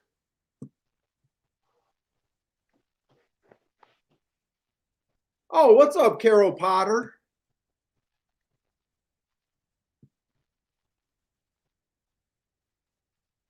And by the way, guys, if you guys are new to the show's a little bit different. Usually I don't have a guest on. So usually I'm paying a lot more attention to the chat room. I do apologize. I'm using different software whenever I have a guest on, and it's harder for me to follow the chat and do everything that I do behind looking at my stuff and stuff. So this show's a little bit different where I'm ignoring the chat room a lot more. And yeah, Paul, he did. He went wire to wire. And rewatching this race, I think we got incredibly lucky. This two had trouble early on, and then he had a little bit of trouble in the stretch too. Oh, really? That's yeah. All right. We are not going to return any money for getting lucky. Oh, I gotta change this water real quick. Okay, I'm going to try to get these up a little bit. Let's see.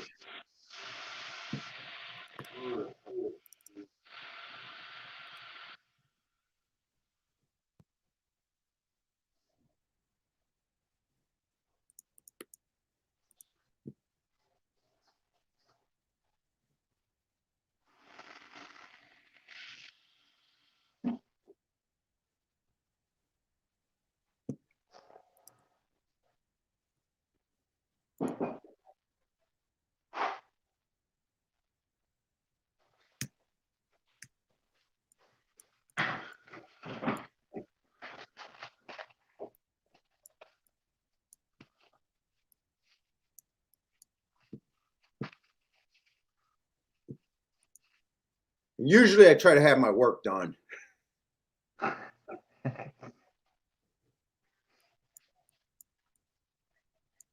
You normally do, man. Well, this show was completely sponsored by you. If you didn't do that, and offered that deal, I wouldn't have been playing today.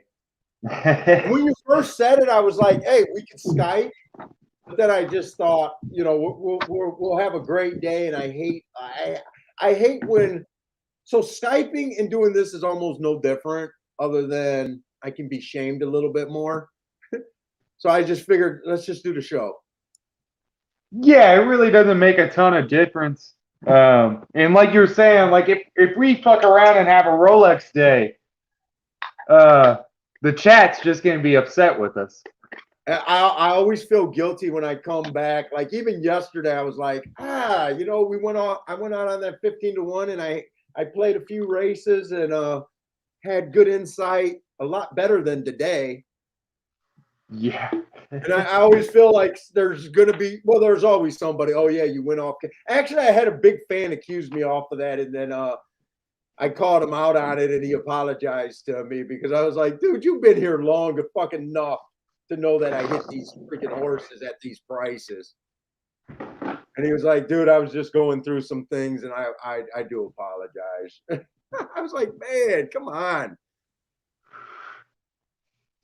Yeah, I mean, you cannot, control what the cards are the 2 days a week that you do the streams. You're gonna catch the winners when they come for you. And I don't deny there's more stress to doing this. It's a little more freer when I'm not on camera. It shouldn't bother me, but it does bother me.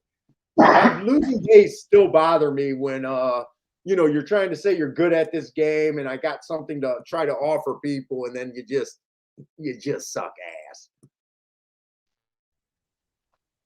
But I tell you what, man, you're 2 for 2 for coming through so far. If you can hit this double, you're definitely 2 for 2 for coming through.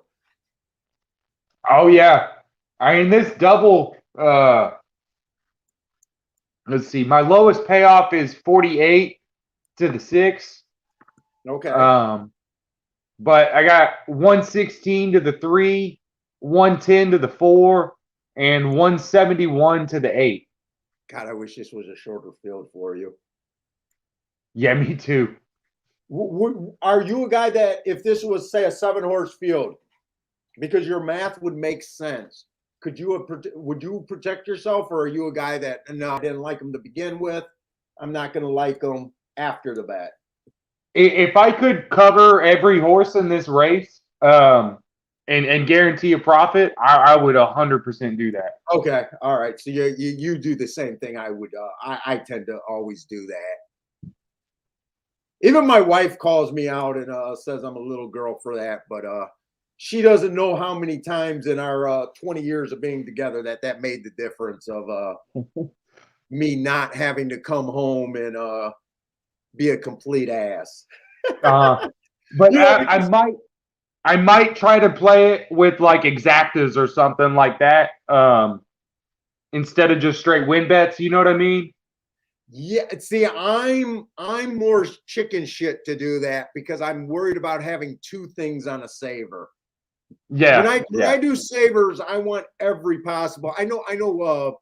Matt's Parsons a big guy that when he gets alive, he'll play the exactas with his horses in second, and he'll argue that if I couldn't even get second with the horses that I liked at first, I'm okay with losing that extra money, and I just stick to, man, I'm more conservative at that end. Yeah. But it sounds like you're like Matt, where you're like, yeah, fuck it. If my horses don't run first or second, I don't deserve to win it. It was just going to be a loss. If I do the savers, it's okay. I can live with it. Yeah, no, I kind of agree with that. It kind of is like almost trusting your handicapping, but still trying to protect yourself, you know? Yeah, I get squirrely as fuck. But when you lose both those tickets, it hurts. It hurts. I remember having a big double alive to all but one and refusing to put that saver in, and that one horse beat me. Oh, really? Yeah, I stopped doing that. I also remember a few years ago, this was quite a few years ago, because I remember I was at the track on Derby Day. and I had a pick. I think it was a pick three, or maybe it was just a really big juicy double. But whatever it was, pick three or double, the payouts were really insane. And I had everyone but two horses. And that day, I did pull the trigger. And of course, I got beat, but I got beat by something that was in the 30 or 40 to 1 range.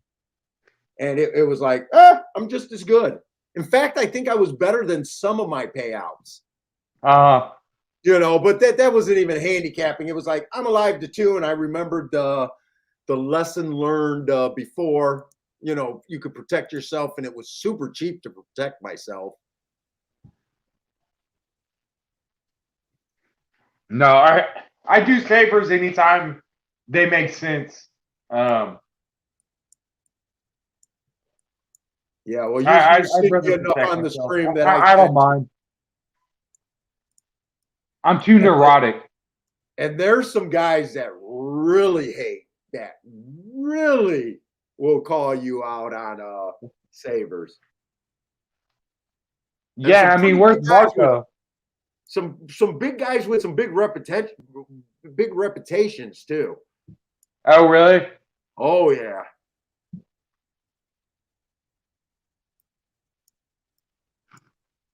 Say if Marco was in the chat, he'd be giving us shit right now. No, what the hell happened to Marco? I haven't seen Marco for a week or 2. Yeah, no, I haven't seen him around either. I don't know what happened.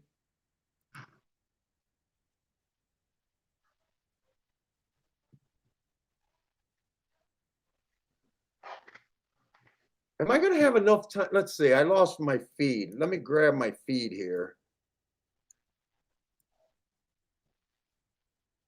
Oh, shit. Are you there? What's up?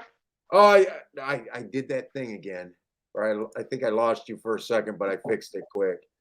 Okay. All right, let's see. Oh, shit, that's too much water. I don't think I'm going to be able to mark all of these. I got to see how much time we actually got. Let's see. We got 7 minutes. We might just want to start looking at class moves and scratches and see what the hell we got anyways. Let's see. Is there any scratches? The 2 is scratched. The 2, the 9, and the 14. 2. I should have did the scratches first. I already wasted time looking this guy up.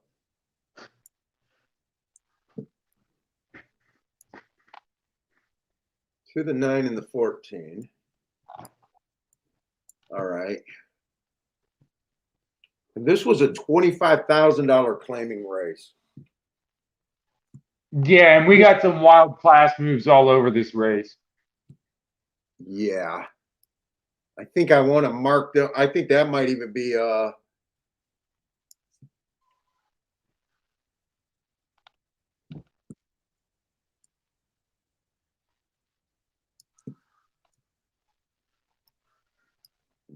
just highlighting. I'm going to call that about the same. 8 is like an insane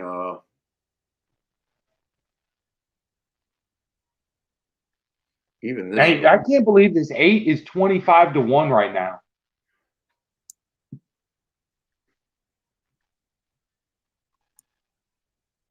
Now I call everything from allowance 1X a class drop here.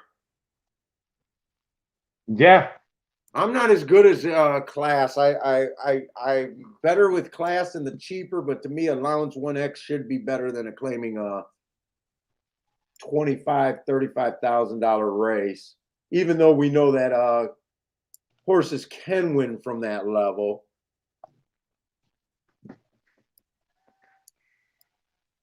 Let's see. I'm trying to catch up to you. You said the 8 is an insane price. Yeah. And honestly, this 12 is a really good price too. Why the hell is he 25 to 1? The 8? Am I reading? Are we in the right race? Yeah, we are. I mean, yeah, he's 25 to 1. I'm live to that horse, so I'm pretty happy with where I'm at. I'm thinking about maybe doing something with the 12. Are they off of him because they think the guy with the good Tic Tacs are he was claimed from that guy? I don't see any reason why this horse should be 25-1. Yeah, I don't get it. Is it they think that this horse getting claimed from him a negative thing, maybe? I mean, he just ran second, third, second. He ran one race 4x5. He's been showing his consistent speed. And he won a grade 3 at Kentucky Downs last year. Let's see. He's won a 7.5. I know people argue with me that 7.5 is not a route, but I consider it a route. Yeah. I can see people saying that maybe he can't go the distance.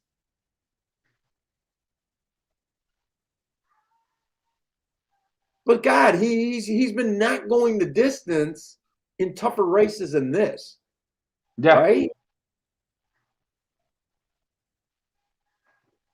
I don't think he should be 25-1. I'm with you on there. Who are they betting?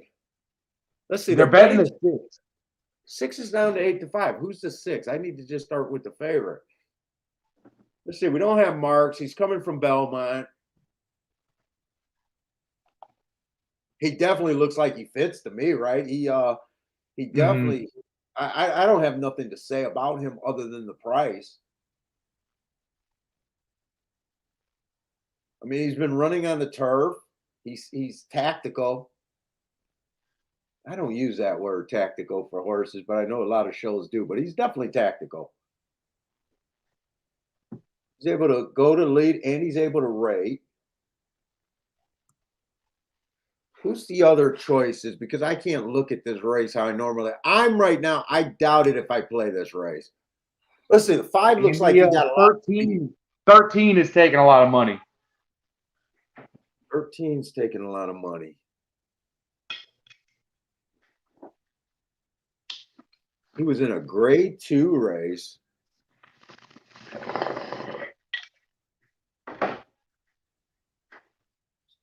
Some minor stakes race, just missing. The only thing I see about him, and I don't even know if I want to say this, but I've kind of been toying with it a little bit. He hasn't ran par. he hasn't put up a speed figure close to par. Wait a minute. I'm looking at the 12. You said the 13. Yeah, I said that about the 12. 13 has ran par one race.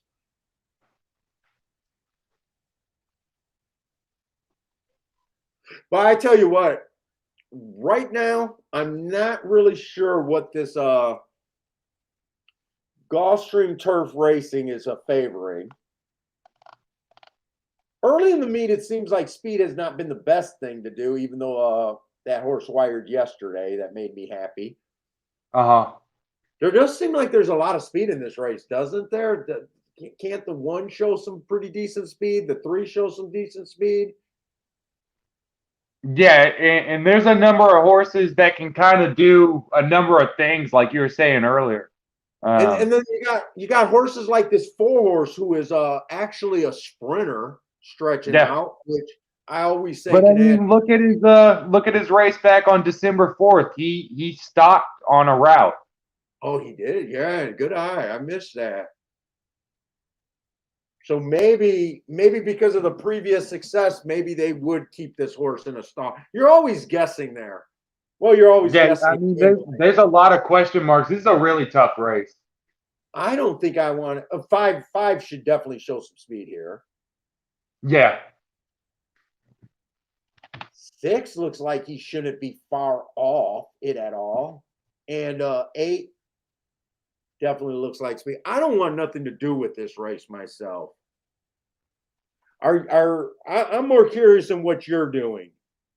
So you're alive to 4 nice tickets. Are you doing anything else here to protect yourself, or are you going to be a man? And I'm not trying to persuade you anyway. I'm just so used to being called a chicken. When I say the thing is, there's too much stuff for me to try to really cover myself with. You know what I mean? yeah, you can't have every horse boxed. You can't protect yourself against. You can't have every horse in the race and make a profit. So Yeah, you're and already even with like the handful of kind of like sabers I've been going over, um, I still don't even feel like I've got a winner or like I've got the right combination. You know what I mean? Um, so I'm just gonna let it go because, like I said from the beginning, I rushed this bet. I don't feel great about this. yeah. I'm just hoping to cash here. Are you gonna be even or up for today without hitting this bet? I'm about $20 down right now. Oh, okay. All So right. So I mean, you I'm did even. You know what I mean? you did because you came out swinging, so you did take enough advantage to at least not bury yourself. Yeah. So everything But I above mean, this race, if I cash this to the 3, 4, or the 8, I'm on a great day. I'll be up over 1,000. okay. Oh, okay. So you got and then you are also alive to the six too, right? Yeah, The but the six 6 is a not the six. smaller payoff. I think I'll get about 500 back on the 6. Okay, yeah, but you're alive to the six. Okay, but that's not a bad place to be, even with him, because you started Yeah, off pretty bad. It's your worst outcome, and you're down $20 at the time, roughly. yeah, So you wouldn't mind. You'd be a big fan of the six if he wins this race. yeah, absolutely. He's not a problem. Yeah, But you're not. First of all, I don't have the marks. Second of all, I don't know what this track is doing for the thing. I think there's a lot of speed in this race, but I am not touching this race with a 10-foot pole. I'm happy with my one ticket so far.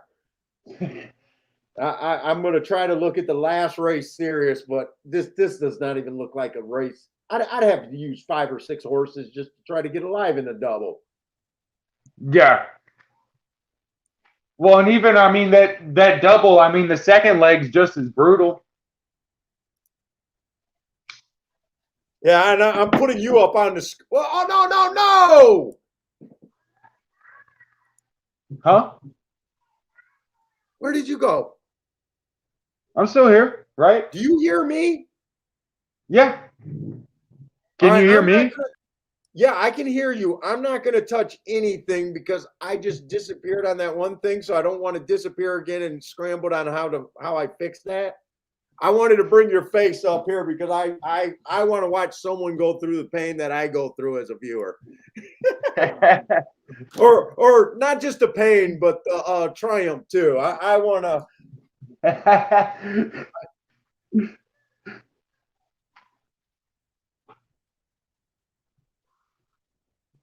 Let's see. Lanier has a pick here, 1492. 1492. The Let's see, two Grandma. scratch. Yeah, Grandma. I hit a pick six. I think Bender said he hit a pick seven before, Yeah. but not many. She says the closest she got was a 5 out of 6 at Evangeline Downs. Do they pay five? I don't even know if they do pay 5 out of 6 at some tracks. Do they do that at every track or just some tracks? Just some tracks. I Just know some tracks. Gulfstream doesn't, or else I would have been paid on quite a few.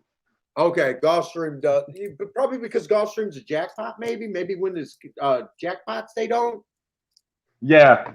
I really don't know. I plead ignorance on that.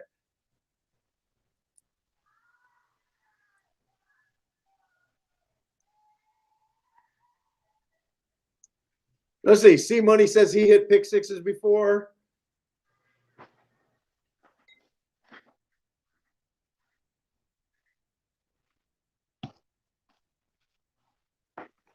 I keep wanting. I flipped over the screen to look at Turfway. I kind of want to see if Turfway, if that inside on the route's been doing anything today. I haven't really been. Oh wait, I got to bring Brimder back here.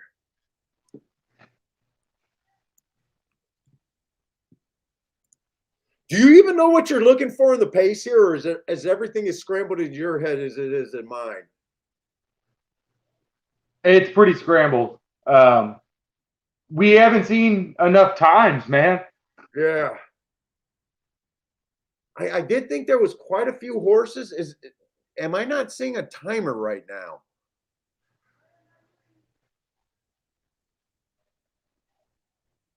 I'm not sure if the timer's working right now. Yeah, I don't think so. This kind of feels fast with pressure. Although you don't want it to be. You got this 8, right? This is the 8 that we Yeah, I both said. really want this 8. This 8 We would be can't believe great this for 8 me. is 25 to 1. Okay, no, these times got to be wrong. If they went 20 and 3, 44 and 3, the winner has not even got in the screen yet, I would think. I don't believe those times. No, come on, who we got?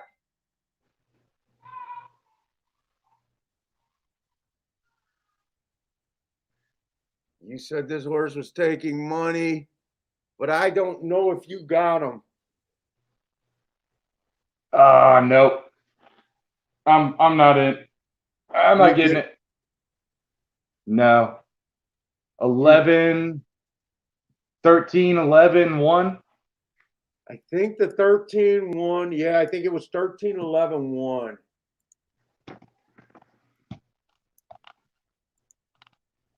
Oof. Oh well.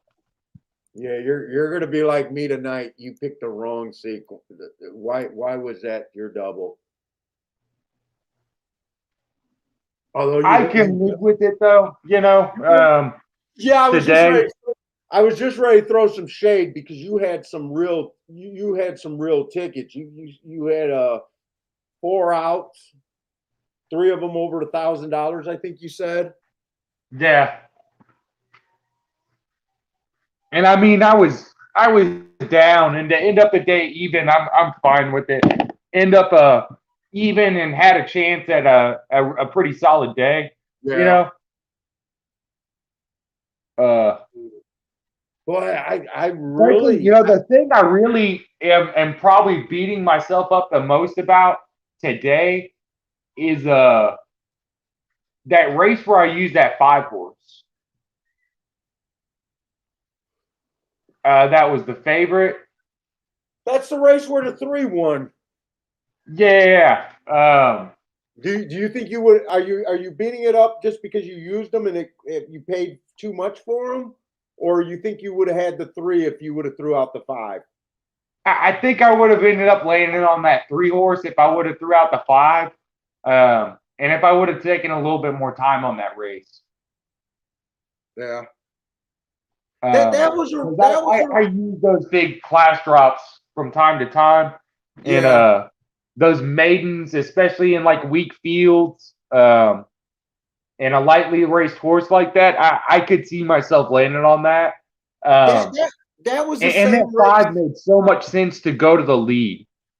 Yeah, that was the same race where I kind of said that was I paid for that comfort, and that was a bad. I thought that was a bad bet too. Paying for that comfort. Yeah. I was trying. I ended up getting shut out, I think, but I had every intention on paying for that same comfort. Yeah, and we both had said that we thought there was such a high chance that 5 was going to go to the lead Yeah, in that race, and that's completely what we're like not looking for on that yeah. surface and distance, and So so that really is going to mess with my sleep more than anything today. so on all your races today, that was what you would consider your probably your worst bet today, even though we weren't the hottest 2 guys out here. Yeah, yeah. Gotta love horse racing though. One fucking opinion that makes sense is all you need. Yeah, I mean it really is. Um, Now I'm wondering how I could have did at Hialeah. It would have all been if I had enough money to and bet the 6 with balls. yeah. That would have been the whole that would have been the whole story. That tournament, you had to make 10 plays. and you only had Aqueduct, so I don't know what I could have been looking at Aqueduct. I would have obviously handicapped that card. Uh, But we can honestly say at Gulfstream, that was the only shot I had all day. yeah. I don't even know where other 9 plays would have came at. I probably would have bet that 7 that ran second at 9-1. And I probably would have Dutched there with that other horse. I think it was a 4 and the 7. The 7 was at 9-1 and the 4 was at like 5-1. But other than that, like I know there was no other outs for me at Gulfstream today, unless I come up with something fantastic in the last race. And I just don't think that's going to really be there. Yeah, this last race is tough to figure out, man. I mean, unless you just really want to call it an outside track and just lean on the outside, it's kind of tough to find much to dig into there. This already, this is a race that I keep saying that you'll do better off avoiding more times than not. Yeah.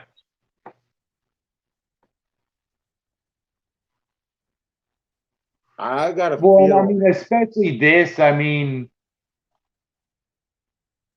like there's so many question marks here.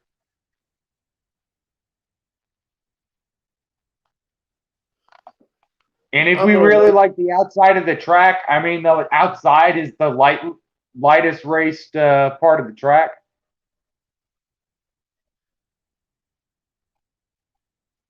Those Boy, horses have the least running lines. yeah, the true outside of the track, I think, is what we both are seeing. Are the horses that you're even being way more guessing about than any of the other horses. Yeah, exactly. Like the one you could make a case for, right? The one I could see the one on form, I could see the one on running lines, I could see the one on class. You know, I can see the 3. The 3 got just enough there. He got in position at the top of the stretch. He came off the pace. He only ran 1 race. Yeah. You could kind of come up with him a little bit. The 4 got a little bit, whether you want to trust a 5 furlong horse stretching out who's probably going to show speed, which we're not looking for. And the 5, you kind of understand what he is. If he runs that last race, I could see him. If he goes to the lead, no. Yeah. But everything from the 6 on out, you got 1 running line, 0 running lines, and none of those running lines that you even have, you don't even know if that's a representation of this horse or not. I got a feeling this is just going to end up being a little talked about race with nothing more than And a the only thing I can even see on the outside that you can like try to cling to is that this 10 horse is making a drop, but I don't know what that means coming from Colonial Downs. Yeah, like that wasn't the class drop made in special weight at what was it, Keelan or Churchill Downs on that 3 horse. That is Yeah, exactly. a little hurt. Right. Those $123,000 made in special weight at Churchill Downs is at least the class of horse where Colonial Downs. I don't know what I'm with you. I don't know what the fuck that is. Yeah, I had no idea. I will say though, 25-1 honestly isn't a bad price on that. Just for a play bet for me today, I might throw a play bet on him.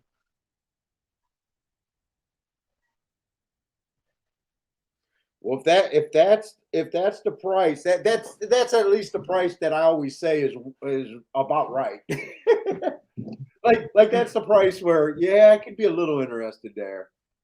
Yeah. To me, the 1's almost the safest play here. But for me to take 4-1 on the rail with so many question marks, you don't want basically 7 question marks, a minimum of 7 question marks to take 4-1. I mean, 4-1 is usually a good price, but 4-1 is a good price in a race that you fairly understand. Yeah, but you're thinking about taking a horse that is potentially running against the bias and against a huge field. Yeah. That Although you I don't do really like get. that he ran against a bias last race. And I Well, don't think yeah, I'm going to bet him, but I am just trying to point out that to me, he feels like the safest bet here. Or the horse that I think should be the favorite. Maybe that's what I should be saying. uh-huh. But I don't think there's any way that I play him. I think I'm going to be on the. Yeah, I don't need a race right now. 5 at 7-1. If he runs that stalking track in the middle of the thing, I think 7-1 is a little bit more than fair price on him. Yeah. But there's no way to know. I mean, the race before that, this horse was dueling on the lead. And all of a sudden, 7-1 don't look that great. Although, when he was dueling, it's Is that a arguable higher that he was level? dueling against much better horses at maiden special weight and 35,000. Yeah. So I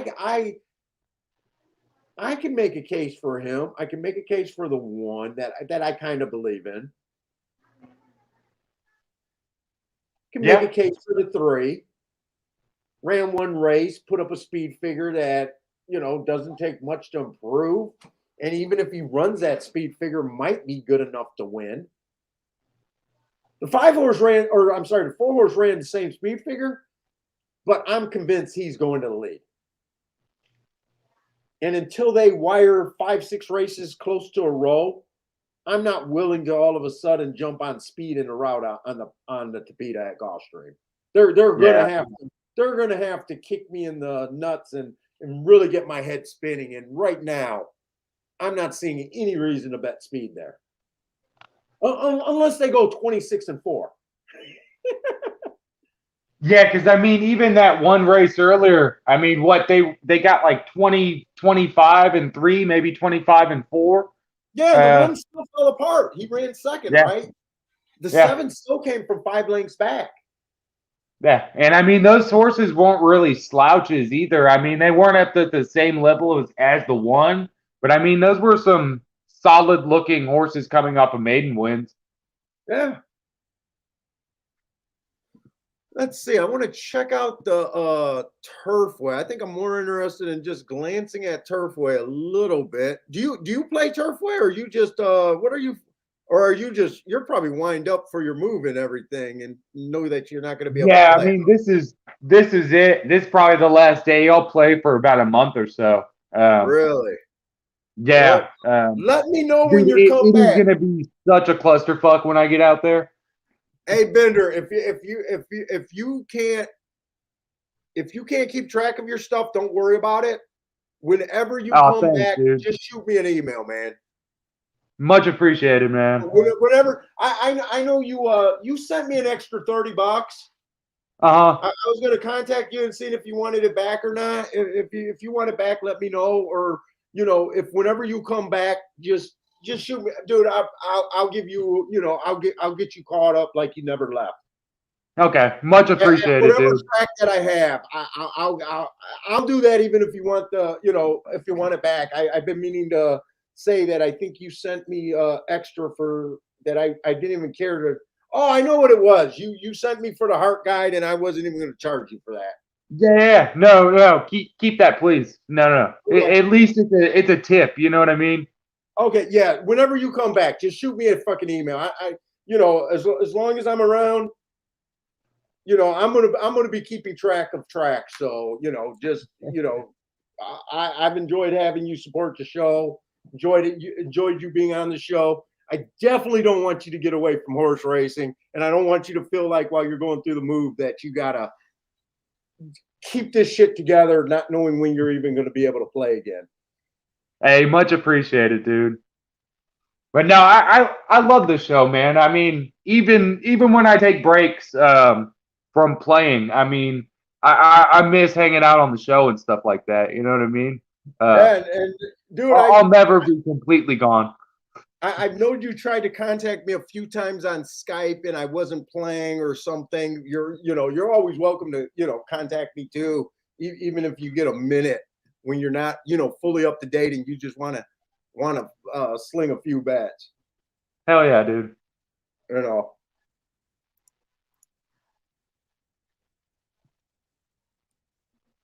Let's see. I keep saying I want to look at Turfway Park, and that's what I do want to look at. You've been thinking the inside of the track is good there? For the routes. Okay. They started off the first 2 weeks winning 68% of the races. Oh wow. And then the first day back this week, they only ran 2. Yeah, one was a chalk and one was like 5-2, but they were 100% that day. Then the next day they were 100% with like a 2-1 and 3-1 range, but there was only 2. Then yesterday they started wide, but the races that really mattered were inside later in the day. Okay. They had a 95-1 shot run second.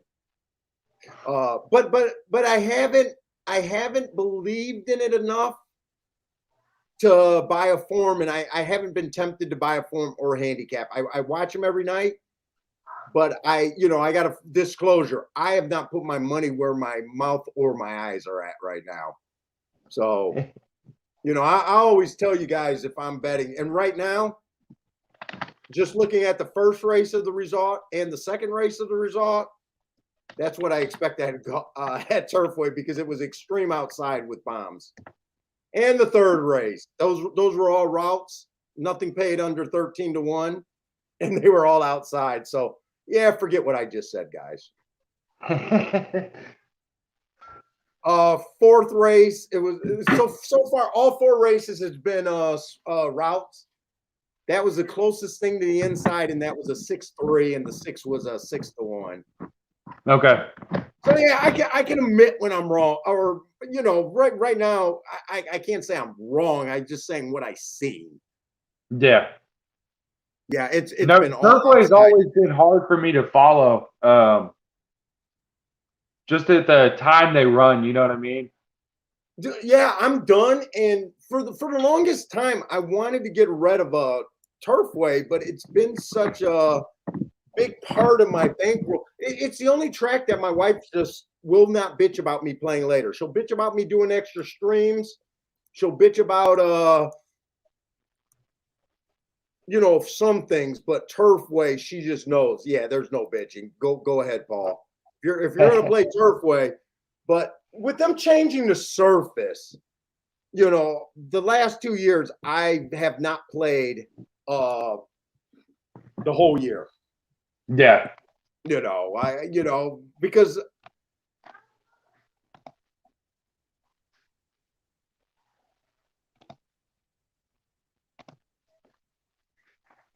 so I don't mind because I don't like playing that.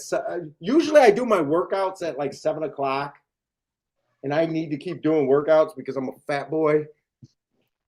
So I never liked Turfway basically starting at 6:30.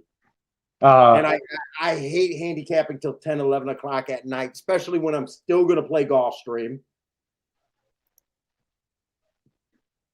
I got to play with the dog. I got to, at least see the wife for a few minutes. I don't think it's good for family life. I'm a big family life kind of guy.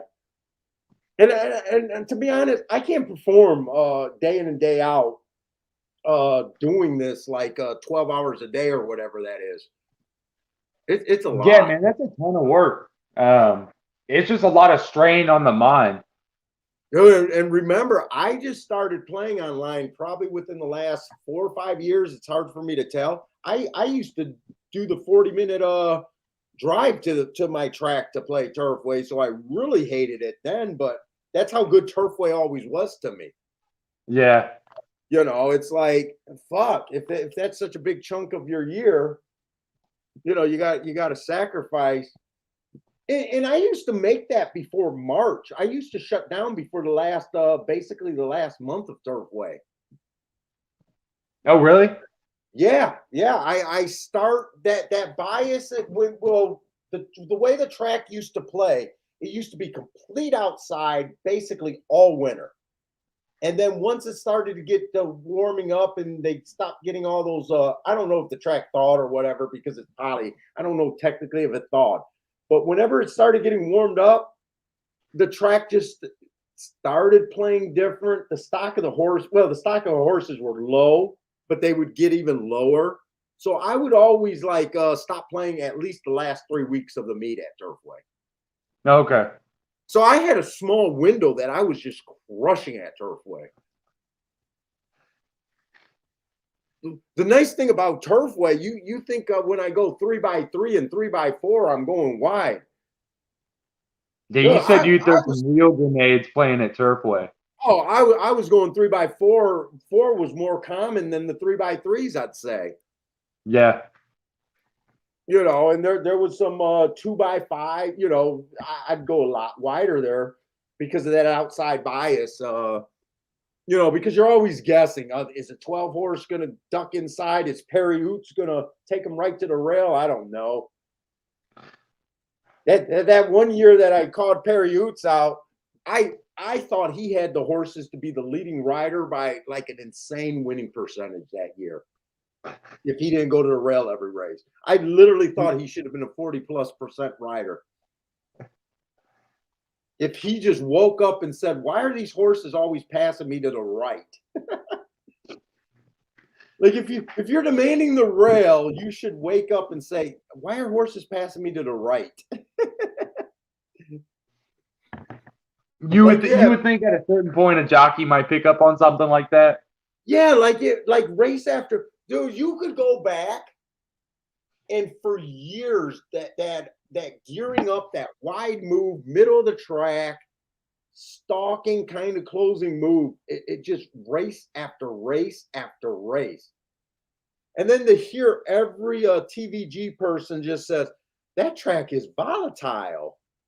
I don't understand how there's so many 10-to-1s and higher horses with no form, and all I can do is scream at the TV. Why does all these races look exact same? It wasn't like they wired and stuff, but it did change a bit. Yeah. So I don't know if I'll be back, but Turfway got that special part for me. No, that's like my Emerald Downs because I go out of my way to play that track because it's so good to me. Right? Yeah, dude. I tried to play that, but every time I tried to look, first of all, I didn't like the time of Emerald Down. But when I started doing the notes and I seen the same thing you were, Uh-huh. I also didn't like the lower pools. And Oh weren't man, you the pools are still brutal. how are you still sweating through so many like low price contenders? That didn't bother you? I mean, it's just easy enough that, and like there's enough, like it's easy enough to narrow down contenders to like small amounts to where you're playing like 1x2s and stuff like that. Oh, Um, okay. that you can squeeze a lot of value out of it. You know what I mean? So you weren't quite as against trying to beat all the chalks every freaking race like I am. No. You In you fact, were I'll use them a bit more at Emerald because and also I play pick fours a lot more at Emerald Downs too. okay, okay, okay. That makes It's not sense. it's not just rolling doubles all day because the double pools are kind of brutal. So yeah. So if so you were probably waiting and was willing to hammer even if the horse was a low price as long as he fit your profile. Yeah, yeah, And you were able to be like, yeah, that's the one, or that's the one of two. yeah. As long as I found value in it, Yeah, just based off of my opinion, I was able to put money in pretty much. because Um, I remember as I was keying in the results and everything that Yeah, it is definitely there. But you're looking at 8 to 5, 9 to 5. Then maybe the next race is a 3 to 1, 4 to 1, or 5 to 1. You know, you Hmm. weren't getting like I don't recall many days where they were well over 10 to 1s. But then I No, didn't no, follow it like you did. no. But Yeah. they do come. It's just not as frequently, and Okay. you need to make those really count. You know what I Okay. mean? Those horses really need to count. But yeah, but you weren't able to really play 3 by 3 or 3 by 4. You were 1 by 2, 2 by 2 more often than that. Yeah. That makes sense for me to that makes sense to me because I wondered how you survived with those pools. I would have been just on Well, the and hard dude, side of it. they're supposed to do some live money tournaments, I think, in 2022. Dude, I think back in the day when I used to look at it, I used to always have a Emerald tournament on the thing, but I never on that I was looking forward to. Uh-huh. I never made the trip. But it was always on my radar. I think they actually back in the day had like a really big cash prize. Yeah. They were playing for like a $25,000 first place or something like that, where it was Okay. almost worth me traveling to. Well, they haven't had them in a couple years, but they're supposed to bring them back in 2022. Really, And and I I might think go they out used there for some of those. and I think they used to give away like 6 seats back in the day, like quite a few Yeah. seats too. Dude, Beulah used to be like that. Beulah used to give out 6 seats and like a 20 some thousand dollar first place prize. It was a beautiful tournament. Beulah, Where where was that at? the old Ohio track, Beulah Park. Okay. And I don't remember if it was Columbus, Ohio, and it was one of the oldest tracks. I think it was one of the oldest tracks, period. At least in Chicago, and it was an old freaking track. It was like the simulcast room was like a shack. I remember pulling up to the side of it, and I thought it was someone's house, even though it was connected to a full racetrack. It was a weird building. Let's see. Are you doing anything in this race? Um.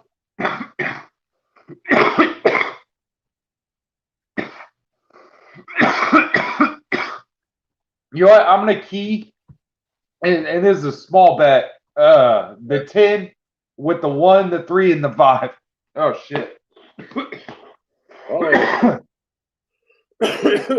make me go. I'm not doing anything here. I'm watching this race. I think the 1 deserves to be chalk. I think my 3 contenders are kind of almost the same thing you're looking at. The 1, the 3, and the 5.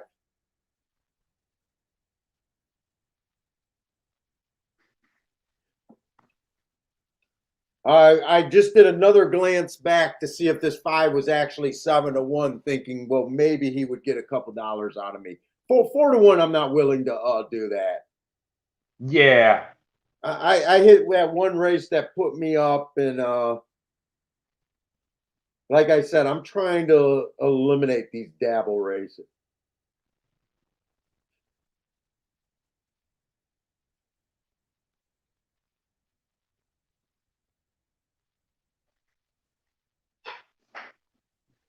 I think 1's a decent price at 3 to 1. I just can't get past this rail. To me, the 1's almost a safe. I think I said it before. I think 1 deserves to be the favorite. In a way, I think he's the safest play, other than him having the rail.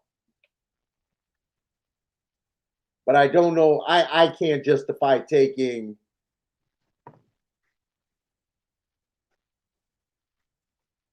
Like I would have him at a 50% chance to win this race if I was making a morning line, but it's a morning line I don't believe in because there's so many horses that I'm just saying I wouldn't touch unless they were way higher than 50 to 1. So it's almost by Yeah. default.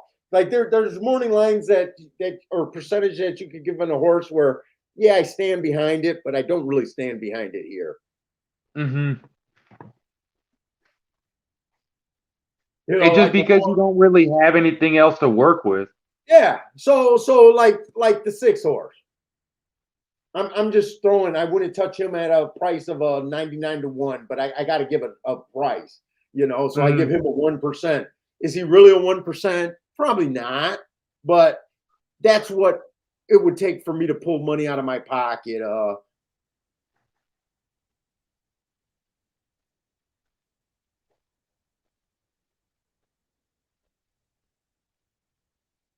I couldn't even. I see a little bit of upside on the 10 and the 11 and even the 9, just being first time starter. But I mean, is that a 5%? Is that a 10%? I can't even say.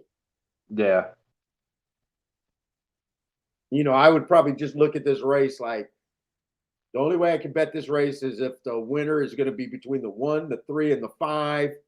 I would give the 1 the most percentage to win. 5 probably the second and third, the 3 the third, and that's exactly how they got the race bet. Now that I'm looking at the odds here, those are actually pretty much the first 3 choices, other than they got the 9 bet a little bit, and I think nine's a first time starter. Yeah. Let's see, does anyone got plays here? Let's see. Elliot Black likes the 1 and 5. By the way, guys, I do apologize that I couldn't follow the chat room today. I do hope you guys enjoyed the show. I do enjoy having Bender on. So I definitely think it's worth it. Plus, he Yeah, man. sponsored I it. hope everybody had a good time and whatnot today. I apologize. I did not keep up my 100% record. I think we knew that wasn't going to happen. Oh, actually, you did. You came through with another good ticket. Well, it wasn't as impressive as your last time, but Jesus Christ. They'd be There's taking not a lot of days like that. they'd be well. Actually, after that first show, they were begging for you to come back on until you just disappeared for a while. They're like, "I'm sick of seeing you. Bring fucking Bender on." They were begging for a while. No, we got caught. I mean, you know, you basically said you had one race today where you kind of felt like you made a big mistake with that 5 horse. You hated that bet. Yep. I don't know what we. I don't know because our opinions weren't that different for today. I don't know what else we could have done today. Those first 5 races were just all horses that were kind of hard to tough. I guess you saying you could do the 3 because you don't mind playing that move more than me. Uh, Hmm. you know, but that's a personal thing. They're just tough racing today. Yeah. Let's see, Frankie Tubbs likes the 1-3-11 in a box there. Let's see, Mr. Hobby. Who does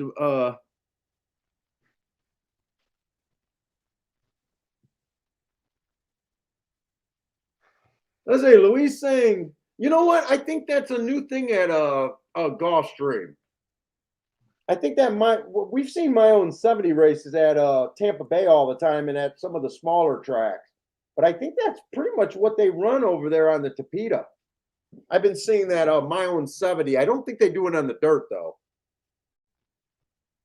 No, they do it on the dirt. Do they do my own 70? Yeah.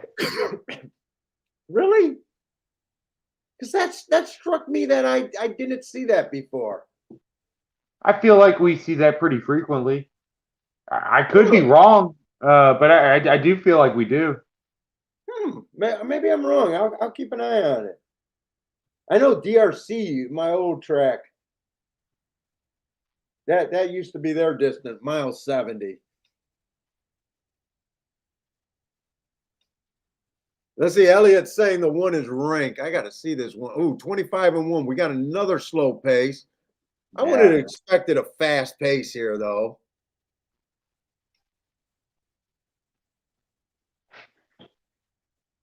Six was the horse that I said I could have bet at 100 to 1, and He got a lead. And actually, you know what? He is dropping, but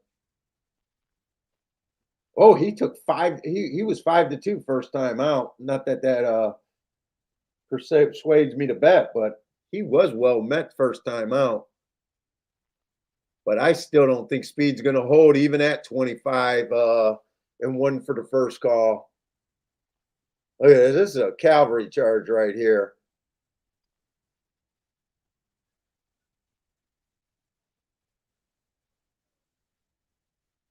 Is that you?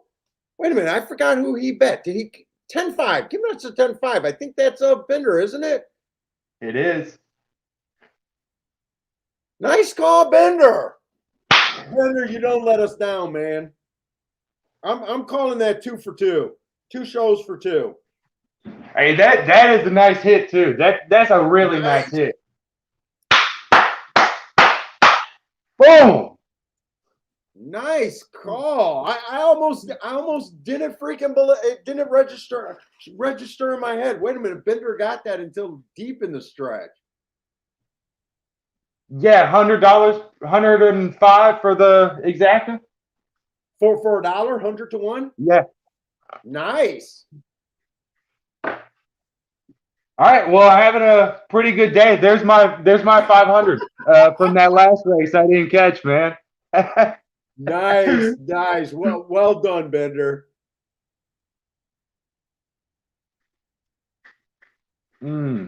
Absolutely well done. Who? But I mean, where else could you really have gone in that race? I mean, we had the 1, the 3, the 5. And then if you wanted to throw in an outside horse, the 10 made the most sense, right?